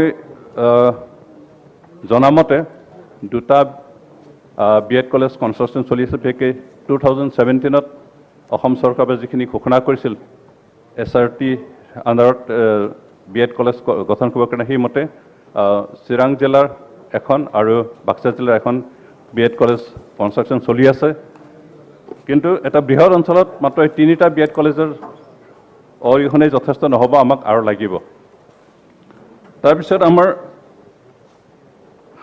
হায়াৰ ছেকেণ্ডেৰী স্কুল মাত্ৰ 66 মাত্ৰ 66খন হায়াৰ ছেকেণ্ডেৰী স্কুল আছে আৰু হাই স্কুল আছে আমাৰ 5097 এটা বৃহৎ অঞ্চল ইয়াত যথেষ্ট চৰকাৰী হাই স্কুল লাগিছিল মাত্ৰ 5000খন আছে পলিটেকনিক এখন আছে তাৰপিছত ITS 4খন আছে আৰু ITS 4খন ঠিকমতে চলা নাই ষ্টাফ নাই আৰু তাত যিখিনি ইনফ্ৰাষ্ট্ৰাকচাৰ হ'ব লাগে তাত সেইখিনি নাই নামত মাত্ৰ আছে ITI কিন্তু ঠিকমতে ক্লাছ চলা নাই এই গোটেই বিষয়খিনি দৃষ্টি আকৰ্ষণ কৰিছে আমাৰ মন্ত্ৰী মহোদয়ক তেখেতে এই বিষয়ে কেনেকৈ উন্নত কৰিব পৰা যায় বিশেষকৈ ITI যথেষ্ট গুৰুত্বপূৰ্ণ কাৰণ ইয়াৰ জৰিয়তে যিখিনি প্ৰডাক্ট ওলাই আহে তেওঁলোকৰ এবজৰ্বমেণ্ট সোনকালে হয় থেংক ইউ আৰু সেইকাৰণে এই বিষয়টোত অলপ মনত ৰাখিব তাৰপিছত মোৰ কেইটামান বিষয়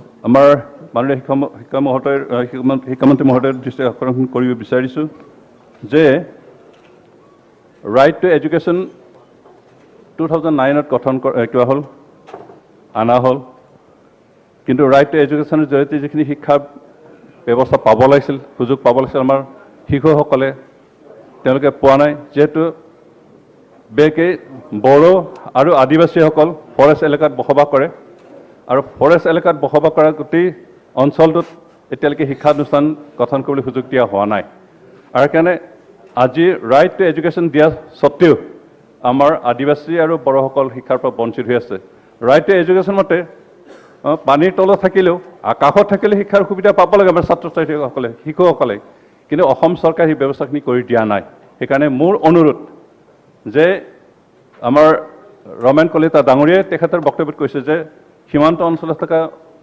অঞ্চলবিলাকত বিশেষ ব্যৱস্থা কৰিও আমাৰ অন্ততঃ স্কুলখিনি প্ৰভিঞ্চিয়েলাইজ কৰাৰ ব্যৱস্থা কৰিব লাগে আৰু সেই ব্যৱস্থা মই অনুৰোধ কৰিছোঁ সেই ব্যৱস্থা আমাৰ অঞ্চলতে কৰিব লাগে বিশেষকৈ মাজবাট সমষ্টি আমাৰ ঢেকীয়াজুলি সমষ্টি চতিয়া সমষ্টি আৰু বিশ্বনাথ সমষ্টিত যিখিনি এৰিয়া আছে ৰিজাৰ্ভ তাত বসবাস কৰা আমাৰ জনজাতিসকল আৰু আদিবাসীসকল তেনেকুৱা শিক্ষাৰ পৰা যাতে বঞ্চিত নহয় কথাখিনি যাতে মনত ৰাখে প্লিজ কনক্লুড মোৰ লাষ্ট এটা অনুৰোধ সেইটো হ'ল বৰ্তমান অসমৰ বহু ঠাইত মডেল স্কুলৰ নামত খুব ডাঙৰ ডাঙৰ বিল্ডিং নিৰ্মাণ কৰি সমাপ্ত হোৱা দেখিছোঁ বিল্ডিংবিলাক এনেই আছে সেইটো কি ব্যৱস্থাত গঠন কৰা হৈছিল ইয়াৰ এডমিশ্যন ক্লাছৰ প্ৰক্ৰিয়া কেনেকৈ হ'ব কোনে পৰিচালনা কৰিব সেই বিষয়খিনি কোনেও নাজানে সেইকাৰণে এই বিল্ডিংখিনি বনালে খৰচ হ'ল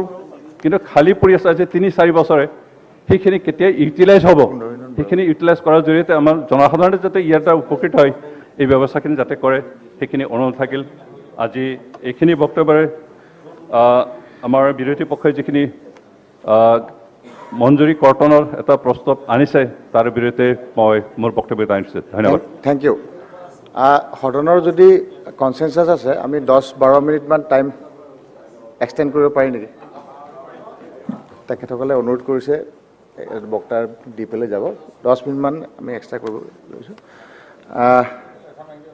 মাননীয় সন্মানীয় বিধায়ক অখিল গগৈ ডাঙৰীয়া আপোনাৰ টাইম এলটমেণ্টটো 2 minute try to conclude within time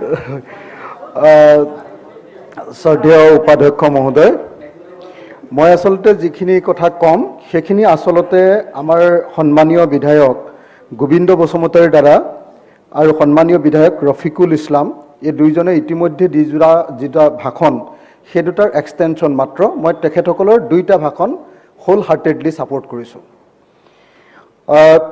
মই ভাবোঁ যে আমাৰ শিক্ষামন্ত্ৰী ডাঙৰীয়াই প্ৰথম যিটো বস্তু আটাইতকৈ ইম্পৰ্টেঞ্চ দিয়া দৰকাৰ সেইটো হ'ল যে ড্ৰপ আউট আমাৰ ছাত্ৰ ছাত্ৰীবিলাকৰ যিটো ড্ৰপ আউট ৰেট এতিয়া শেহতীয়াকৈ ওলাইছে 2021 চনত যিটো ওলাইছে ড্ৰপ আউট ৰেট 2019-20 যিটো ওলাইছে unified district information system for এডুকেশ্যনে উলিয়াইছে। তাত ড্ৰপ আউট ৰেট দেখা গৈছে যে ছেকেণ্ডেৰী লেভেলত ক্লাছ 9ৰ পৰা 10লৈকে অল ইণ্ডিয়াত যি সময়ত 16.1%, সেই সময়ত অসমৰ ড্ৰপ আউট অৰ্থাৎ অসমত স্কুল এৰি দিয়া ল'ৰা ছোৱালীৰ সংখ্যা 32.3%। অৰুণাচলৰ পাছতেই অসমৰ স্থান তলৰ পৰা, অৰ্থাৎ আমি একেবাৰে আটাইতকৈ বেছি ড্ৰপ আউট হোৱা এখন ৰাজ্য। আপাৰ প্ৰাইমেৰীৰ ক্ষেত্ৰত অৰ্থাৎ 8ৰ পৰা 6ৰ পৰা 8ৰ ভিতৰত অল ইণ্ডিয়াৰ ৰেটটো হ'ল 2.6 আৰু আমাৰ ৰেটটো হ'ল 3.4। আমি ভাৰতবৰ্ষত তলৰ পৰা 12 নম্বৰত আছোঁ। আৰু প্ৰাইমেৰী লেভেলৰ ড্ৰপ আউট অৰ্থাৎ LP স্কুলতে যি স্কুল এৰি দিয়ে তেনেকুৱা ছাত্ৰ ছাত্ৰীৰ সংখ্যা অল ইণ্ডিয়া লেভেলত 1.5% আৰু অসমত 4.3%। আমি এই ক্ষেত্ৰত 6 নম্বৰ, গোটেই ভাৰতবৰ্ষৰ ভিতৰত তলৰ পৰা 6 নম্বৰ। আমাৰ অৱস্থা অতি বেয়া।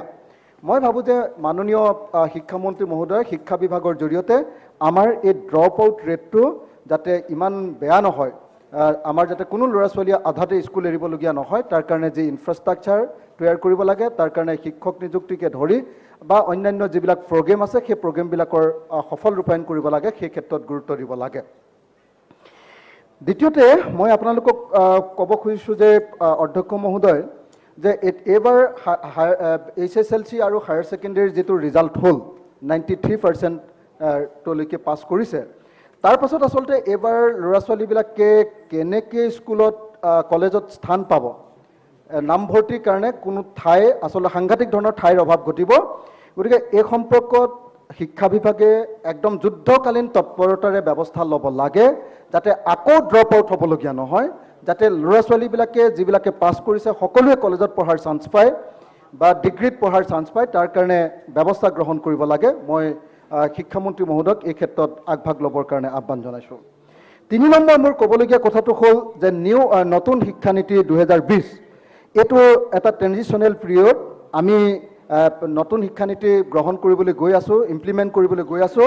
গতিকে এইটো যাতে এফেক্টিভলি ইমপ্লিমেণ্ট কৰিব পাৰোঁ, তাৰ কাৰণে শিক্ষা বিভাগে অতি সোনকালে বিধানসভাৰ এখন বিশেষ অধিৱেশন অনুষ্ঠিত কৰি মাননীয় সকলো সদস্যৰ মতামত গ্ৰহণ কৰি কেনেকৈনো আচলতে এইটো ক্ষেত্ৰত আগবঢ়া যাব এই সম্পৰ্কত সিদ্ধান্ত গ্ৰহণ কৰিব লাগে।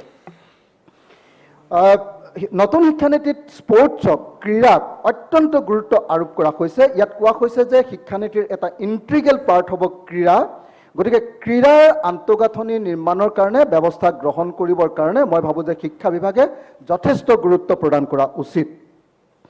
আনহাতে আমাৰ শিক্ষা বিভাগটো যথেষ্ট পৰিমাণে যদি আগবাঢ়িবলৈ হয় তেতিয়াহ'লে শিক্ষক নিযুক্তি একেবাৰে ট্ৰেন্সপাৰেণ্ট হ'ব লাগিব।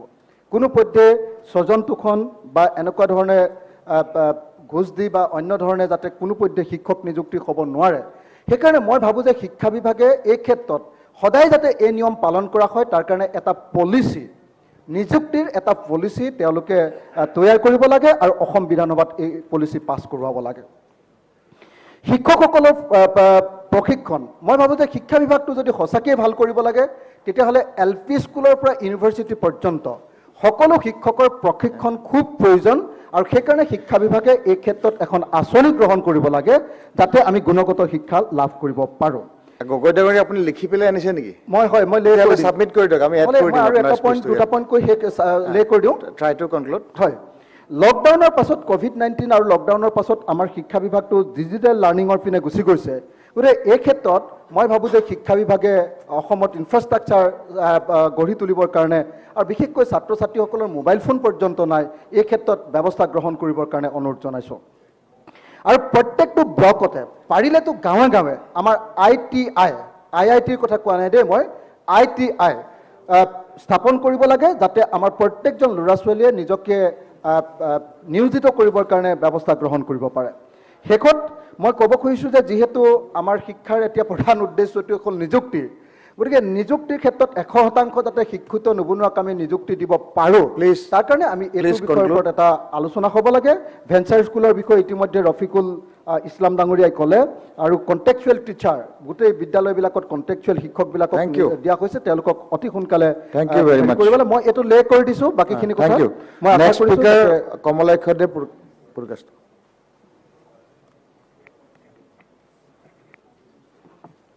অধ্যক্ষ মহোদয়, শিক্ষিত হয়ে যদি সঠিককে সঠিক, সত্যকে সত্য, ন্যায়কে ন্যায়, ভুলকে ভুল, আপোনাৰ মিথ্যাকে টাইমটো মিথ্যা। আপোনাৰ টাইমটো দলে 8 মিনিট দিছে, এইটো মনত ৰাখিব। ঠিক আছে, দলে যিটো দিব এইটো মানিব লাগিব স্যার আমার। মিথ্যাকে মিথ্যা, অন্যায়কে অন্যায়, প্রতারককে প্রতারণা বলার সৎসাহস না থাকে, তাহলে আপনি সমাজের বুঝা ছাড়ার কিছুই নয়। আপনার সমস্ত শিক্ষা অর্জন মিথ্যা। স্বামী বিবেকানন্দ। অর্থাৎ অধ্যক্ষ মহোদয়, যে শিক্ষায় মানুষ বলতে শিখায় না, সে শিক্ষা আবার কিসের শিক্ষা অধ্যক্ষ মহোদয়? আমাদের অনেক বক্তা অর্থাৎ মাননীয় বিধায়করা অনেক কথাগুলো উপস্থাপন করেন, ভালো ভালো কথা উপস্থাপন করলেন। আমি এই কাঠমুশনের সমর্থন করে আমি 2-4টা কথা বলতে যাচ্ছি অধ্যক্ষ মহোদয়। 2011-তে যখন আমি বিধায়ক হই এবং একটা স্বপ্ন নিয়ে বিধায়ক হয়েছিলাম অধ্যক্ষ মহোদয়, এবং সেই স্বপ্নটা ছিল যে আসামের একটা সুষ্ঠু সুন্দর পরিবেশ, আসামের যুবকদের চাকুরি, এবং সেই ক্ষেত্রে 2011-তে প্রভিন্সিয়ালাইজড অ্যাক্ট করা হয়। সেই মর্মে অনেককে চাকরি দেওয়া হয়, শিক্ষক হিসাবে চাকরি দেওয়া হয়। সেটা ঐতিহাসিক সিদ্ধান্ত ছিল অধ্যক্ষ মহোদয়। তখনকার শিক্ষামন্ত্রী বর্তমানের মুখ্যমন্ত্রী ছিলেন মাননীয় হেমন্ত বিশ্ব শর্মা মহাশয়। পরবর্তী সময় 2017-তে আবার আইন পরিবর্তন করা হয় এবং টিচারকে টিউটর করা হয়, এবং অনেকগুলো ক্লজ লাগিয়ে যারা আগে প্রভিন্সিয়ালাইজ হওয়ার কথা ছিল, এই 70 অ্যাক্টে অনেককে প্রভিন্সিয়ালাইজ করা হলো না টিচারকে, এবং বলা হলো টিচার থেকে টিউটর করা হলো। এবং আমরা দেখতে পেলাম ইলেকশনের আগেই সেই তড়িঘড়ি একটা সিদ্ধান্ত নেওয়া হলো। আমার লাগলো সেটা ভোটের জন্য নাকি। সবচেয়ে বড় ব্যাপার হচ্ছে কি অধ্যক্ষ মহোদয়, যেগুলো স্কুল স্টেট স্কুটনি কমিটি থেকে অ্যাপ্রুভ করে গভর্নমেন্টে পাঠানো হয়েছিল, আমরা দেখতে পারলাম সেই স্কুলগুলোকে অনুমোদন দেওয়া হলো না। তাহলে নিশ্চয়ই কেউ একটা ভুল করলো, হয়তো বা স্টেট স্কুটনি কমিটি ভুল, বা ডিস্ট্রিক্ট স্কুটনি কমিটি ভুল, বা গভর্নমেন্টের আধিকারিকরা ভুল। কার তো ভুল নিশ্চয়ই আছে, কারণ যে আইনে বলা হচ্ছে যে এই আইনের পরিপ্রেক্ষিতে ওদেরকে আপনি প্রভিন্সিয়ালাইজ করতে পারবেন। যদিও টিচার থেকে টিউটর করা হলো, আমাদের আপত্তি নেই, যেহেতু টিউটর করা হলো, যেহেতু অ্যাসেম্বলিতে সিদ্ধান্ত হয়েছে, যে অ্যাসেম্বলিতে অ্যাক্ট পাস হয়েছে, সেটাকে আমার কিছু বলার নেই। কিন্তু ব্যাপারটা হচ্ছে গিয়ে যে স্টেট লেভেল স্কুটনি কমিটি যাদেরকে অনুমোদন দিল, যাদের নাম পাঠিয়ে দিল, ওদের নামকে কেন দেওয়া হলো না? ওদেরকে টিউটর হিসেবে কেন দেওয়া হলো না? তো তাই আজকের দিনে আমার প্রশ্ন, যাদের নাম স্টেট লেভেল স্কুটনি কমিটি থেকে রিকমেন্ড করা হয়েছে, ওদেরকে যাতে প্রত্যেককে যাতে সেই চাকরি দেওয়া হয়, টিউটর হিসেবে চাকরি দেওয়া হোক আজকের দিনে, সেটাই মন্ত্রী মহোদয়ের কাছে আমি অনুরোধ করছি। অধ্যক্ষ মহোদয়, সবচেয়ে গুরুত্বপূর্ণ ব্যাপার হচ্ছে গিয়ে যে মন্ত্রী মহোদয়ের সঙ্গে আমি ফোনেও যোগাযোগ করি এই ব্যাপারে। 2015-এ প্রায় 57টা স্কুলকে আপনার RMS এর আন্ডারে ভোকেশনাল টিচার হিসেবে ওদেরকে নিয়ার টু বি গভর্নমেন্টের অনুমোদন জানানো হয়েছিল RMS এর আন্ডারে। তো ব্যাপারটা হচ্ছে কি অধ্যক্ষ মহোদয়, সেই 57টা স্কুল গভর্নমেন্ট থেকে হয়তো বা সব ধরনের সুযোগ সুবিধা পাচ্ছে, কিন্তু অধ্যক্ষ মহোদয় সবচেয়ে বড় ব্যাপার হচ্ছে গিয়ে যে আজকে প্রায় 101 জন টিচার গভর্নমেন্টের তরফ থেকে সুযোগ সুবিধা পাচ্ছে, কিন্তু অধ্যক্ষ মহোদয় সবচেয়ে বড় ব্যাপার হচ্ছে গিয়ে যে 16-17-তে আরো 95টা স্কুলকে ভোকেশনাল টিচার হিসাবে নিযুক্ত দেওয়া হয়েছিল অধ্যক্ষ মহোদয়। এর মধ্যে দেখতে পাচ্ছি বিগত 3 মাস থেকে এই 95টা স্কুলের কোনো ধরনের এগ্রিমেন্টও করা হয়নি, অর্থাৎ এই মানুষগুলো বেতন পাচ্ছে না।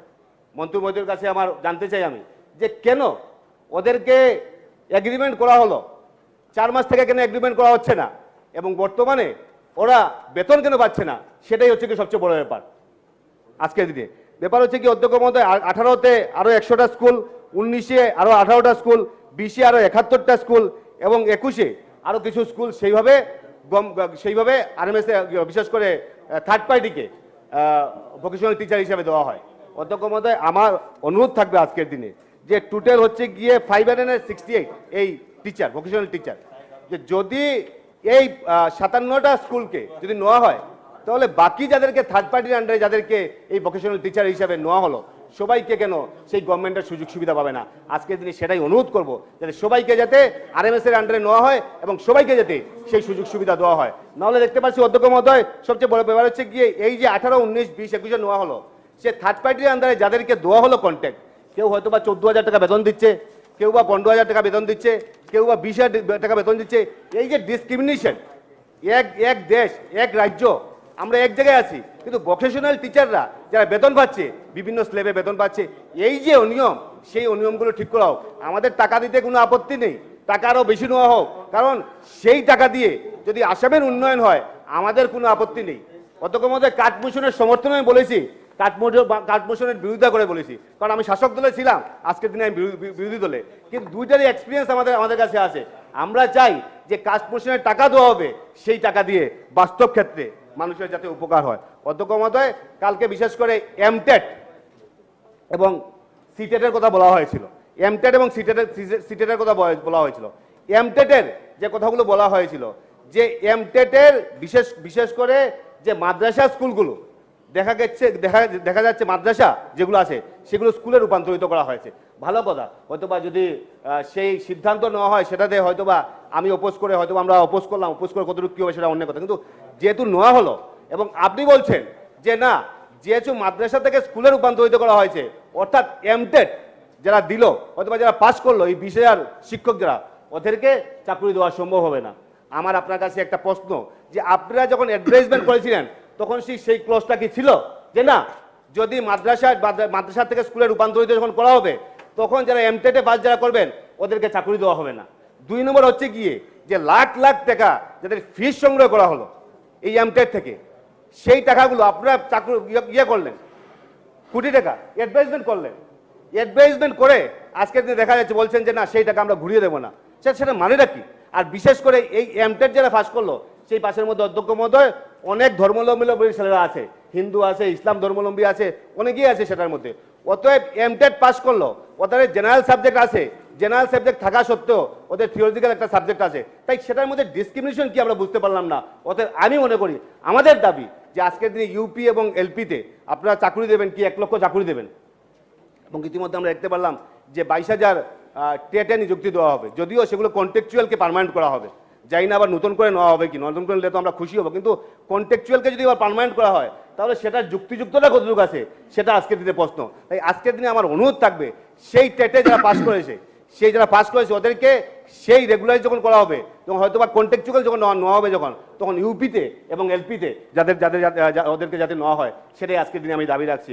অধ্যক্ষ মহোদয়, বিশেষ করে সিটেটের কথা বলা হয়েছে, সিটেটের কথা ক্লিয়ারলি বলা হয়েছে অধ্যক্ষ মহোদয়, যে সিটেটে হয়তো বা বিশেষ করে আমরা দেখতে পাচ্ছি যে যখন 12তে অ্যাডভার্টাইজমেন্ট করা হয়েছিল, যখন 16তে অ্যাডভার্টাইজমেন্ট করা হয়েছিল, অর্থাৎ 19-এর আগে যখন অ্যাডভার্টাইজমেন্ট করা হয়েছিল তখন বলা হয়েছিল সিটেটের প্রার্থীরা অ্যাপ্লাই করতে পারবেন, কিন্তু 19-এ পর সেগুলো আর করা হয়নি। সেটার কারণটা হচ্ছে কি অধ্যক্ষ মহোদয়, যে বিশেষ করে গাইডলাইনে, এনসিআরটির গাইডলাইনে 11 নম্বর দফায় বলা হয়েছে যে যখন রাজ্য সরকার আসাম টেট যখন অনুষ্ঠিত করবে তারপর হয়তোবা যদি সেন্ট্রাল টেটে কেউ থাকে যদি তাহলে ওদেরকে নিতে পারবেন। তাই আসাম টেট অনুষ্ঠিত হয়েছিল, তারপর হয়তোবা সিটেট নেওয়া হয়নি, সিটেটের প্রার্থীদেরকে নেওয়া হয়নি। কিন্তু আবার বলা হয়েছে যে যদি বছরে আপনাদের টেট পরীক্ষা সেখানে করতে হবে, যদি না করেন তাহলে সিটেটের প্রার্থীদেরকে সেখানে অ্যাপ্লাই করার সুযোগ দিতে হবে। অতএব 19-এর পর থেকে হয়তোবা টেট হয়নি, অতএব সিটেটের প্রার্থীরা কোথায় যাবে? বিশেষ করে আসামের যারা ছেলেরা যারা সিটেট পাস করলো, যাদের ল্যাঙ্গুয়েজ ছিল, রিজনাল ল্যাঙ্গুয়েজ ছিল, এসএমএস ছিল, বেঙ্গলি ছিল, এরা কোথায় গিয়ে পরীক্ষা দেবে? সবচেয়ে বড় কথা হচ্ছে গিয়ে অধ্যক্ষ মহোদয়, যদিও মেঘালয়, মিজোরাম এবং বিশেষ করে মিজোরাম, অরুণাচল প্রদেশ সীমা বিবাদ যদিও আমাদের সঙ্গে আছে ওদের, কিন্তু সবচেয়ে বড় ব্যাপার হচ্ছে সিটেটের ক্ষেত্রে আজকে দেখা যাচ্ছে যে অরুণাচল প্রদেশ, মেঘালয়, বিহার সেই রাজ্যগুলো সিটেটকে অ্যাপ্লাই করেছে। কাইন্ডলি কনক্লুড করেন। সিটেটের প্রার্থীরা, আপনার সময় হয়ে গেছে, মিনিট বলবো নাকি স্যার? আপনার সময়, আপনার পার্টিকে বলেন, উনি দিয়েছে টাইম 8 মিনিট, আপনার বেশি হয়ে গেছে, প্লিজ কনক্লুড করেন। তো বিশেষ করে সেই সিটেটের প্রার্থীদেরকে যাতে আসামের সেই ছেলেদেরকে যাতে অ্যাপ্লাই করার সুযোগ দেওয়া হয়, সেটা আপনার কাছে অনুরোধ থাকবে। লাস্টলি আমি একটা কথা বলবো, সবাই বলেছেন যে 2020 যে নতুন আমাদের এডুকেশন পলিসি, সেই পলিসিতে বিশেষ করে প্রত্যেকটা ভাষাভাষীর মানুষকে মাতৃভাষাতে পড়ার সুযোগ দেওয়ার ব্যবস্থা হয়েছে। অনেক কথা বলেছেন মন্ত্রী মহোদয়।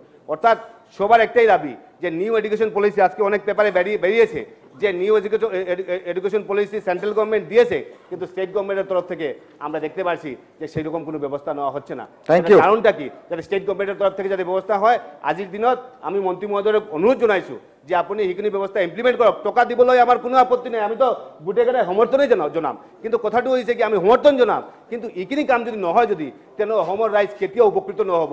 আপোনাৰ ওচৰত মোৰ অনুৰোধ, বিনম্ৰ অনুৰোধ যে আপুনি এইখিনি বস্তু ইমপ্লিমেন্ট কৰক। আৰু বহুতখিনি বস্তু আছে যদিও কোৱাৰ সময় নাই, আমি ক'ব নোৱাৰি, বিগত দিন আমি লিখিতভাৱে আপোনাৰ ওচৰত দিম, যাতে আজি প্ৰভিঞ্চিয়েলাইজ কৰা হৈছে বহুতখিনি স্কুল, জাফৰগড় হায়াৰ ছেকেণ্ডেৰী স্কুল, সেইখিনি স্কুলৰ হেৰিয়া আছে গোটেই নমছত পৰি থাকে, কিন্তু সিহঁতক প্ৰভিঞ্চিয়েলাইজ কৰা নহ'ল। এইখিনি বস্তু চাই যাতে প্ৰত্যেকৰ যিখিনি বস্তু লিগেল আছে এইখিনি অনুৰোধ জনাই আপোনাৰ ওচৰত প্ৰত্যেকটা ক্ষেত্ৰত যাতে মন্ত্ৰী মহোদয় সৎ উত্তৰ এবং সৎ হেৰি দৃষ্টান্ত দিয়ে সেইটো জনাই কিনে মই বক্তব্য মই সামৰিলোঁ। প্ৰথম ঘোষণাটো হৈছে 2021-22 বিত্তীয় বৰ্ষৰ বাজেট অধিৱেশন উপলক্ষে মাননীয় বিত্তমন্ত্ৰী ডাঙৰীয়ানীয়ে অসম বিধানসভা চৌহদৰ অস্থায়ী লবিত আজি দিনৰ 1 বজাত দুপৰীয়াৰ আহাৰ আয়োজন কৰিছে। তাত অসম চৰকাৰৰ সমূহ মন্ত্ৰী তথা মাননীয় বিধায়কসকলক অংশগ্ৰহণৰ কাৰণে অনুৰোধ জনোৱা হ'ল।